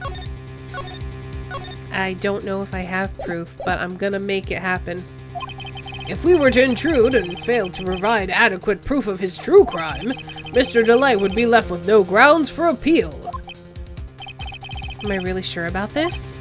Huh. A bet's only good when your life's the ante. What? Mr. Wright, I believe in you. Mr. Delight. So please, I'm begging you. Thanks, but my decision will determine the rest of your life. Can I really risk your life like this? Phoenix. What was that? Don't stray, Phoenix. For your client, the path of trust. That voice. It sounded like... Mia! Your Honor, the defense requests an immediate recess. Huh. So that's your answer, huh? Very well. I've decided as well. This court will now take a 20-minute recess. Mr. Wright, when we return, please summon Mr. Look at Me to the stand. Yes, Your Honor.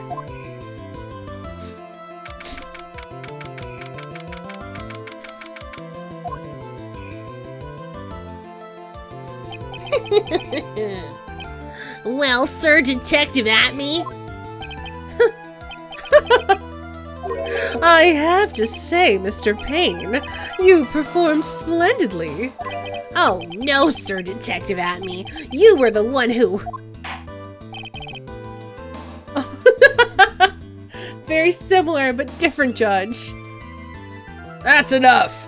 This court sees no reason to further prolong this trial. This court finds the defendant Look at Me. Objection! Wait! Don't hand down your verdict yet, please! Well, well, Sir Lawyer, come to my courtroom. Who's this hoser, eh? Is he Canadian?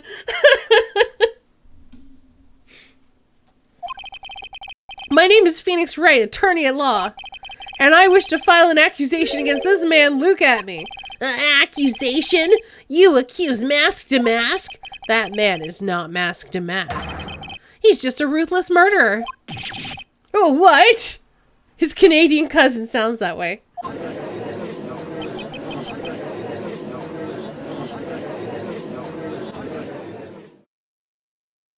To be continued. I thought I was going to have evidence. Apparently not.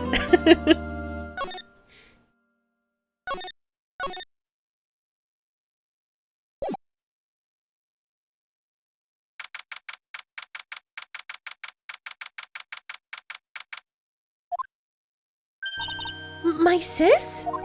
I could have sworn I heard Mia's voice. So then she's still alive inside your heart. Nicky boy. Oh, Miss Delight. Is it true that Detective is the real killer? To be honest, we don't have any definite proof. But he's the only one who could have done it. But wasn't he at Lord Leteo that night? Not to mention, we don't exactly know his motive. I mean, why would Detective Atme want to kill Kane Bullard? Oh no, it's almost time. Better get back to the courtroom. I need to find some solid proof. And that's gotta happen sooner rather than later.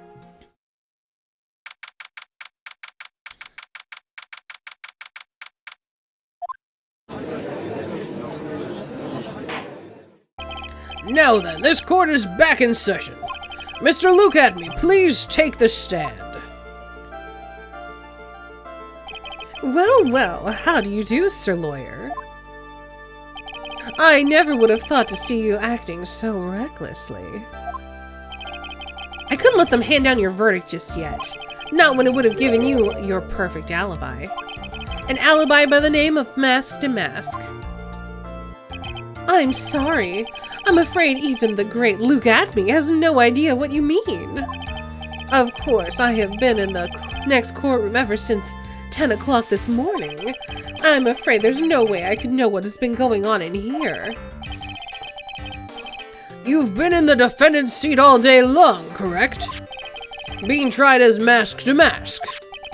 Indeed, it is truly child's play to fool the ignorant masses. Not only did the poor fools ask me to protect their valuables, they even gave me a generous reward upon returning their own property to them. Take this red diamond ring! The red diamond! That he's been blackmailing our Mask to Mask! That sparkles upon my divine finger, for example. So, you continue to insist that you are in fact Mask to Mask? Of course. Very well then, Look at Me. Let us begin with this simple question. On October 12th at 1 a.m., Kane Bullard was murdered. Where were you at that time? One without knowledge lacks even the knowledge that he should be ashamed of himself. But don't worry, I will not hold it against you, Sir Judge. Thanks. All right, Mr. Atme. The night of the murder. Speak. We're all ears. As you wish, Sir Prosecutor.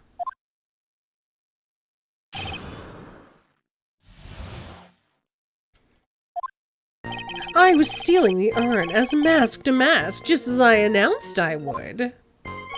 I had more than enough time to prepare. It was a pathetically easy job.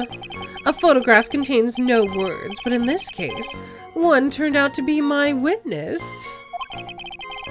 The time at which the camera captured mask to mask was the same time as the murder. It seems the main point of discussion will be the photo of this crime scene. Everything else up until now was all part of his plan. There has to be a secret to this picture as well. Even the great mask de mask cannot be in two places at once.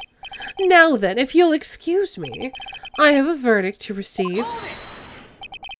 Unfortunately, Mr. Atme, we still have to do your cross-examination. A fool is too foolish to know that he is a fool. Okay. When did you become Von Karma? I think he's trying to say that you're full of it, Nick. The only thing that's full of it is his alibi.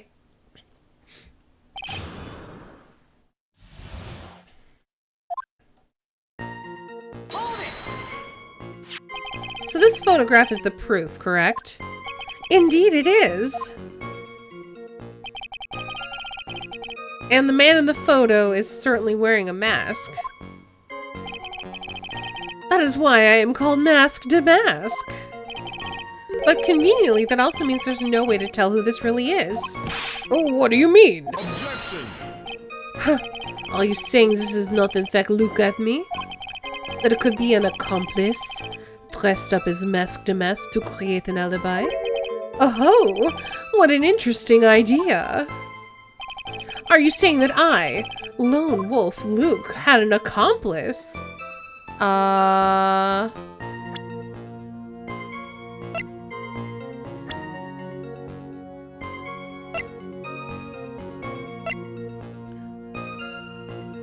Probably, yes.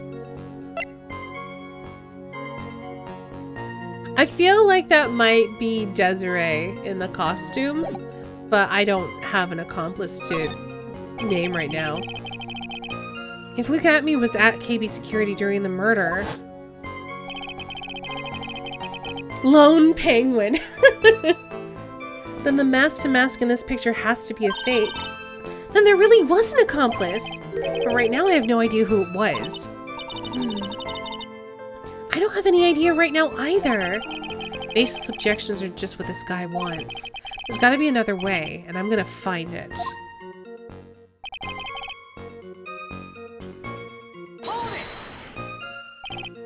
I believe Adrian Andrews hired you at one point? That's right. That was over 20 days ago, if I'm not mistaken. You sent this calling card to Lordly Taylor 10 days before the heist. That would mean you sent out the card after you began your security watch, right? Indeed. There was no reason why I couldn't do both jobs at once. It was the perfect opportunity to steal my latest target. I see. You truly are evil, aren't you? Yes, evil is what I am. Hey, Nick. Isn't there something odd about this? Detective Atme was always proud of his ace detective skills, right? But the urn was stolen from Lordly Taylor while he was the only one watching it. He'd have no way to maintain his perfect ace detective persona. You know, that's true. It is kind of odd.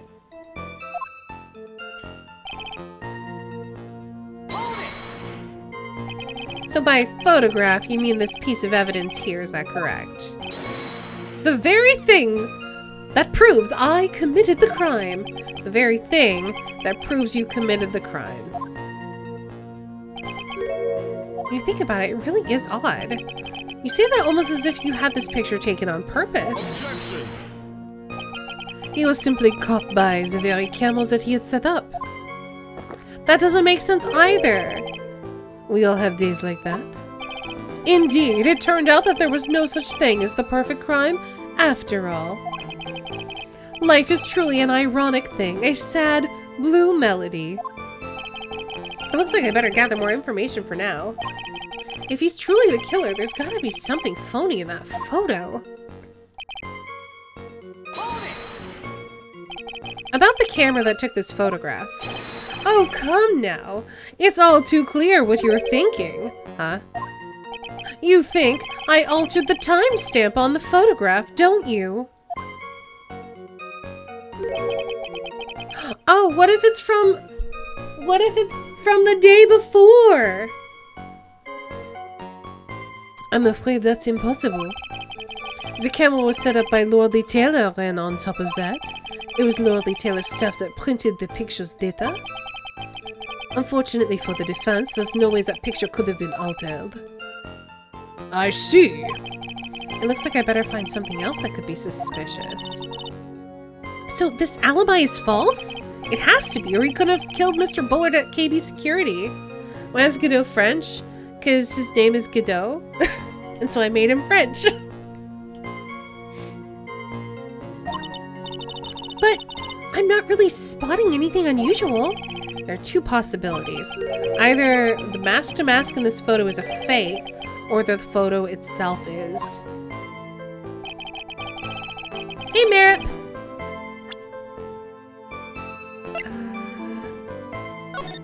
So let's see. Yeah, this doesn't specify the date at all.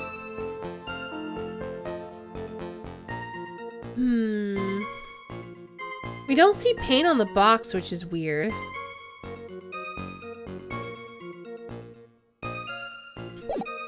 So let's go through our evidence.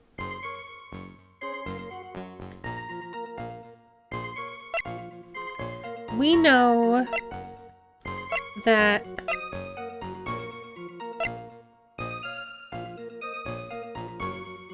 this was dropped 2 weeks ago. So we know that this is sometime in the last 2 weeks.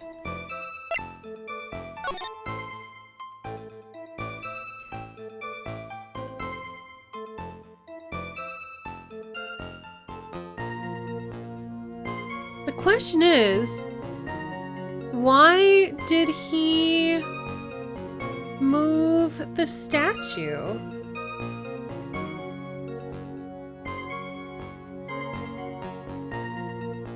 I feel like that's the issue. Like, if he didn't actually get into a tussle, he would have had to go back and move the statue. Or someone would have had to move the statue. I feel like that's the...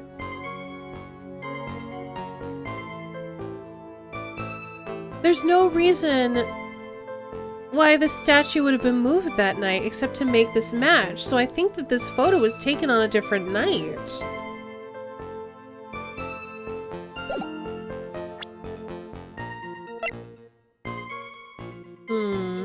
But the camera went off once at 1 a.m. on the night of the crime. So, I don't know. I don't think it makes sense for him to have an accomplice. Like, we don't have any evidence, so it'd just be a complete stab in the dark. But we do have some evidence. This showed up on the day of the crime and was moved again that night. But it's nowhere in this photo. Would we see it back here? It's possible that we can't see it.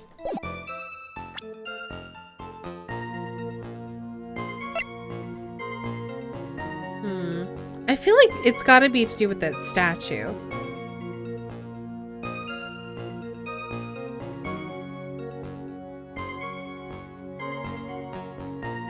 And then how did the sword get all twisted up if he's the thief? Stealing the urn.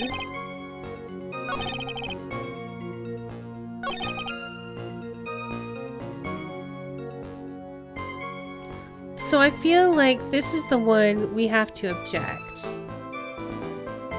Oh, the quality dropped for a second and thought it was my eyes that were the problem. Oh no.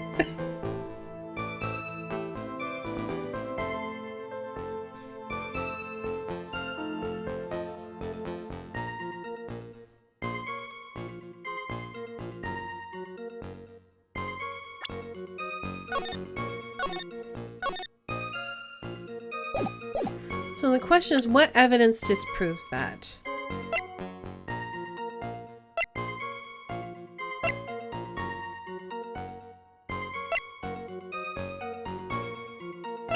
I feel like it's either the golden statue or the photo itself, so I think I'm gonna go with the photo. Nope.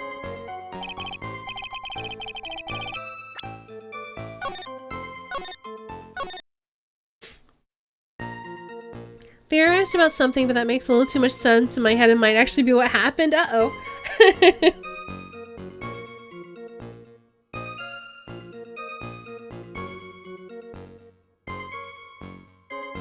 Well, if you're worried about spoiling stuff, but you still want to discuss your theory, we do have a stream spoilers channel in Discord if you want to drop it in there.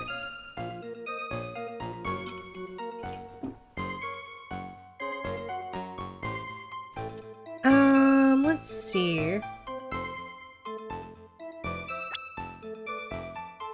But that's very much a all spoilers are fair game zone, so don't go in there if you don't want the game spoiled for yourself, potentially. Or I guess if you do, maybe use, if it's stuff that you actually know to be true, maybe put spoiler tags around it. But, yeah, anyway. Let's try this? Nope. Okay.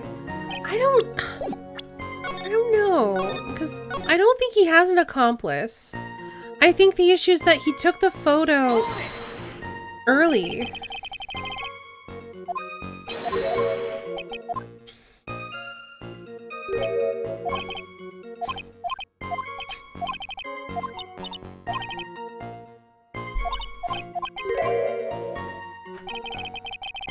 Also, wait a second. If the camera only went off once...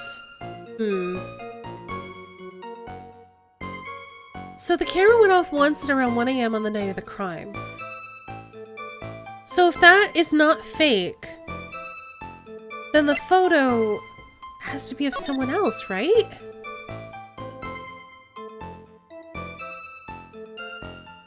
We also know from something that Ronnie said is that he had a spare costume.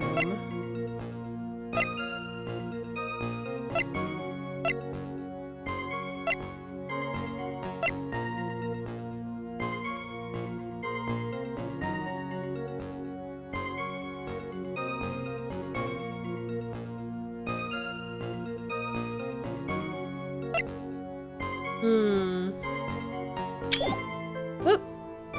I took a screenshot. I did not mean to do that. Pathetically easy job. Why was it easy? Why did he say it was easy? Adrian Andrews hired you. Yeah, this one was weird. If they're wearing a mask, it's usually not who it's supposed to be.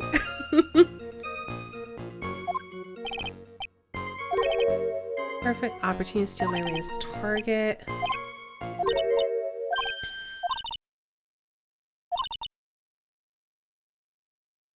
Proud of his ace detective skills. Have no way to maintain his perfect ace detective persona.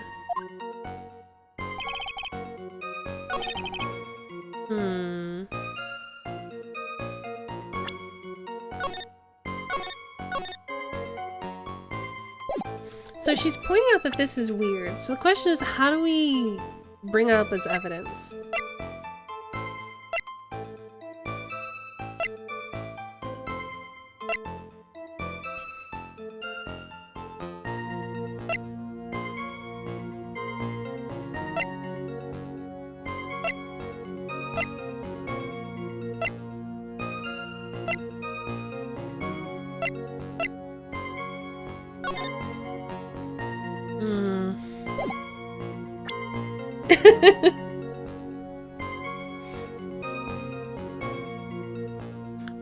The photo was taken at 12:58. Buzzer went off at 1:02. Maybe Abby can just run really fast. He's the Flash.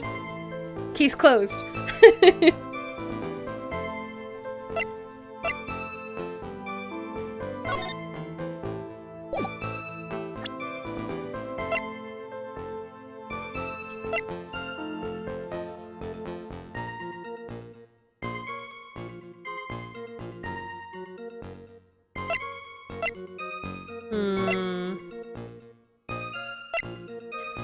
This one's definitely tricky. I'm not quite sure what they want me to present here to poke a hole in. Like, there's definitely things he's saying that seem iffy. We know he has the spare costume. So I feel like he had to have an accomplice. But the question is, who would his accomplice be? We don't know anyone else associated with him.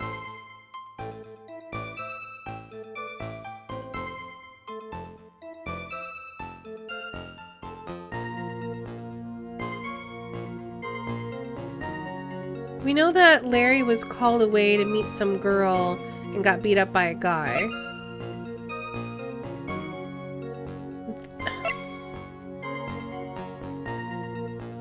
If she knew about... She knew... Wait. She knew Atme had the vase. For some reason. Or the urn, whatever. What if he blackmailed her to steal it?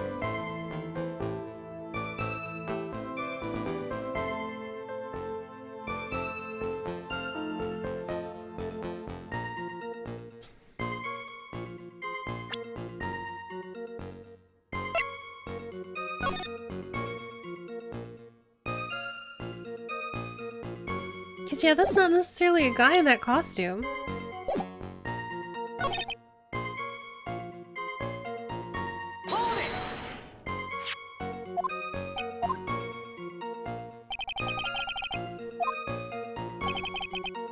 How's Larry keep ending up involved? Because the game likes to reuse him. Currently, he's a security guard. Objection!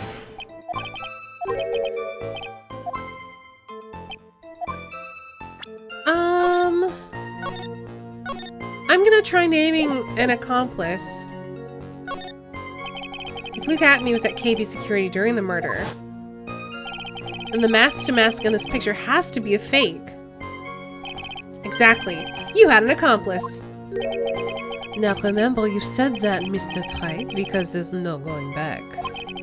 If you're making baseless claims, I'll treat you to a penalty myself. That penalty is probably boiling hot, too. So who is it, Mr. Wright? Who was the accomplice? The only person I can think of is Desiree! The music did not stop. Is this person? That's quite the prank you're trying to pull. Do you have any evidence that this person is in fact an accomplice? Well... The aura! The aura that the person has around them! Oh no. If you're going to judge someone by their aura, you'd be right up there as #1 suspect, Mr. Wright. Ugh, I just jumped the gun on that one. So we definitely don't have any evidence that he had an accomplice, which is annoying. I'm gonna load. Hey, Disintegration, so we are, trying to prove that Luke Atme is not actually mask to mask.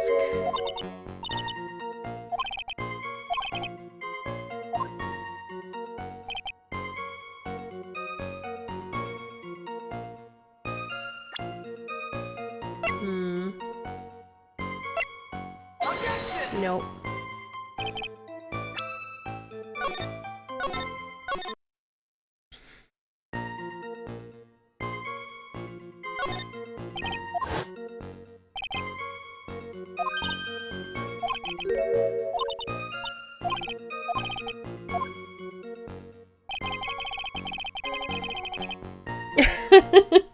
Hey, Oreo.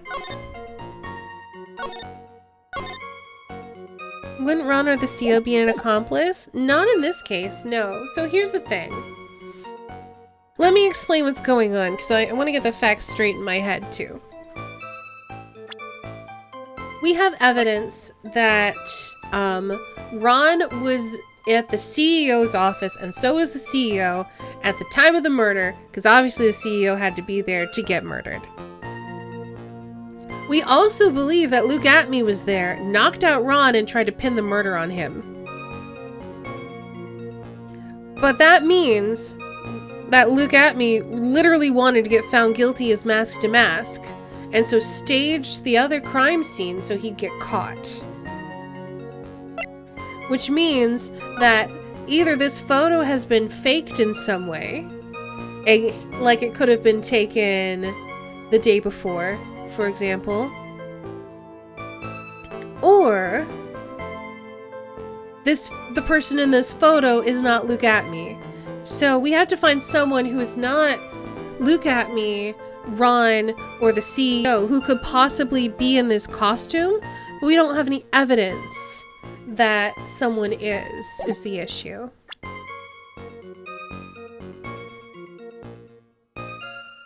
See you later, crappy gamer.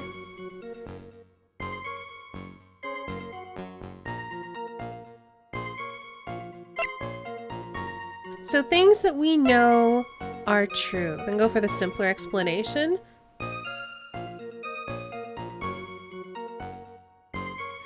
Okay, the simplest explanation. Ron's lying, he did it. Case closed. Throw the book at him.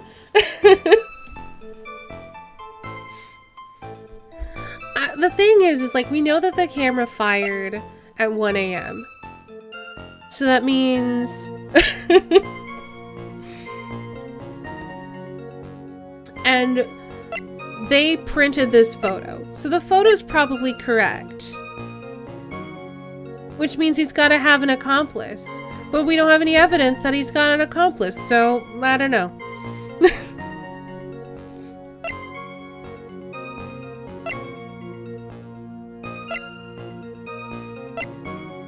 We also don't have any evidence that the thing is fake.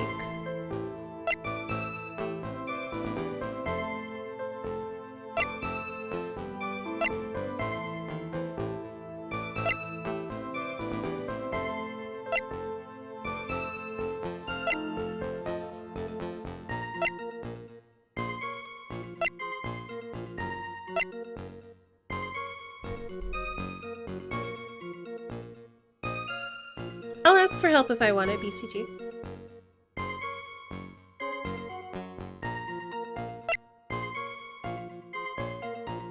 So the thing I feel like is confusing me about this photo is that it doesn't have the statue of Amy Faye in it, which is suggesting to me that it could have been taken earlier. But we know it was also moved again that night, but there wouldn't be any reason to move it, is the thing. So, I'm so confused. The only reason I think maybe would be to move it is to make sure it matches this photo, but we still know that a photo was taken that night. And this is the photo that they provided. They couldn't have meddled with this. That's why I'm so confused here. Like they've said time and time again, the security camera was provided by Lorelei Taylor. They're the ones who printed off the thing. Like the whole thing was run by them.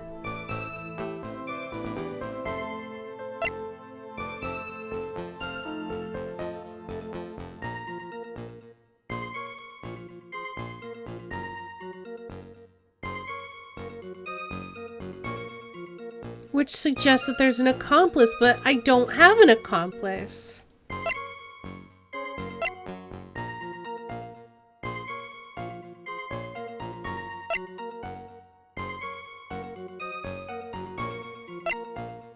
And then none of this stuff is relevant. It's gotta be... Because, okay, there's the...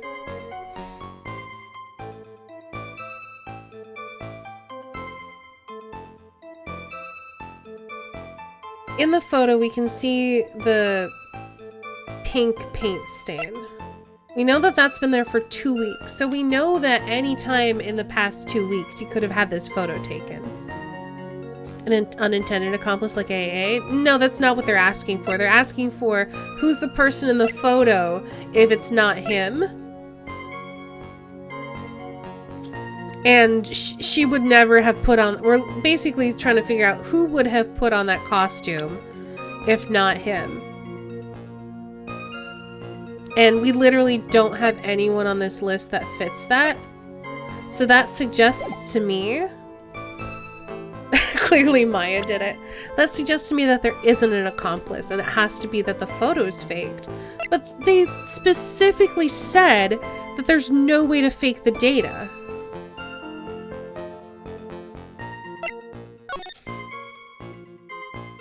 Like, we can see the paint there. The paint could be hidden here. So it could be the correct box. It's possible it's not the correct box. I don't think we have a way to prove that either way.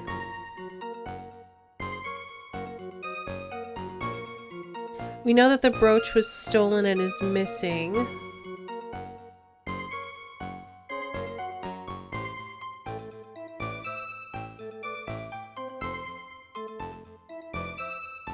Badge being dressed up and committed the heist.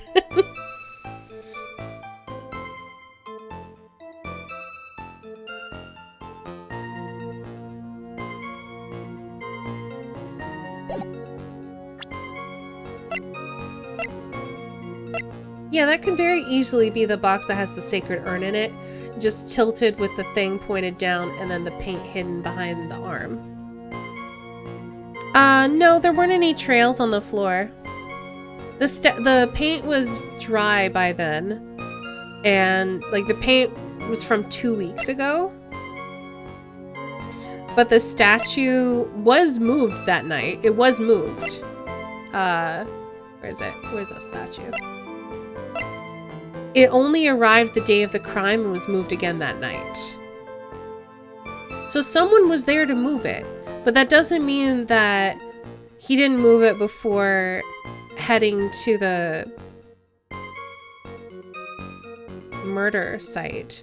The thing that's tripping me up is this camera data, where it says it went off at 1 a.m. on the night of the crime. What did they say about the brooch? Not asking rhetorically, want to jog my memory. It got torn off and was found beneath the statue of Amy Faye. Originally, this guy said that he struggled with the dude and pulled it off, but then we found out that that was a lie.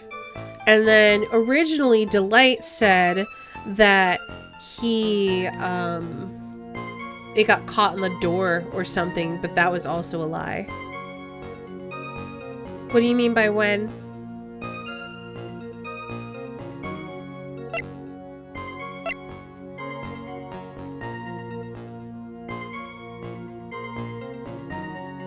When did the brooch go missing? We have no idea. We only know that it's not in the photo.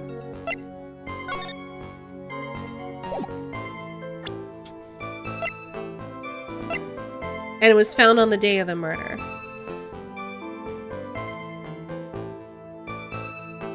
Was it supposed to be torn off during the robbery? Yes.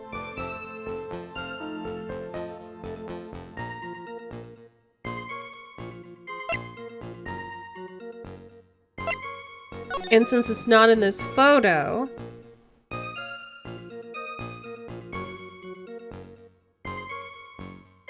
it's possible.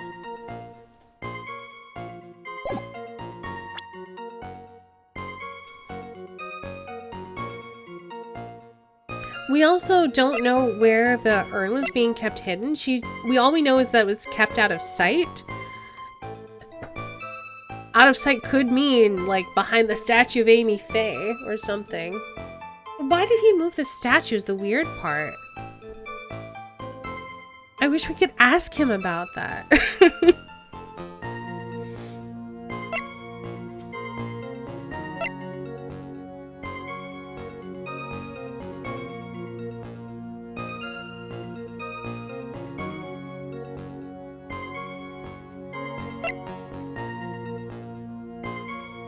Because, yeah, we already used this to be like, hey, the brooch got torn off.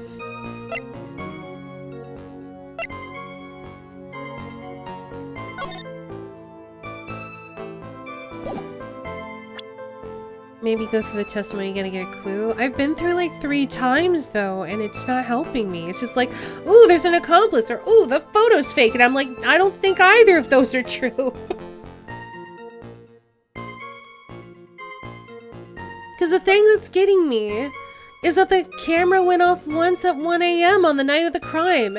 How would it do that if he didn't have an accomplice, but we don't have an accomplice for him?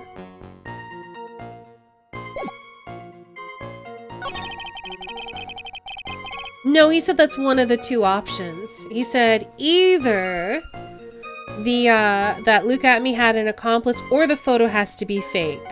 It's the only way that we can place him at the CEO's office.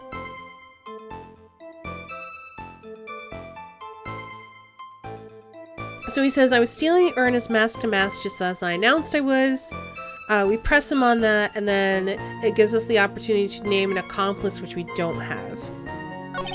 More than enough time to prepare was a pathetically easy job. We press him on that, and then Maya's like, well, it's weird because that messes up his ace detective persona. Because his MO has always been like he gets on the case after the fact. So getting caught when you're the one planning the defense seems weird. And then when we press on this, hold on, let's press this one again to get more info. Photograph, piece of evidence, proves I committed the crime. And then he says, Laura Lee Taylor provided the camera. There's no way I could have tampered with it. That means I could not have killed Kane Bullard unless I had an accomplice. Come on, think long and hard about that night. Oh, okay, we're getting more info now, at least. The basement warehouse in this picture that supposedly captures it. It's gotta be here. Isn't there something funny about this picture? There's gotta be.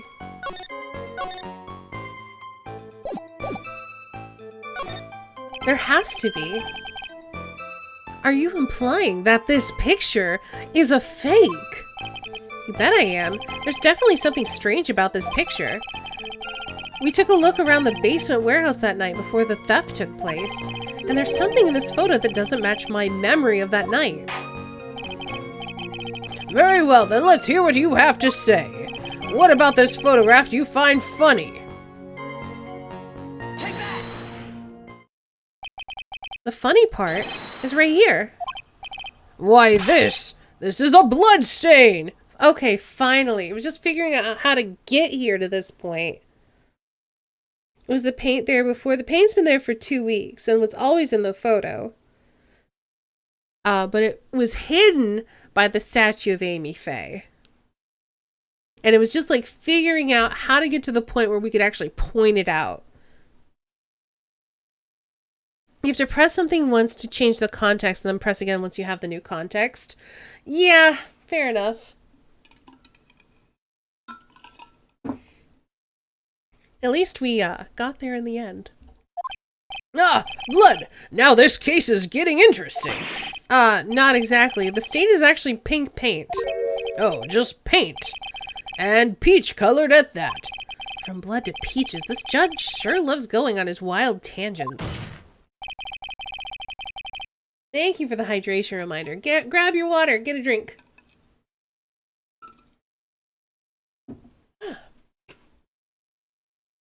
The problem with this photograph is not the paint. The problem is when you consider the layout of the basement warehouse. It turns out that something that should be there is nowhere to be seen. Well, Mr. Wright, what is supposed to be in this picture instead of the paint stains? Oops. The supervisor of the treasure exhibit stated the following. Well, there's a good reason for that. On the day of the crime at around noon, that golden statue just happened to arrive from the mountain training hall. I realized that the statue would be the perfect size for covering up the paint stains. That's why I put it where you first saw it. I myself was there the night the theft took place and saw the statue in that spot. If this picture was truly taken on that night, then that statue should have been there. But when I went there the day after the theft, that statue of the old bag was sitting in the corner. Perhaps it was somehow pushed there accidentally. Your Honor, the statue is slightly larger than yourself and quite heavy. It would take more than an accidental push to move it in that distance. In that case, can you prove it? Can you give us the rhyme and reason as to why the statue was moved that night? Can you do it, Nick? Never mind who moved it.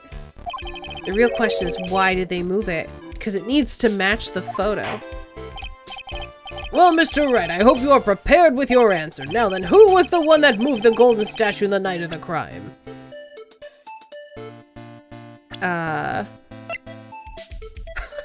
No. What if it's not him, though? But the thing is, I have to figure out why he had to move it. He had to move it to make it match the photo. The one who moved the statue is none other than Look at Me. Come now, Sir Lawyer. There you go again on one of your strange delusions. Mr. Wright, what basis do you have for your strange delusions? You'll want to save the French voice for someone later in the game. You know what? It's too late. I've already used it. It's very simple. The witness was the only one in the basement warehouse that night. That is indeed very simple. However, why would I want to move a heavy golden statue? The reason for moving the statue, here's where our battle really begins. Well, Mr. Wright, what reason did the witness have to move that statue? The reason can be found here in this photograph. Just make the other person Russian again? Yeah, maybe. Look at me. You pretended to be Mask to Mask to create an alibi by showing you were at Lordly Taylor that night. Or more French voices are needed? We could do that. I could just do a slightly different French accent. But this photograph contains a single fatal flaw. If the statue had been there, your lie would have been exposed like cheap film at a drugstore. That's why you had to move the statue. A single fatal flaw. Interesting theory. Please enlighten us. Just where in this picture does the lie exist? I should have... Oh no. Oh no. Well, I mean, obviously the time's correct, but the date is wrong. This wasn't taken... Naturally, the lie in this photo is the timestamp. What do you mean? I'll tell you exactly what I mean. On the night in question, Luke Atme went to KB Security and murdered Kane Bullard. Therefore, it's obvious. It would have been impossible for him to have been at Lordly Taylor at this time.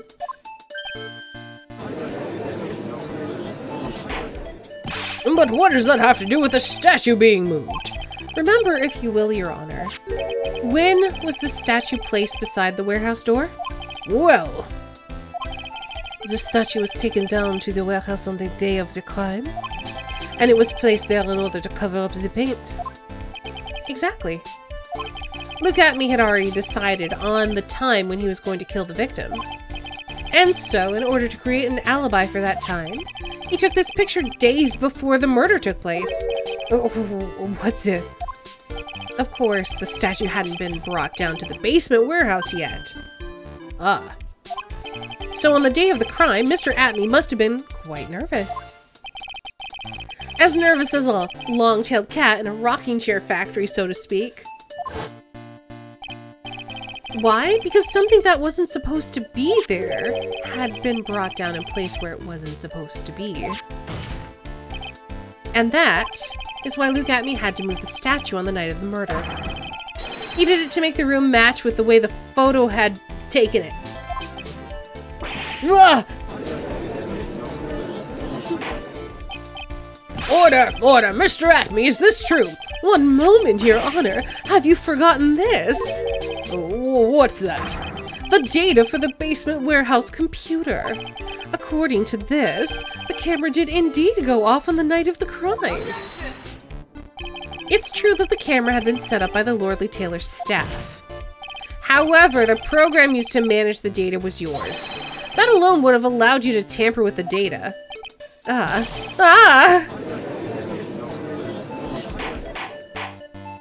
Order! Mr. Godot, what is the meaning of this?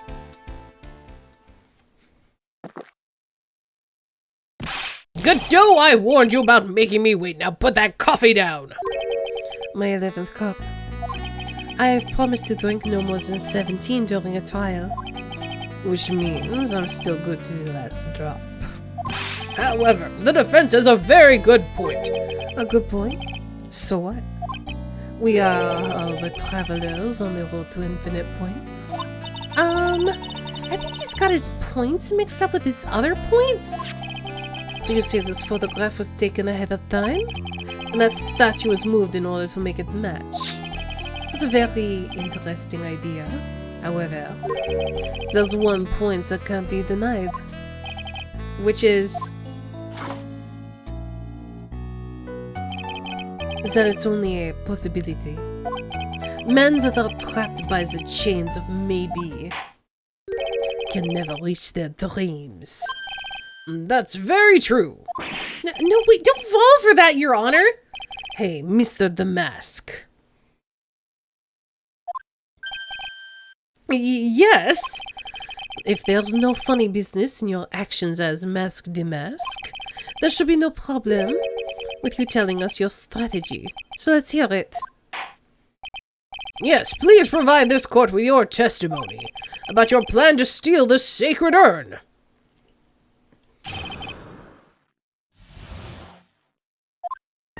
I first received the request from Lordly Taylor about 20 days ago. The urn was placed in a box, and Zvari! It was then sent to the warehouse. Hence, I was actually unable to see the urn for myself until the day of the crime. I knew it was an extremely valuable treasure, so I sent my card 10 days beforehand. And then handled security by myself to ensure that my crime would go smoothly. At last, I held the urn in my hands for the first time at 1 a.m. on October 12th. That's pretty much all stuff we've heard before, isn't it? Yeah, but we'll find the truth hidden in the nuggets of new information he gave. Witness, you're sure there are no mistakes this time? Zvari. Very well then, Mr. Wright, you may begin your cross-examination. Points are pretty finite. They are pretty finite. Okay, so we do we have evidence that the urn is worthless? Nope. Nope, that evidence is gone, so it's gotta be something else. Press them on everything. I will say, it's very fun to go, Zvari! You were asked to guard the urn by Ms. Adrian Andrews, is that right? Indeed. It seemed that they heard of my sparkling reputation. I see Miss Andrews is still attracting the weirdos. You better watch out. Oh, you better watch out too, Maya.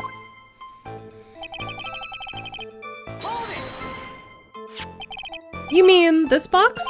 Yes, that pathetic box. I put more emphasis on the re. Zvari! Lady Andrews was especially taken with that urn, and she wouldn't let anyone enter the storeroom, not even me. Interesting new tidbit.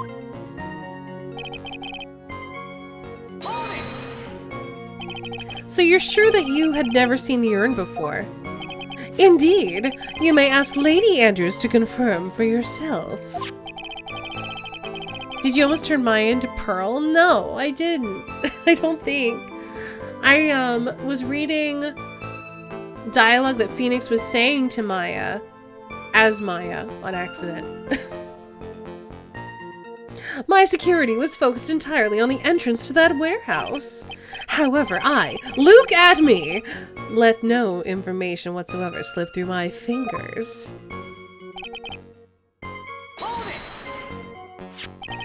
You mean this calling card? That's right. That is without a doubt my calling card. I guess Mr. Delight didn't make this after all. Of course, because Atme knew about the emblem. Making this card authentic would have been child's play for him. Hey, Golden!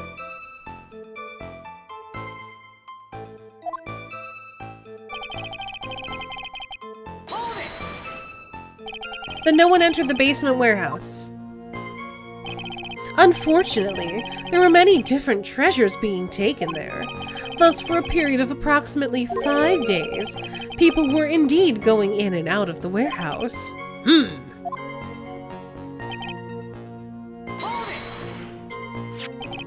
And this is the photo that proves that, huh? Indeed. To be honest, even if a photo was taken, I didn't think it would matter terribly much.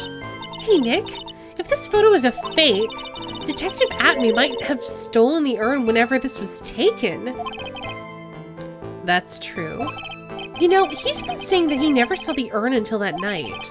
If we can prove that he's lying, we can wrap this up. Oh. You know what? F it. We're saying Maya's saying this. If we can wrap this up and put a bow on it. And you take a good hard look at the court record. Not a lot to go on, is there? A detective's been covering his tracks. There's only one thing we need to prove in this cross-examination, that he took this photo well before the actual night of the crime. Alright then, how do we do that? There's one thing that Atme stated very clearly, that he had never seen the urn before he stole it. We need to prove that he's lying.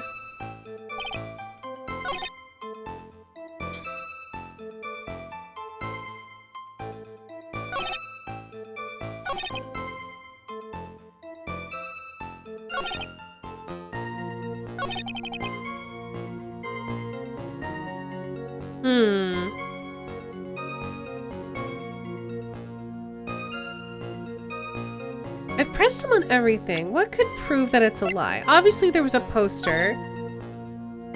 But I think we're talking about he never physically seen the urn. Hold on. What does this say?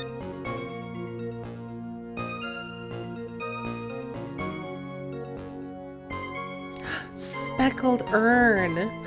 It's speckled because it's covered in paint. Yep, I got it. It's not normally speckled. See, there's no speckles on it. He didn't realize.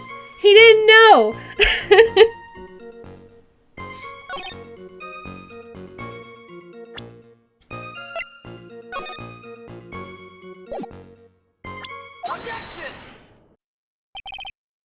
Mr. Atme, if you really are mask to mask.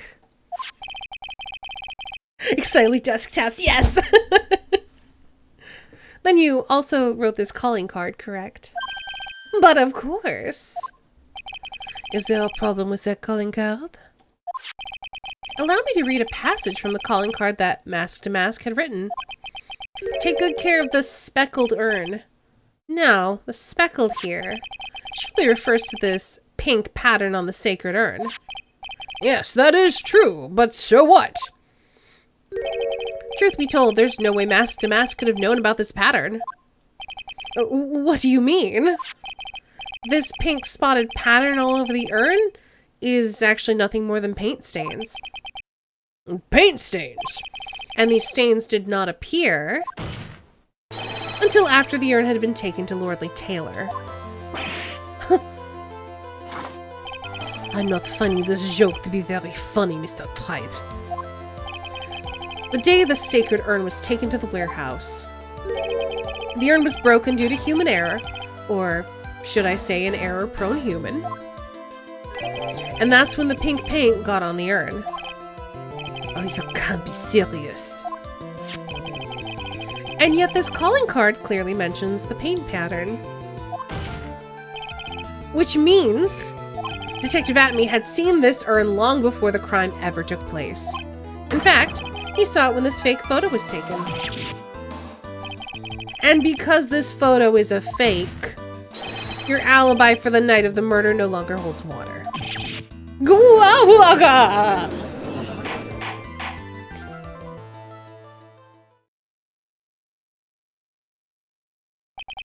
Witness, do you have anything to say for yourself? All right, that did it. He's broken. Nick, I think it's still a little early for a victory pose. Huh? Huh. It's so sad. No one has any conviction these days. Conviction, you say? Yesterday, we all decided unanimously that this man was Mask the Mask. And now we're calling him a murderer. You don't think we're being a tad fickle? That's a good point. No, wait, don't fall for that too, Your Honor. You say that Look At Me was the one who killed Cain Boulard? Then let me ask you this. Why would he do that? An excellent point. Motive, Mr. Wright, motive. Might you, my merry murderous motive manifest?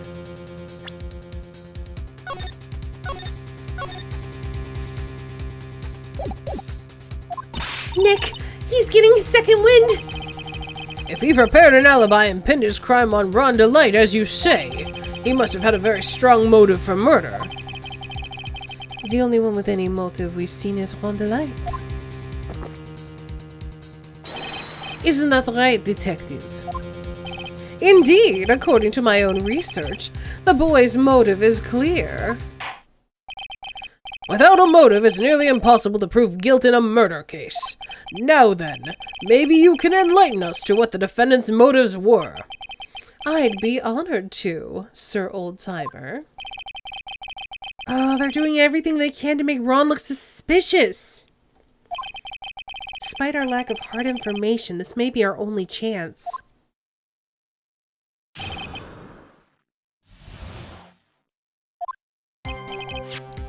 Luke At Me, had no point of contact with the victim whatsoever. Cain Boulard decided to investigate Mask to Mask and simply mistook who he was. It was Mr. Bullard who wrote the blackmail letter and sent it to Rhonda Light. And it was again Mr. Bullard who harbored a grudge against Mr. Delight for his betrayal. Mr. Bullard's mistake is quite excusable. The defendant truly believes he is Mask to Mask. That is why Mr. Delight saw it fit to kill Cain Boulard. Truly a tragedy. So the victim, Cain Bullard, blackmailed the defendant. This is the blackmail letter found in the defendant's apartment. The handwriting test confirms that Mr. Bullard was indeed the one who wrote the letter. What? Very well, Mr. Wright. Begin your cross-examination. That is surprising. I find it really interesting that Phoenix was caught off guard as well with that.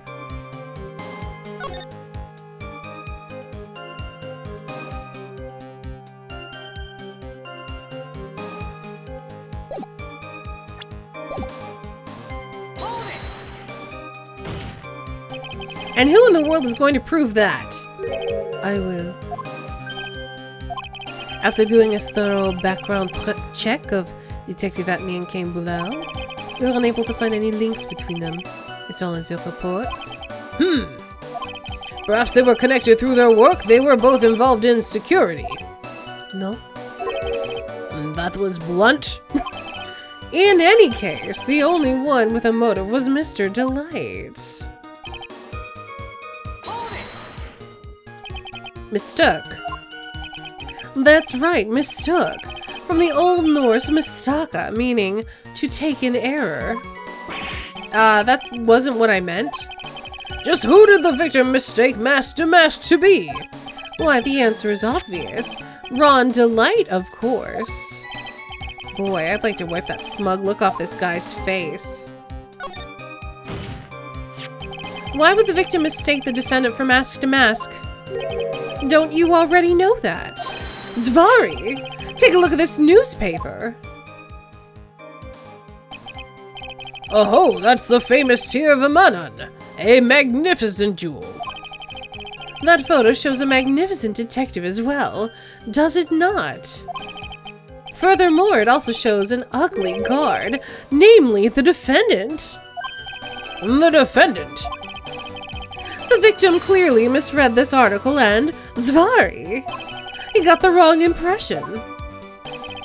The impression that this ugly security guard was in fact masked a mask. I see. That was an unusually reasonable deduction.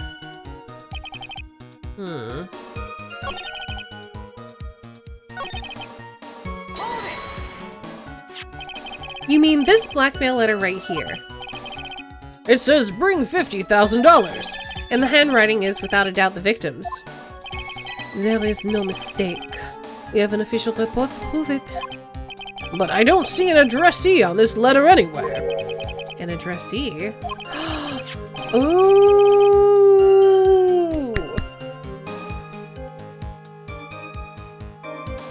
Interesting point, Mr. Judge.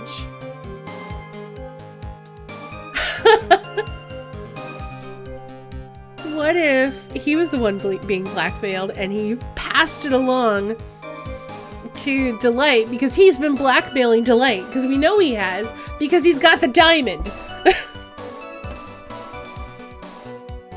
The judge actually helped. He did. Like, hold on. Let's read this again.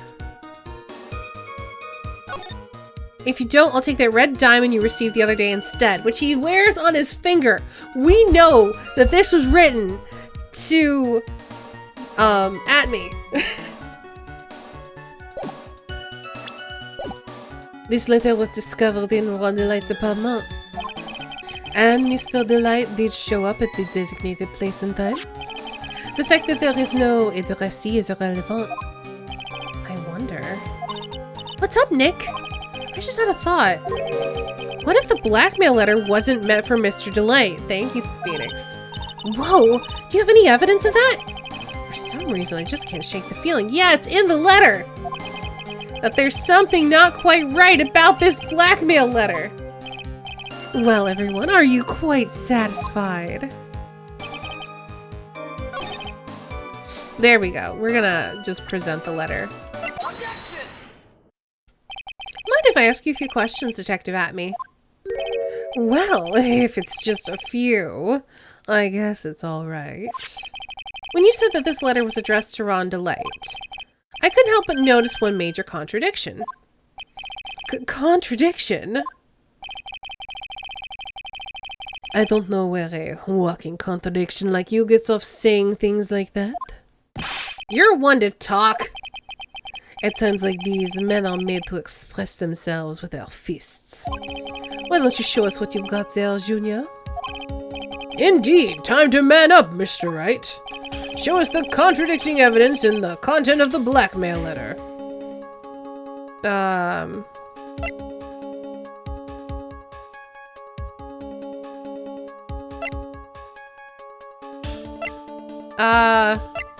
I'm assuming I can't just present the blackmail letter?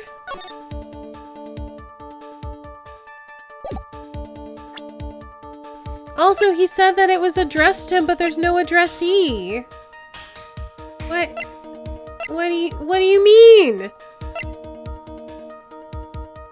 What do you mean?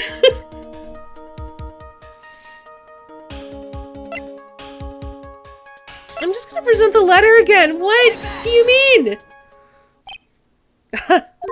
A little two-punch like that wouldn't even faze me. I think you mean 1-2 punch. Mr. Wright, try thinking things through a little more before finding fault with others. Okay.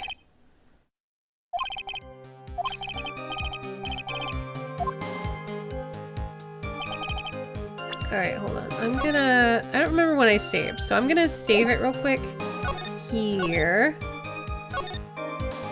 And we're gonna load this guy.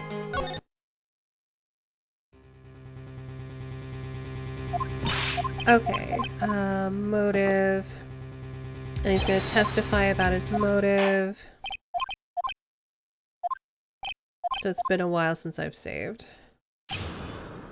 So So we'll just let him go through this again real quick. I don't think profiles would matter. Because... I mean, maybe it does.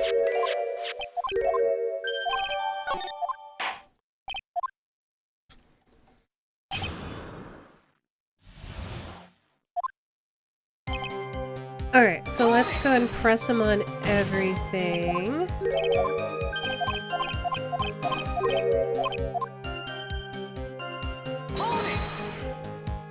And then he talks about the article.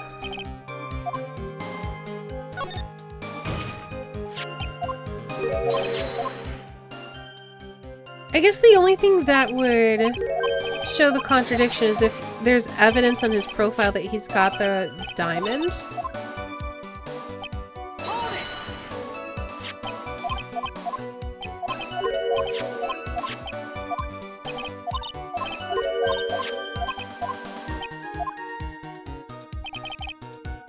Okay, so now we're gonna save it here. Now that we've caught up. And I'm gonna check our profiles again. No, it doesn't say anything about him being mask to mask.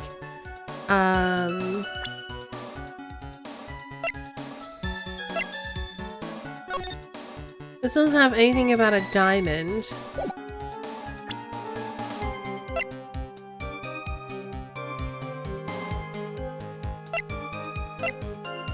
Okay, so if we point out that this is there's a contradiction that it wasn't addressed to Delight.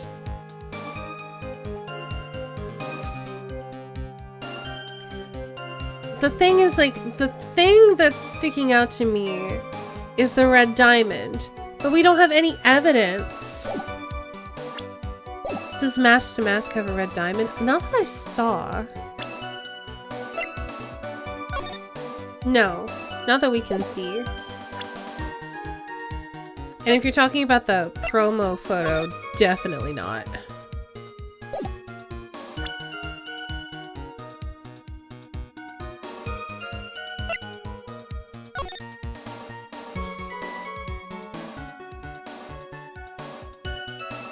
He also doesn't have a red diamond here, because that would have been like ages ago. Let's see.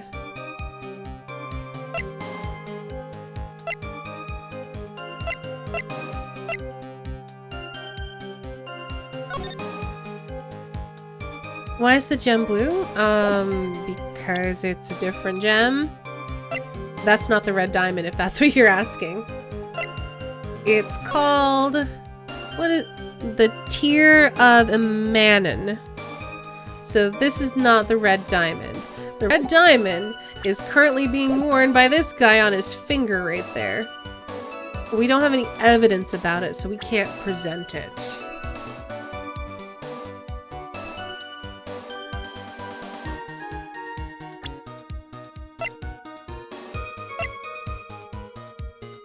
So let's see. Anything about... and there's nothing about a red diamond in the profiles.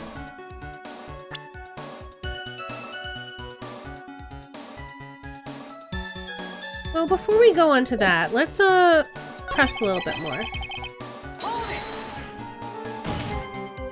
What do you mean by that? Oh my! I was certain you were already aware. Zvari! KB Security has a lot of security info on all sorts of companies. And since I was a security team chief, I stole data from the company. Kane Bullard had yet to forgive young Mr. Delight. Which is why he sent him that letter upon mistakenly believing he was the thief. Here is the file that we discovered in Mr. Bullard's office. Evidence that Mr. Bullard was receiving monies through blackmail. However, isn't this a bit odd? Why did the defendant pay Mr. Bullard the money, even though he wasn't actually masked to mask? On that point, there was an unfortunate bit of chance.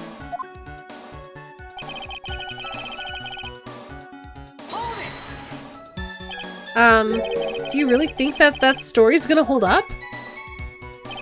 The assertion is not merely my own, I'm afraid. Oh, does Zvari mean look at me?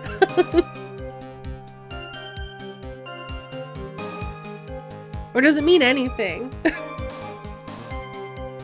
Obviously, he traded the blue crystal to a jewel trader in Aldra to get the red crystal. What do you mean? I have here a memo from Rondelight's wife, Desiree Delight. Yes, I do know look at me sounds like look at me. Ronnie thinks he's masked the mask. Don't you feel sorry for him? Please don't think too badly of him. I wasn't sure if his catchphrase was also a play on that, is what I was asking. Well, Mr. Wright? Was he trying to act like Ms. Delight just now? I thought he was actually pretty convincing.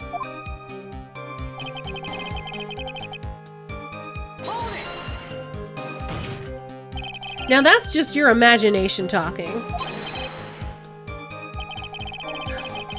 Come now, Sir Lawyer. I'm afraid imagination isn't the right word for it. This is a deduction, the result of carefully applied reasoning. Can we hear that careful reasoning for ourselves? It's a long story and better saved for another time. Very well, another time. Those so-called long stories aren't usually that long at all. At least not in my experience. So you're gonna try to connect Detective Atme to Mr. Bullard, right? Yeah, that's right. Hopefully it won't require surgery either. In that case, you'll have to talk about the blackmail. That's true. Was that blackmail letter really intended for Ron? No. Since we don't have enough information, you should press him for more testimony. Maybe I'll be able to shake some contradictions loose that way. I've already pressed him on everything. I guess press him on everything again. Let's see.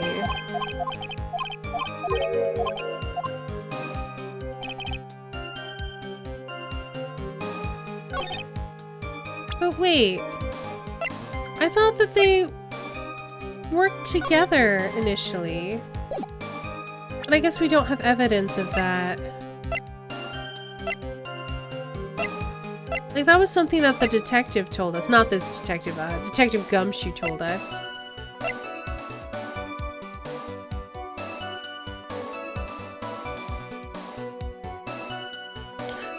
But here's the thing. Luke's profile doesn't mention anywhere that he's got the diamond. So that's why I feel like I shouldn't present that. If it said, wears a red diamond on his hand, then that would be one thing, but it doesn't.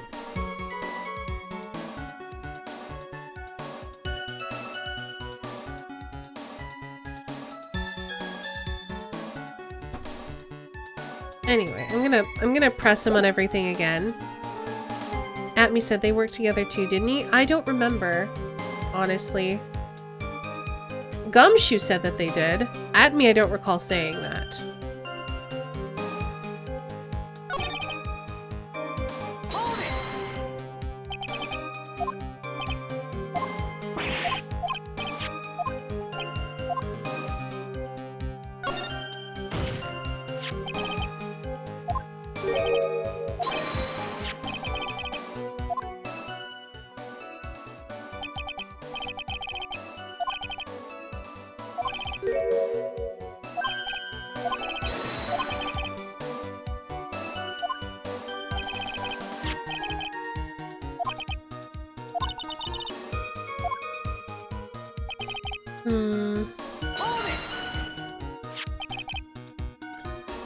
His catchphrase is based on the word Zubari, often used in Japanese infomercials meaning frankly or decisively. Oh, I see. At one point in the localization process, his catchphrase was Shawing! Which would have definitely changed the game, so absolutely.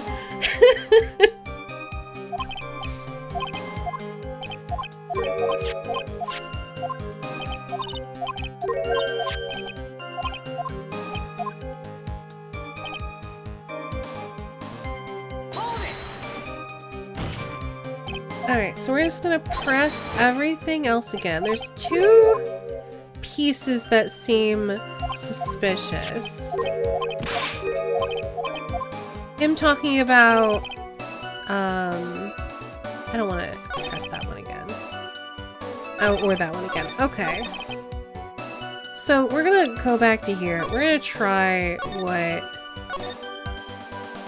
was suggested in chat. And we'll try presenting the profile with this. It just doesn't seem like it should work. Because the game makes a point, like if it doesn't say it in the thing... Take that! Objection! Yeah, no, that doesn't work.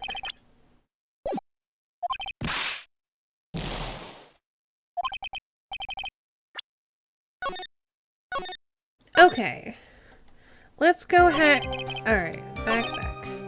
So there's definitely got to be a contradiction in... Whoops! I didn't mean to press that! Hold on, I meant to read it.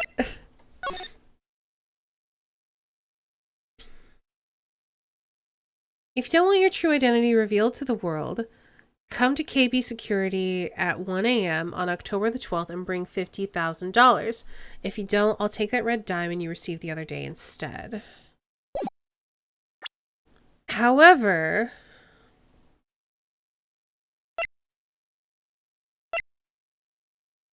We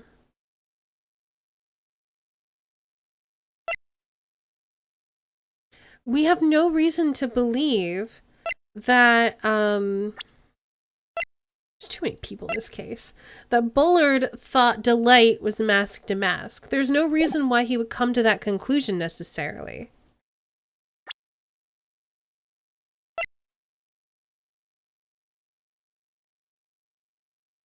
Like, this thing is kind of weird.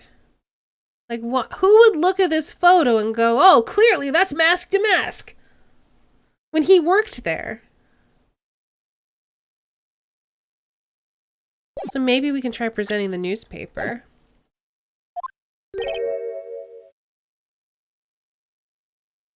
What's the Amy thing? Okay, so the sacred urn is basically the thing that got stolen. We were able to prove that, like someone called it he called it a speckled urn in here because it's covered in paint. But he was like, I never saw the urn before I stole it. But he clearly did, because it didn't get covered in paint until,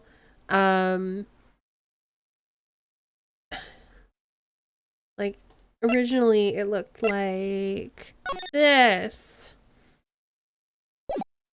So what had happened is that he stole it first, and then he wrote the calling card saying that he was gonna steal it. So now we're trying to establish motive. And the motive has to be in this blackmail letter, which says, if you don't want your true identity revealed to the world, come to KB Security at 1 a.m. on October the 12th and bring $50,000. If you don't, I'll take that red diamond you received the other day instead.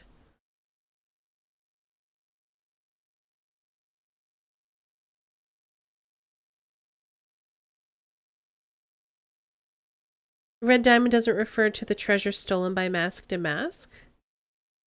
I don't see how that's relevant at all.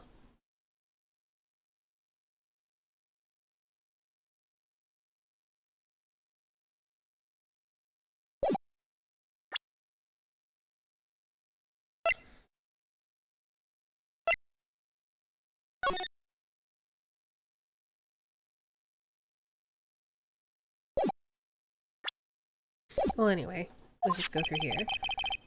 Just along the right, can help but notice one major contradiction.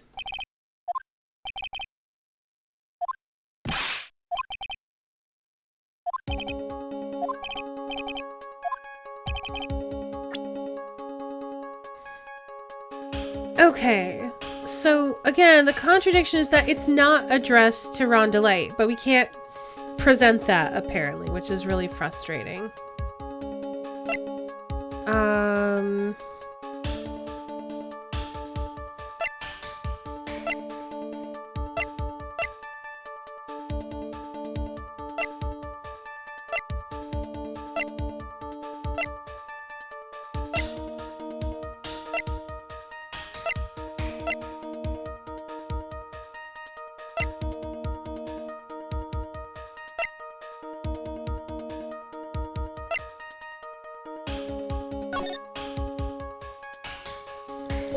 So the only thing I can think of, and again, I think people in chat are trying to lead me in this direction, and I don't appreciate that, but I think it's being led towards Kane's list of like, oh, well, he didn't steal the ruby, but, or at least is one of his big heists. No, I can't, Yagos.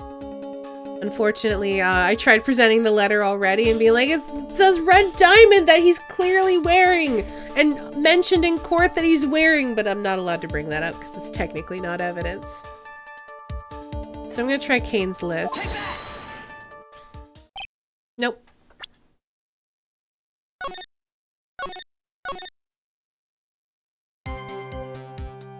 Alright, then we're just going to try a bunch of stuff because it's clearly... It's clearly the blackmail letter. We just don't know why. Or at least how the game wants us to go about it.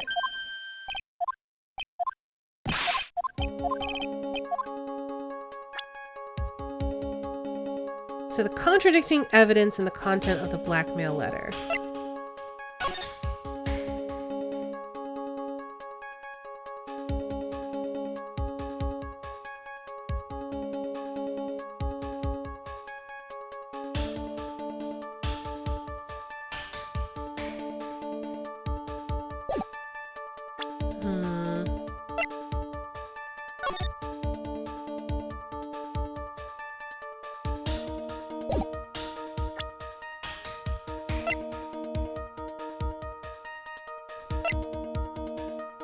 I have not tried presenting the newspaper clipping. The time record I don't think is relevant because we've already established that it's been faked. Or, yeah, we've established it's been faked. I don't see how the newspaper clipping would be relevant either. Like, I don't see how that contradicts this.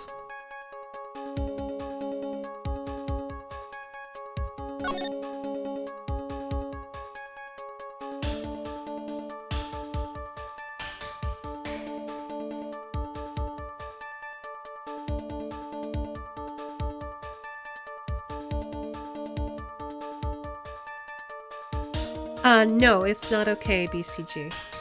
I'm not asking for help right now. There wasn't a record of who went into the CEO's office. There was. Well, at least not who. There was, we know that this card was used the night of the crime. That's all we have for as who's went into the CEO. Blech. For as far as who went into the CEO's office.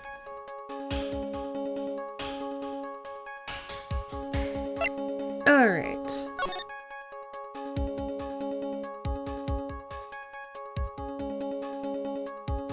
Yeah, I don't see how this contradicts the blackmail letter.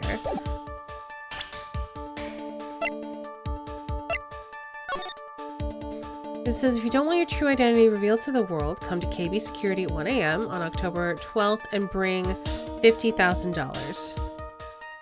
If you don't, I'll take that red diamond you received the other day instead.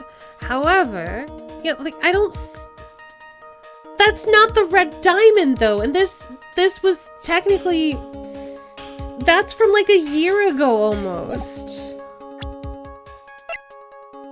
Why would this be a red diamond? Like, it's clearly not a red diamond. but they're not talking about this. So that's clearly not... Like, this was so long ago that it would be really weird.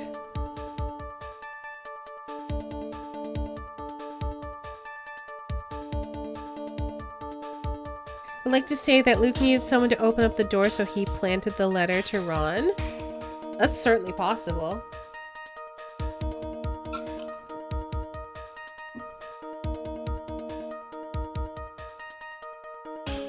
I mean, I guess this only tracks if we assume that the quote-unquote red diamond is referring to this gem. But why would it be? And it also says the other day, but we know that this was his first heist, so it wouldn't be the other day. Like, this was literally the very first heist. And he's done like three others since then. So it just does not make sense.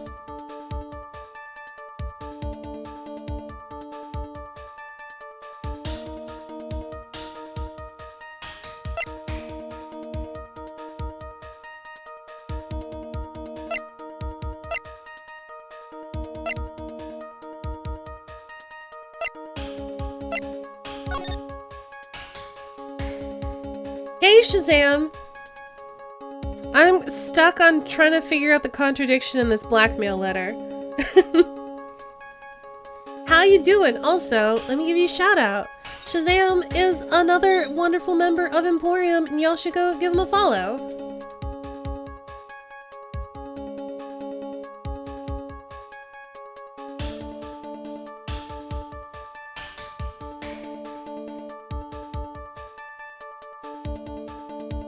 I feel like chat wants me to present the newspaper clipping because they're saying, oh, well the tier is blue and not red.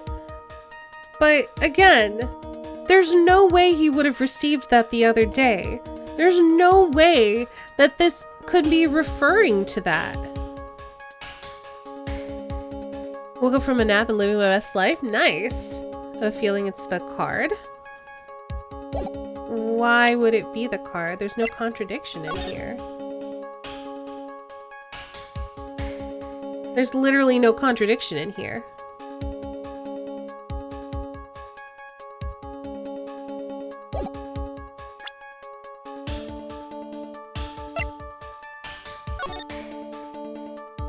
The only thing that this says a couple of things definitively.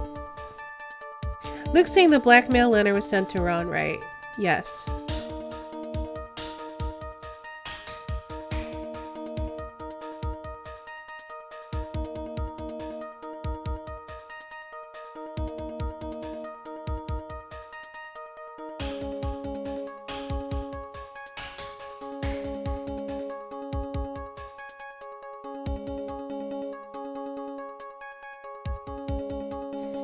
So this only has a couple of facts that it states. Someone has a secret identity.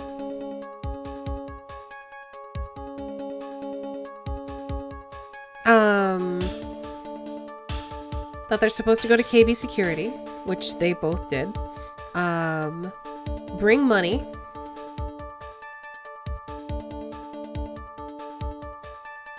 There's anything worth $50,000. I've already tried presenting the list.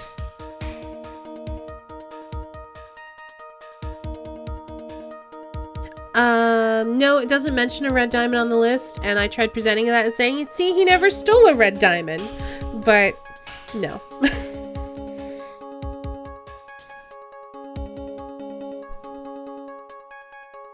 Trying to remember this part. It's okay. I'm not asking for help right now. If you know the answer, don't tell me, don't guide me, don't lead me. If you're trying to figure it out along with me, you're welcome to brainstorm. But nothing frustrates me more than people telling me answers.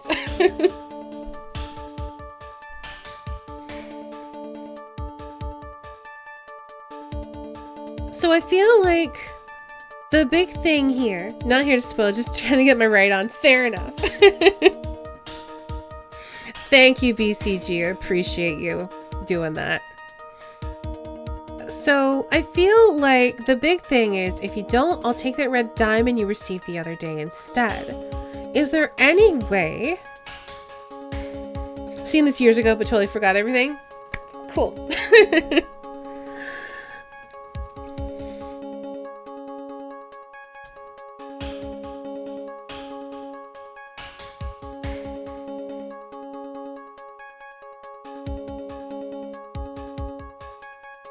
So we suspect that Luke Atme is the one who's actually been blackmailing our Mask to Mask.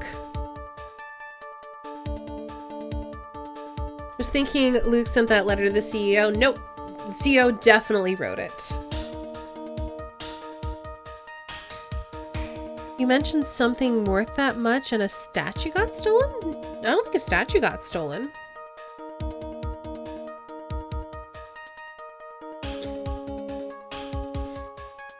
This letter was definitely written by the CEO.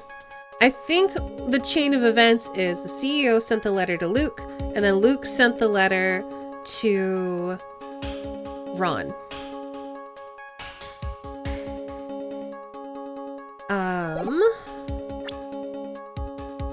Where's this red diamond? It is on Luke's finger.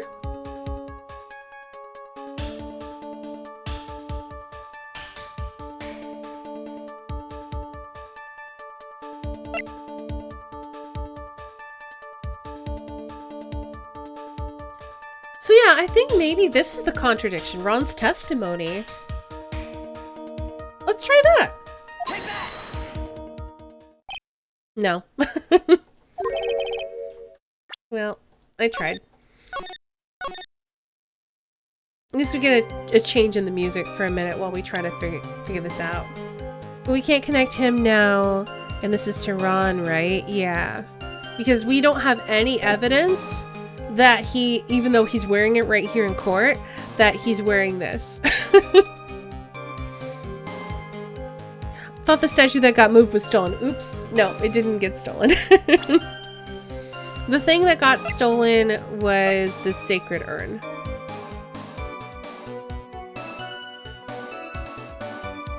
So we have Ron's testimony that he was being blackmailed to steal letters. Or blackmailed to steal letters. Was getting blackmail letters to steal things.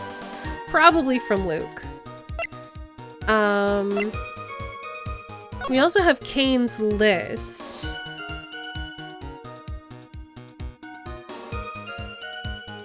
Which I assume might be that he bought these different things from Luke. Because they should sell for much higher than that. Or that was his cut of the whole thing.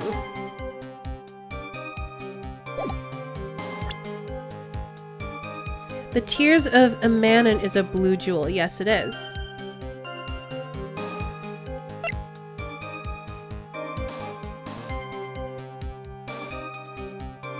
Which, again, I don't think relates because it was literally his first heist, which was ages ago.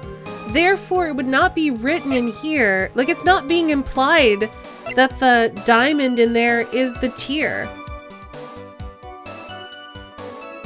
If that were being implied, then I would absolutely present that and say, no, that's actually red. See? But they're not saying... It's just in the blackmail letter. That's the only place it's coming up.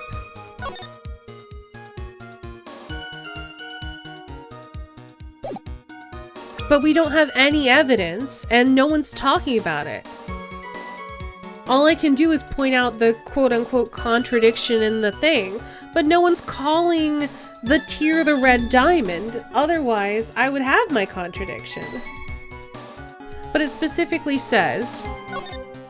I'll take that red diamond you received the other day. There is no way that the red diamond can refer to this. Like, you can't even pretend that it would be, because this was from ages ago. So there's no way it would be the other day.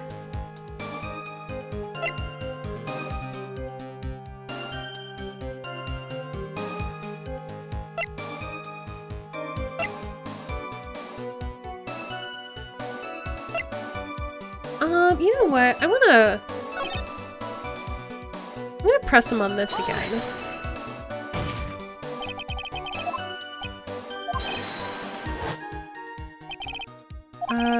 So he was stealing data from the company. He sent the letter upon I don't understand why this connects.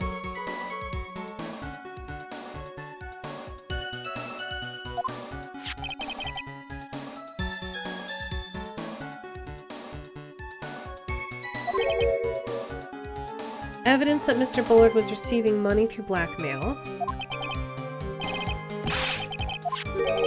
Why did the defendant pay Bullard the money even though he wasn't masked in mask?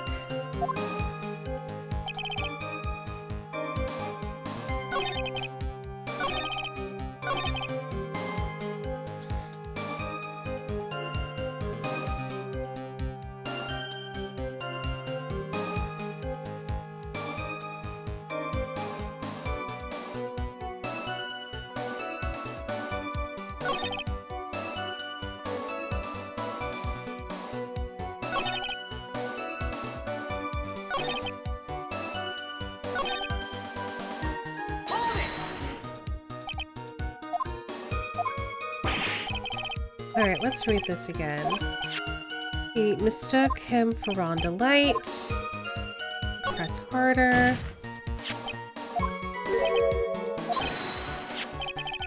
Newspaper.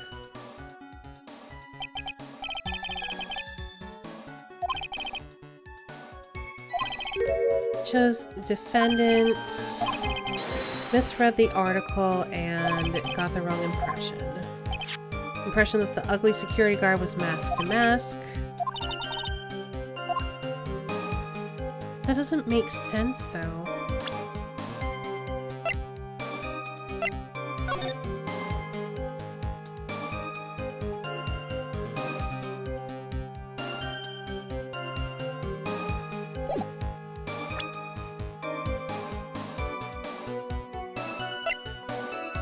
Alright, let's look at this blackmail letter again.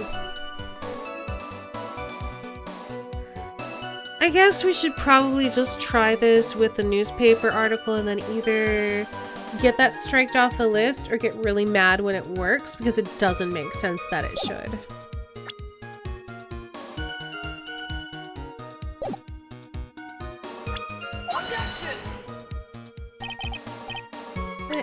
Did I do the wrong one? I did the wrong one.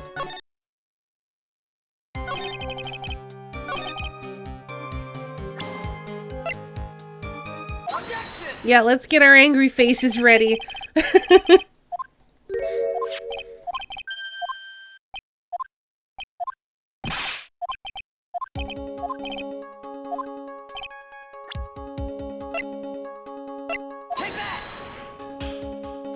Yep, I'm so mad.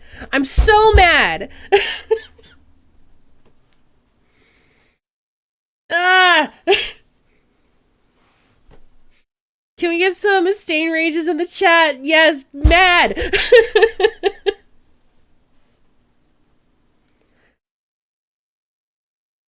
Alright, that comes across a little condescending, BCG. Please don't. Take a good look at this newspaper clipping. It contains a picture of the tear of a man and the stolen jewel. What about it? The problem is this jewel's color. There's no... I'm so mad! There's no... That was stolen ages ago! No one in their right mind would mistake those two jewels for each other. As the jewel referenced in the thing. No one talked about it. They didn't even bring up the tear. If he had brought up the tear and been like, well, clearly that he stole they're talking about the tear or whatever, then that would be a contradiction. This is, I'm so mad. I'm so mad.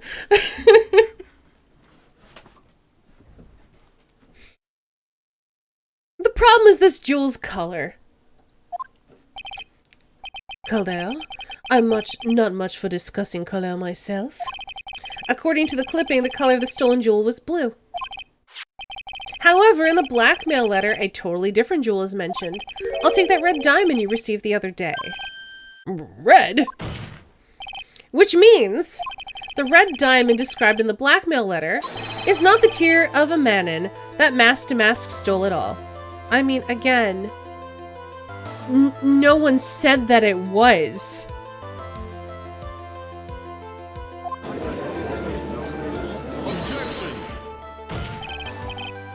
And your point is, Mr. Wright? So you're trying to say that this blackmail letter was intended for someone else? That is what you're trying to say, right? That is what you're trying to say, right, Mr. Wright? Well, that is what you're trying to say, right, Nick? Yes. This is who Kane Bullard actually was blackmailing. Larry Butts. Naturally, it was you, Detective Atme. Do you have some sort of basis for that claim? You have been personally involved in every single Mask to Mask case. And in the last case, you recovered what was stolen. And received a jewel as your reward. A jewel? Probably the one wrapped conspicuously around your finger.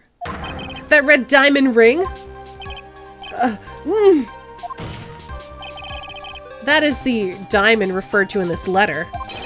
Which means that Kane Bullard wrote that letter in order to blackmail you. Ah! Order in the court. Order, I say. It seems you've gone too far with your childish pranks, Mr. Wright. Uh-oh. I don't like the way he said that. Kane Bullard blackmailing Look at Me? Are you for real? Yes, I am. Nick, come on, stand up to him. Then answer me this. The blackmail letter contains the following passage. If you don't want your identity revealed to the world. Yes, it certainly does. Kane Bullard threatened to make Look at Me's identity public knowledge. An identity he wanted to keep a secret. What identity? Atme killed Kane Bullard because he was afraid of his secret becoming known. What was the identity he wanted to keep secret? This is what it all comes down to, Nick. The identity that Luke Atme so desperately wanted to keep secret was his identity as a blackmailer, right? Luke Atme was a blackmailer. Objection! Hey now, isn't that a little different from what you've been saying? You said that Kane Bullard was the one blackmailing Luke Atme. Are you saying that Atme was blackmailing someone else on top of that? You have to admit that does sound a little odd. It's not odd.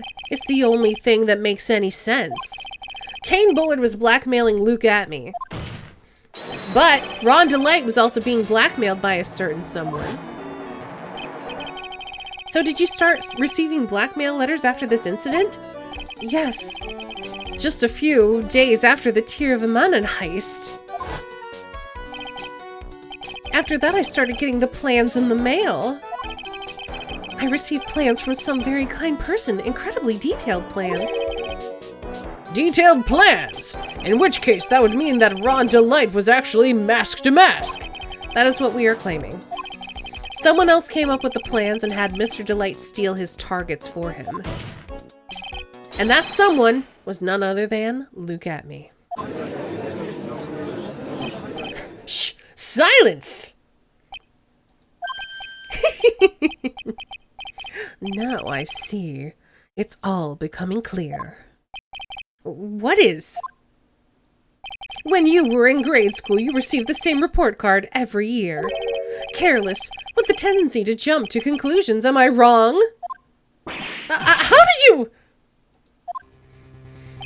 You say that I, Luke Atme, was blackmailing Ron Delight? In which case, I would naturally know all about his relation to Mask to Mask. Well, yes. Ron Delight started receiving plans from his second crime onward, correct? Which means I learned of his identity when he committed that first crime. I need to save it here. Good point. You certainly couldn't have blackmailed him otherwise. In that case, let's see some hot, bitter evidence. During the first crime, how did Luke Atme know that Ron Delight was masked the mask? Well, he deduced it, of course. I think I see it. See what? When you were in grade school, you received the same report card every year. Gets into lots of mischief trying to be the center of attention. Oh, what do you mean? This newspaper clipping is a picture of you and Ron Delight in his guard uniform. It seems that Mask to Mask didn't just disappear into thin air. He just took off his outfit and hid it in a bucket. That sounds far too stupid to be true. Correct. With tricks like that, he couldn't fool a baby, let alone an ace detective. And that's when you figured it out, Mr. Atme. That's when you learned that under his mask, Mask to Mask was really Ron Delight. What the? Wasn't he supposed to be Mask to Mask? Not only that, it looks like he wasn't even an ace detective. I can't believe it. He was just a slimy blackmailer. What a fraud! Trying to pass himself off as an ace detective. Why, you... How dare you expose me like that?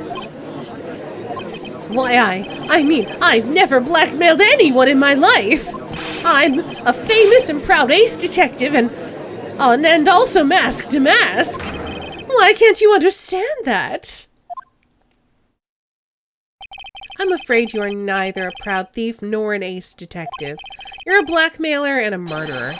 That is your true identity.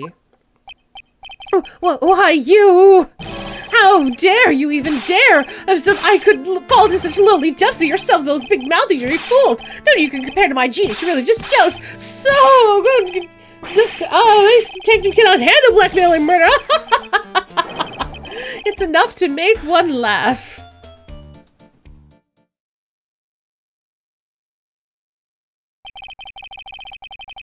It would seem we've finally arrived at the real answer. That was quite a performance by Mr. Atme. Bailiff, please prepare a cell for Mr. Atme. Objection!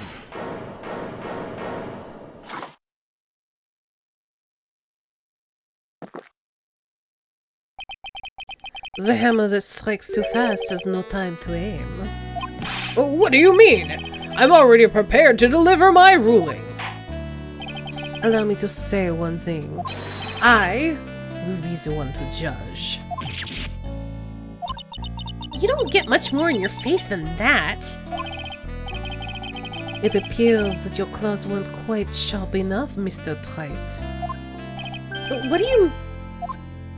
It's true that you've proven a lot of things. Things like Luke Atme was a filthy blackmailer, and that he wasn't at Lordly Taylor's the night of the murder. That's right! That's why he's the one who killed Mr. But... there's still one thing you have yet to prove. What's that? Just because he wasn't at the warehouse doesn't mean he was at the murder scene. Therefore, if you can't prove that this pitiful excuse for a man was at KB Security, then I don't see how a verdict can be delivered. No way! Order in the court. Well, Mr. Wright? This is it. This is the final round. I've got to prove that Atme was at Bullard's office that night.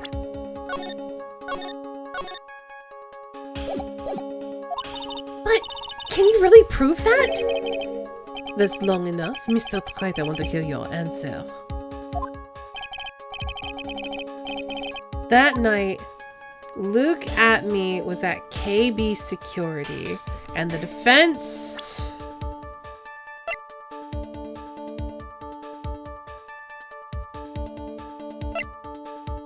can maybe prove it? Let's see. We can't prove that he hit the buzzer. We know someone did it. Yep, exactly, Merritt. We have to prove beyond a shadow of a doubt that someone else did it, or the person we're defending is guilty. We know someone else hit the button. We don't have any proof that it was him. We have to have proof that he was there.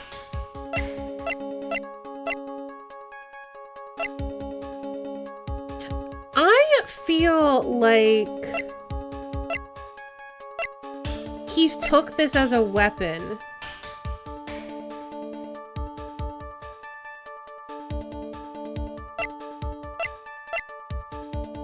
You know what? F it. I'm gonna say we can prove it. The defense can prove it with evidence. Are you sure? Don't you worry, I'll watch over you as you break down and fall to pieces. Very well then, let's see this proof. Proof that Luke Atme was at KB security that night. I'm gonna do this. This is the proof! No, it is not.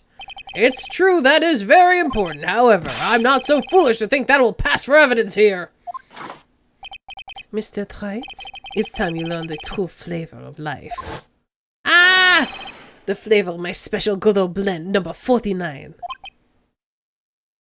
I mean, at least we got to see this again. Well, Mr. Wright? It's bitter. Very bitter. Come on, Nick! Don't give up now! What do I do? If I make a mistake here, it's over.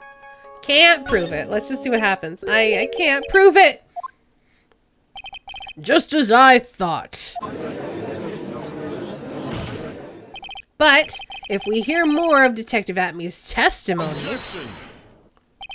Unfortunately, that is as far as you go, Mr. Wright. What do you mean? I won't allow for any more testimony. That's what I mean. What? Have you forgotten? Luke Atme is here after we interrupted his own trial. And you have failed to prove that he committed the murder. I think it's time for this witness to return to his own trial and face his guilty verdict as the mask. No. Well now, Sir Lawyer, it seems that love wins out in the end after all. I am the ace detective as well as mask to mask. My verdict will verify that. Just as Rhonda Light will verify that he is the true murderer. I declare that with my full force of my ace detectiveness. Order! Order in the court! That's enough deliberation over this witness! I can't believe this. At this rate, Ron is... Don't give up now, Nick! We still have tomorrow. We can look for more evidence and... By then, it'll be too late. Huh? Well, why?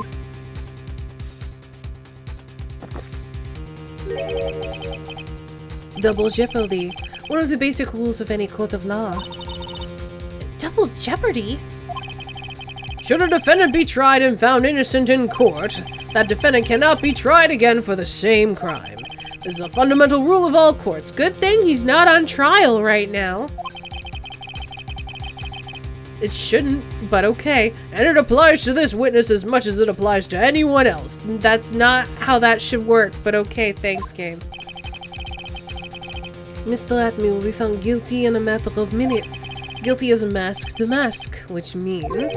He'll be innocent as far as the murder of Kane Bullard is concerned. That's ridiculous. No way! The fact that you were unable to prove Mr. Atme's guilt of crime here means that he will never again be tried as Kane Bullard's murderer. Ah!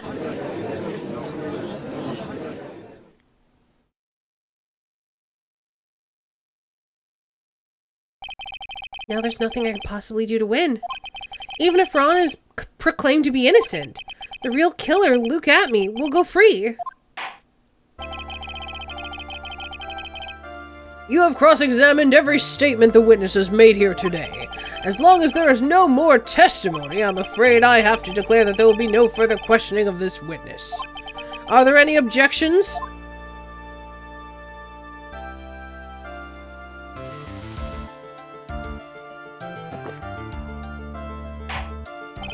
Then I hereby end the cross-examination of Luke Atme. Oh no. Ooh. think I see it. I don't know who's talking. Your Honor, when you were a child, this is what was on your report card every year.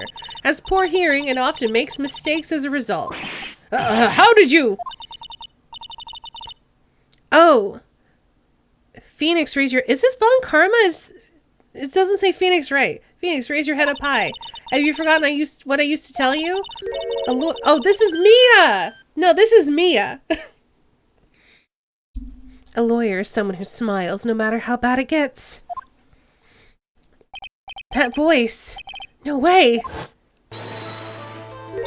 Long time no see, Phoenix. Mia! This is the true power of the Kura and channeling technique. I know that it's really Maya who's standing before me, but right now she's my mentor, Mia Fey. Now, let's do this. But there's nothing more we can do, Mia. Without any more testimony, I can't cross-examine. Not yet. The testimony's not over yet. What do you mean? Your Honor, just now you said something very interesting. Hey, Mr. Bad Guy. You have cross-examined every statement the witness has made here today. Yes, that's true, but... Unfortunately, Your Honor, you're forgetting something. Earlier, after the last cross-examination, this witness made a number of remarks. Well now, Sir Lawyer, it seems that love wins out in the end after all. I am the ace detective as well as mask to mask. My verdict will verify that. Just as Rhonda Lights will verify that he is the true murderer. I declare that with the full force of my ace detectiveness. Yes, but these comments appear to have no importance whatsoever. Very well, then we shall prove their importance via cross-examination. At any rate, as long as the witness has made these remarks, we, the defense, assert our right to question them. Is that all right with you, prosecutor? Is something the matter, Mr. Godot? Objection! Love doesn't win at all. It never wins. Nothing.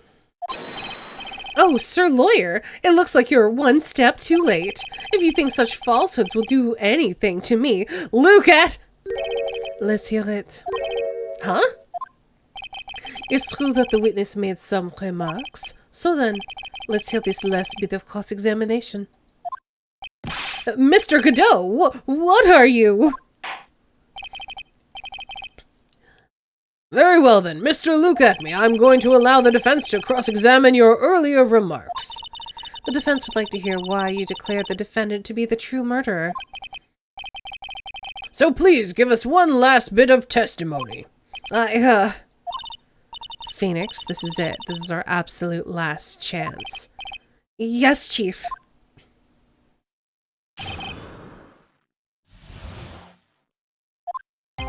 Indeed, it is true that I was not at Lordly Taylor. I had to leave to see about another vitally important job request. I had known about the date beforehand, so I had this photograph readied. My brilliant deduction was what informed me that the true culprit was Rhonda Light, and thanks to the key card and wallet, it was abundantly clear that he was there. I was also able to make a deduction from the buzzer, which only sounded once. But the button did not have any fingerprints on it. Why? The victim would have left prints if he sounded it, which means the killer sounded it. Mr. Delight was wearing his mask-to-mask outfit, which is why he left no prints. And the blackmail letter? The victim likely just mistook the color of the jewel. Zvari! Therefore, all the evidence points to that poor boy. This testimony actually seems to hold up pretty well. The witness's earlier remarks do not appear to have been hastily prepared. All of his points have been explained and none of them seem to contradict anything. But of course. But how did you know about the emergency buzzer? The police investigation documents went directly through me. And I always look over all the documents. It's elementary, Sir Lawyer. Are you going to make even more trouble for us now, Sir Lawyer? I will not allow any of your usual shenanigans, Mr. Wright. Yes, Your Honor. We cannot postpone Luke Atmy's trial any longer. This is your last chance. Hang on a sec. Just one chance. It seems the party is about to begin. Well, Phoenix, there isn't any evidence that contradicts with that testimony. So it would seem. What do you mean, so it would seem? Listen, Phoenix, pointing out contradictions doesn't always mean you have to present evidence, does it? I mean, it almost always does in this game. Okay. At any rate, this is our last chance. If you can't point out a case-breaking contradiction, you lose. That's all there is to it. Cup number 17, the last cup. It seems like the time has come to put an end to this trial. I have to find a fatal contradiction in this testimony, and I need to point it out without presenting evidence. Which means all I can do to find the contradiction is find the contradictory remark and press it. Remember, you only get one chance. I have no idea disintegration. Very well then, Mr. Wright. Please begin your final cross-examination.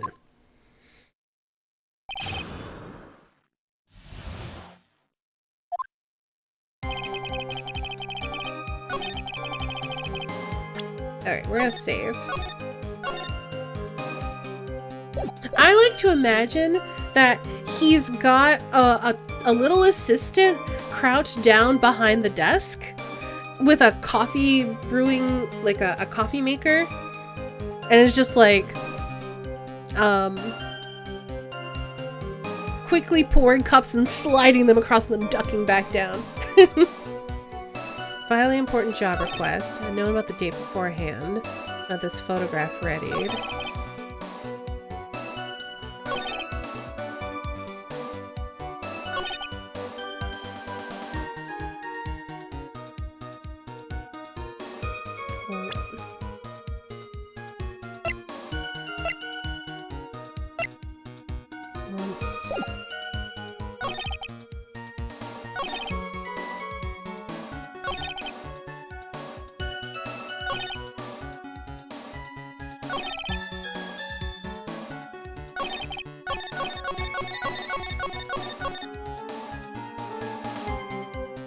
Need to contact Capcom and apply for the character model of Godot's coffee slider. Love it.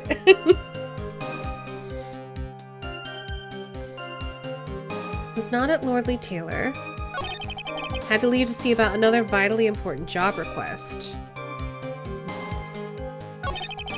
Known about the date beforehand, so I had this photograph readied. So I feel like this is the one that doesn't make sense. There's no other reason why he would need to fake the only reason he would need to fake the time that this was stolen, I feel like, was for an alibi.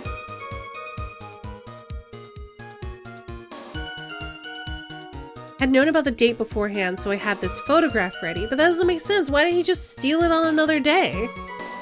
He could have just stolen it earlier. We know that he had this prepared for 10 days. He could have stolen it at any point in those 10 days. So I feel like I'm leaning towards this one being the contradiction, but I'm gonna go through the rest and just like give him a thorough read.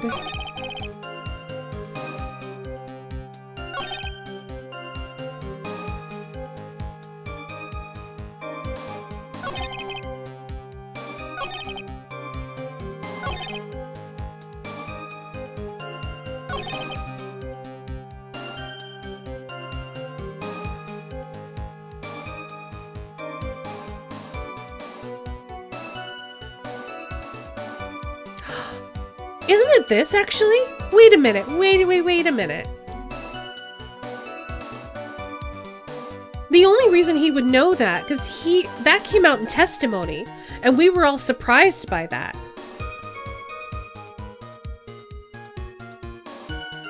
No one saw him there.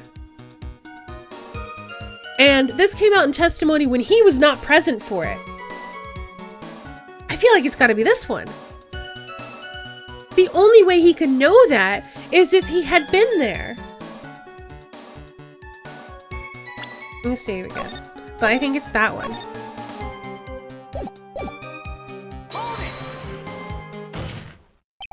Mr. Atme, about this last remark. Objection! How dare you? You still don't get it, do you? Right. This isn't the time to be pressing the witness on every little statement. I'm afraid you're the one who still doesn't get it, Mr. Godot. Oh, what? Mr. Atme, it seems you have finally admitted that you were in the CEO's office on the night of the murder. We did it! How can you say that? Let's review your testimony, shall we, Mr. Atme? The button did not have any fingerprints on it. Why? Mr. Delight was wearing his mask-to-mask outfit. Is that correct? Indeed! That's what I said. My deductions are absolutely foolproof. More like your deductions prove you are a fool. I'm sorry. Whatever do you mean? For some reason, I'm starting to get really thirsty. And he has no more coffee! When exactly did we learn the fact that Ron Delight was dressed as mask-to-mask when he went to the scene of the crime? That was, It was just a few hours ago. Back when my sixth cup was looking at me with a cold stare. Huh? Oh, did I forget to mention it before? I'm sorry, I just never had a chance to mention it up until now.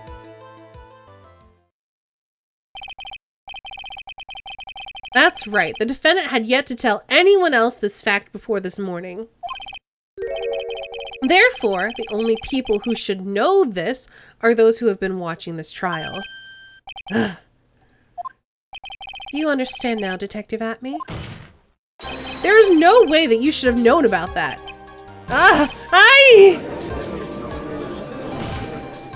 You were in the next courtroom being tried as mask-to-mask. So then, enlighten us. Just how did you know about that piece of information? Well... Come on! This detective must have known about it. Probably thirsty because he's dehydrated as heck from only having coffee. I buy that. He probably had plenty of chances to find out beforehand. And it's those chances that I want to discuss next. That night, Mr. Delight was wearing his mask-to-mask outfit. There's one and only one way for Detective Atme to have found that out. Only one way, you say? Please recall, if you will, Mr. Delight's testimony. When I entered the office, there was a suspicious shadow there. Godot, you ain't getting away with this one. The music tells us so. For a second, my client witnessed the real killer. Objection! But Mr. Delight never saw his attacker, so there's no way to tell whether or not the real killer was Look at me. It's with that statement that I'll turn this case on its head. Just what are you implying? Mr. Delight saw the real killer, correct?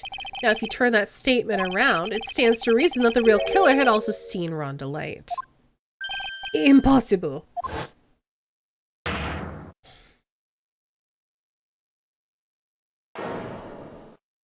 Are we supposed to be surprised there, honestly? Detective Atme, you saw mask-to-mask the night at the murder scene. You saw him when you killed Kane Bullard and assaulted Ron Delight. That was the only way you could have known what Ron was wearing.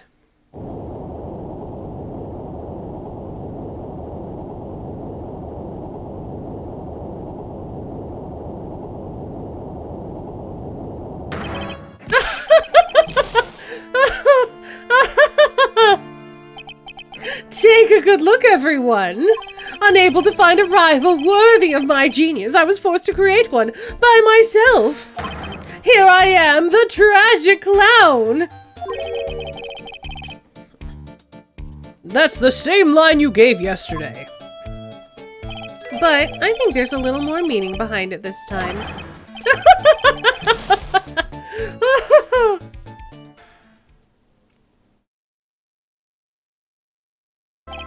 What an awfully complicated incident. I agree with you, Judge.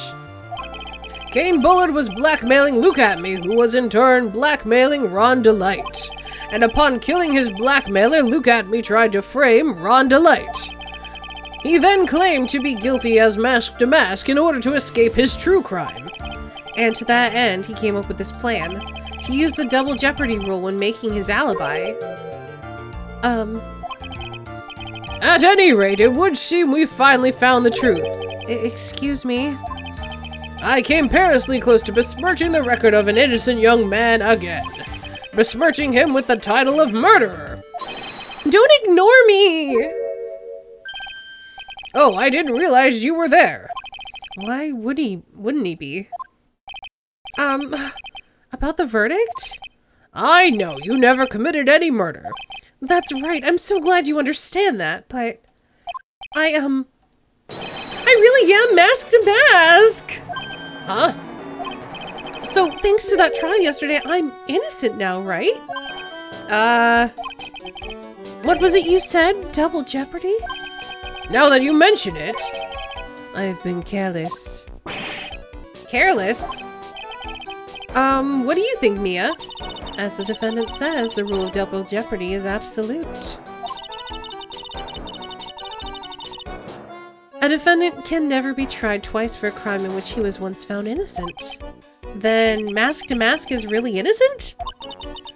It would seem so. For now. For now. Now then, this court finds the defendant.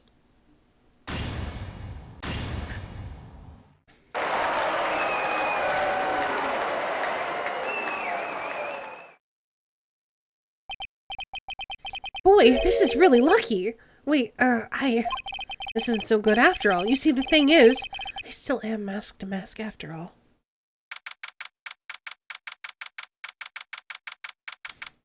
Why would you admit that in court, though? Because he literally can't be tried for it. There's actually no harm in it.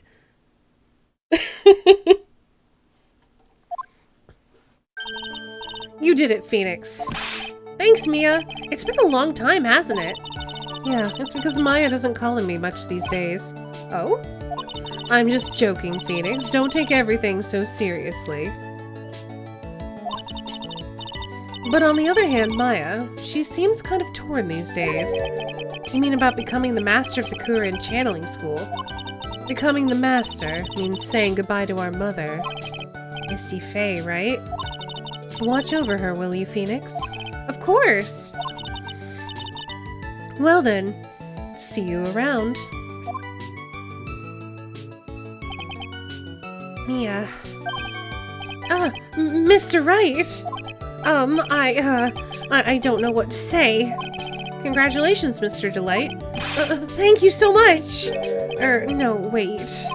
Nothing really matters anymore, though, now that this has happened. Come on, just be happy already! Maya, you've been cleared of murder charges and got off as Mask to boot!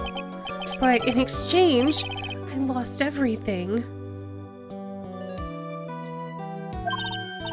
How? What do you mean? Stealing security information from KB Security, becoming Mask to Mask.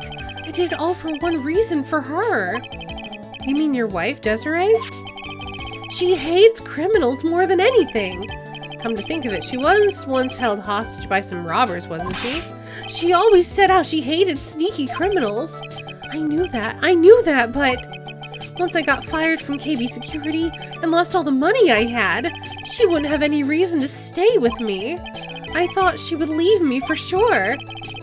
I need to save it because I think we have a reason to, we have to prove to him that that's not true.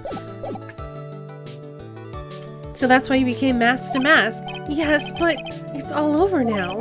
A broken bowl can never be put back together! That's not true, right, Nick? Right. Really? Can we go back to the way things were? You'll be fine, and Nick can prove it! Oh no. Oh no.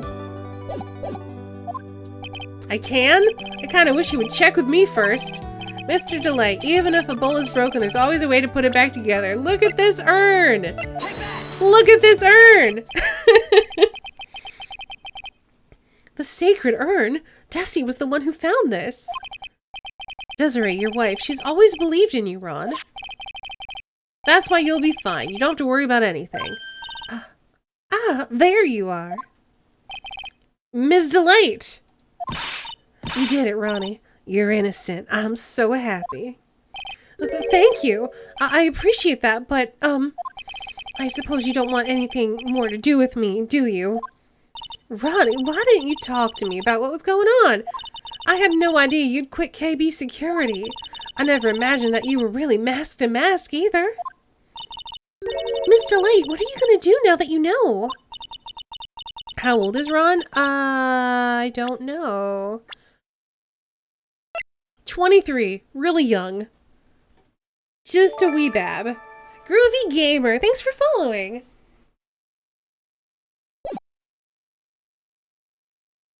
You're not gonna leave him, are you? Oh, come on. It's obvious, isn't it? How could I ever let a wonderful man like him get away? After all, my bike's real fast. So fast there's no way he could ever get away. But didn't you say that you hated criminals? Oh, I only hate people who act all cowardly and sneaky. Like that detective. I see. My Ronnie went and declared his crimes before he committed them like a man. I just love a man who's so chivalrous. I got gifted a sub before following, so I'm here to check it out. Well, hello and welcome. We're actually just getting ready to wrap up the stream, unfortunately, but hello. Chivalrous? I knew I was right about you. Every day I spend with you is filled with thrills and excitement. Desiree, you really do love Ron, don't you? Nicky boy. Yes? I'm really glad I asked you to defend my Ronnie. Thank you so much. I'll never forget what you done for us. Oh, well, take care of yourself. Next time for sure then, we'll be glad to have you. You too, Nicky boy. I can feel my face going red.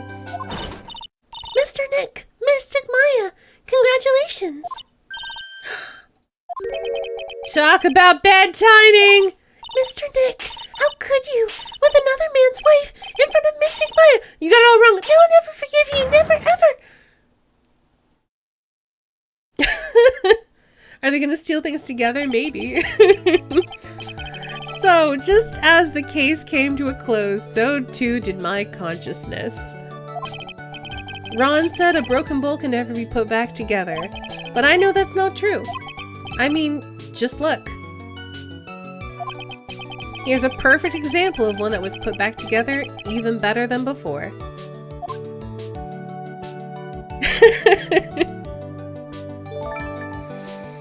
Yagos, thank you so much for the follow. The Stolen Turnabout, the end. That was a good one. A brand new episode has been added. We're gonna save it and we're gonna end the stream there.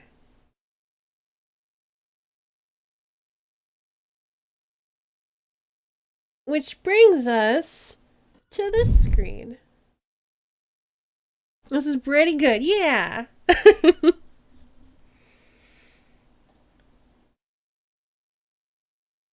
Can't wait for other stories. I can't wait to finish this game, though I'm dreading it in a way because it's the last one and that makes me sad. Always like the Phoenix Wright games. I played the first one before a while ago. I'm having so much fun playing these. I love them so much. Have a great night, Furman. Thanks for being here. We're going to read through the credits, and I'm going to do my best to read them all out. Because we got gifted a heck ton of subs today from Bunny Fiend. So thank you again, Bunny Fiend, for gifting so many subs. Always the Edge Wright games, too. Are they on PC?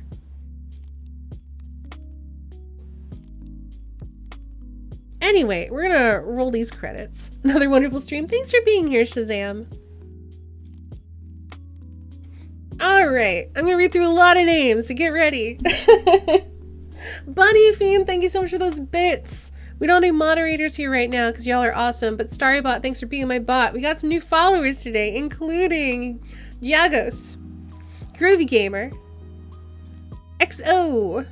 Thank you so much for those follows. And then thank you so much to Disintegration, Orbital Links, Koilu, Kulan, Jess at Home, Sunrose, Sing Junebug, Shiskababa, Frost Dwarf, Shirt, Lychee TV, Madman Oreo, Empress Sock, BCG, Ember in the Dark, Kostya Grigorev, Hammurabi, Lanterns, Lunchybus, Din Oshino, Scope, Fox Chips, Angry Jarl, Mikey T, Joba, Minas, Elbero,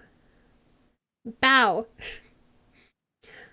Cincy, Tarajade, Technobear, Sandwich Boy, Silenci, Nerdit, Nomad, Sazale, a hard name, sorry, Groovy Gamer,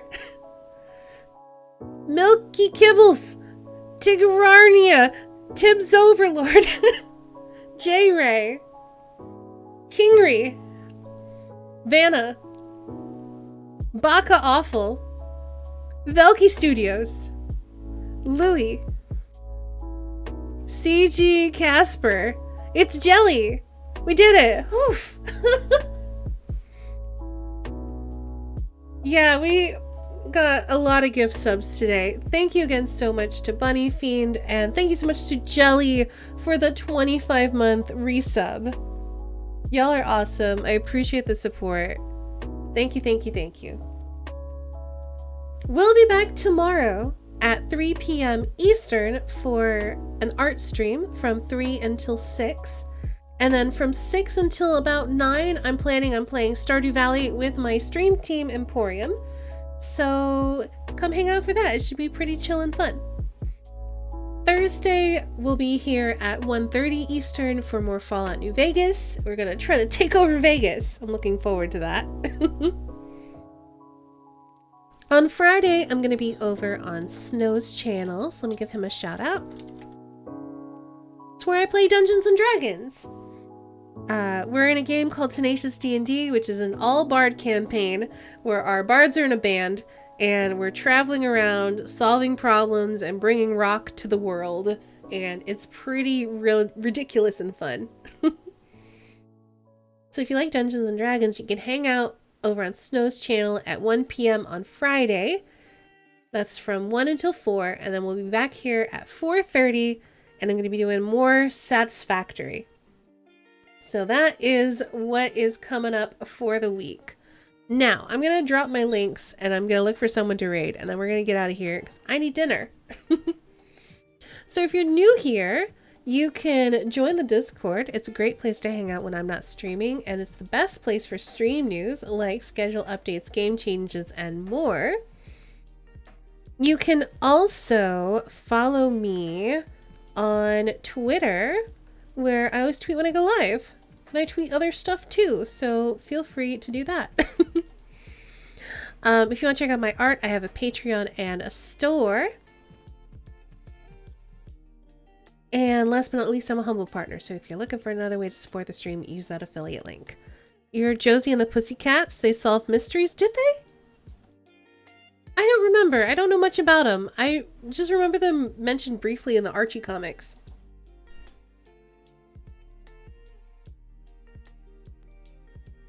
Is this song not playing? I'm gonna do a new song. It's really quiet. Anyway, we're gonna be rating Curly Glitch. They are playing Summer Catchers. So, please go send them some love. They're another wonderful member of Emporium. Thank you all so much for hanging out and watching. Have a great night, and I'll see y'all again real soon.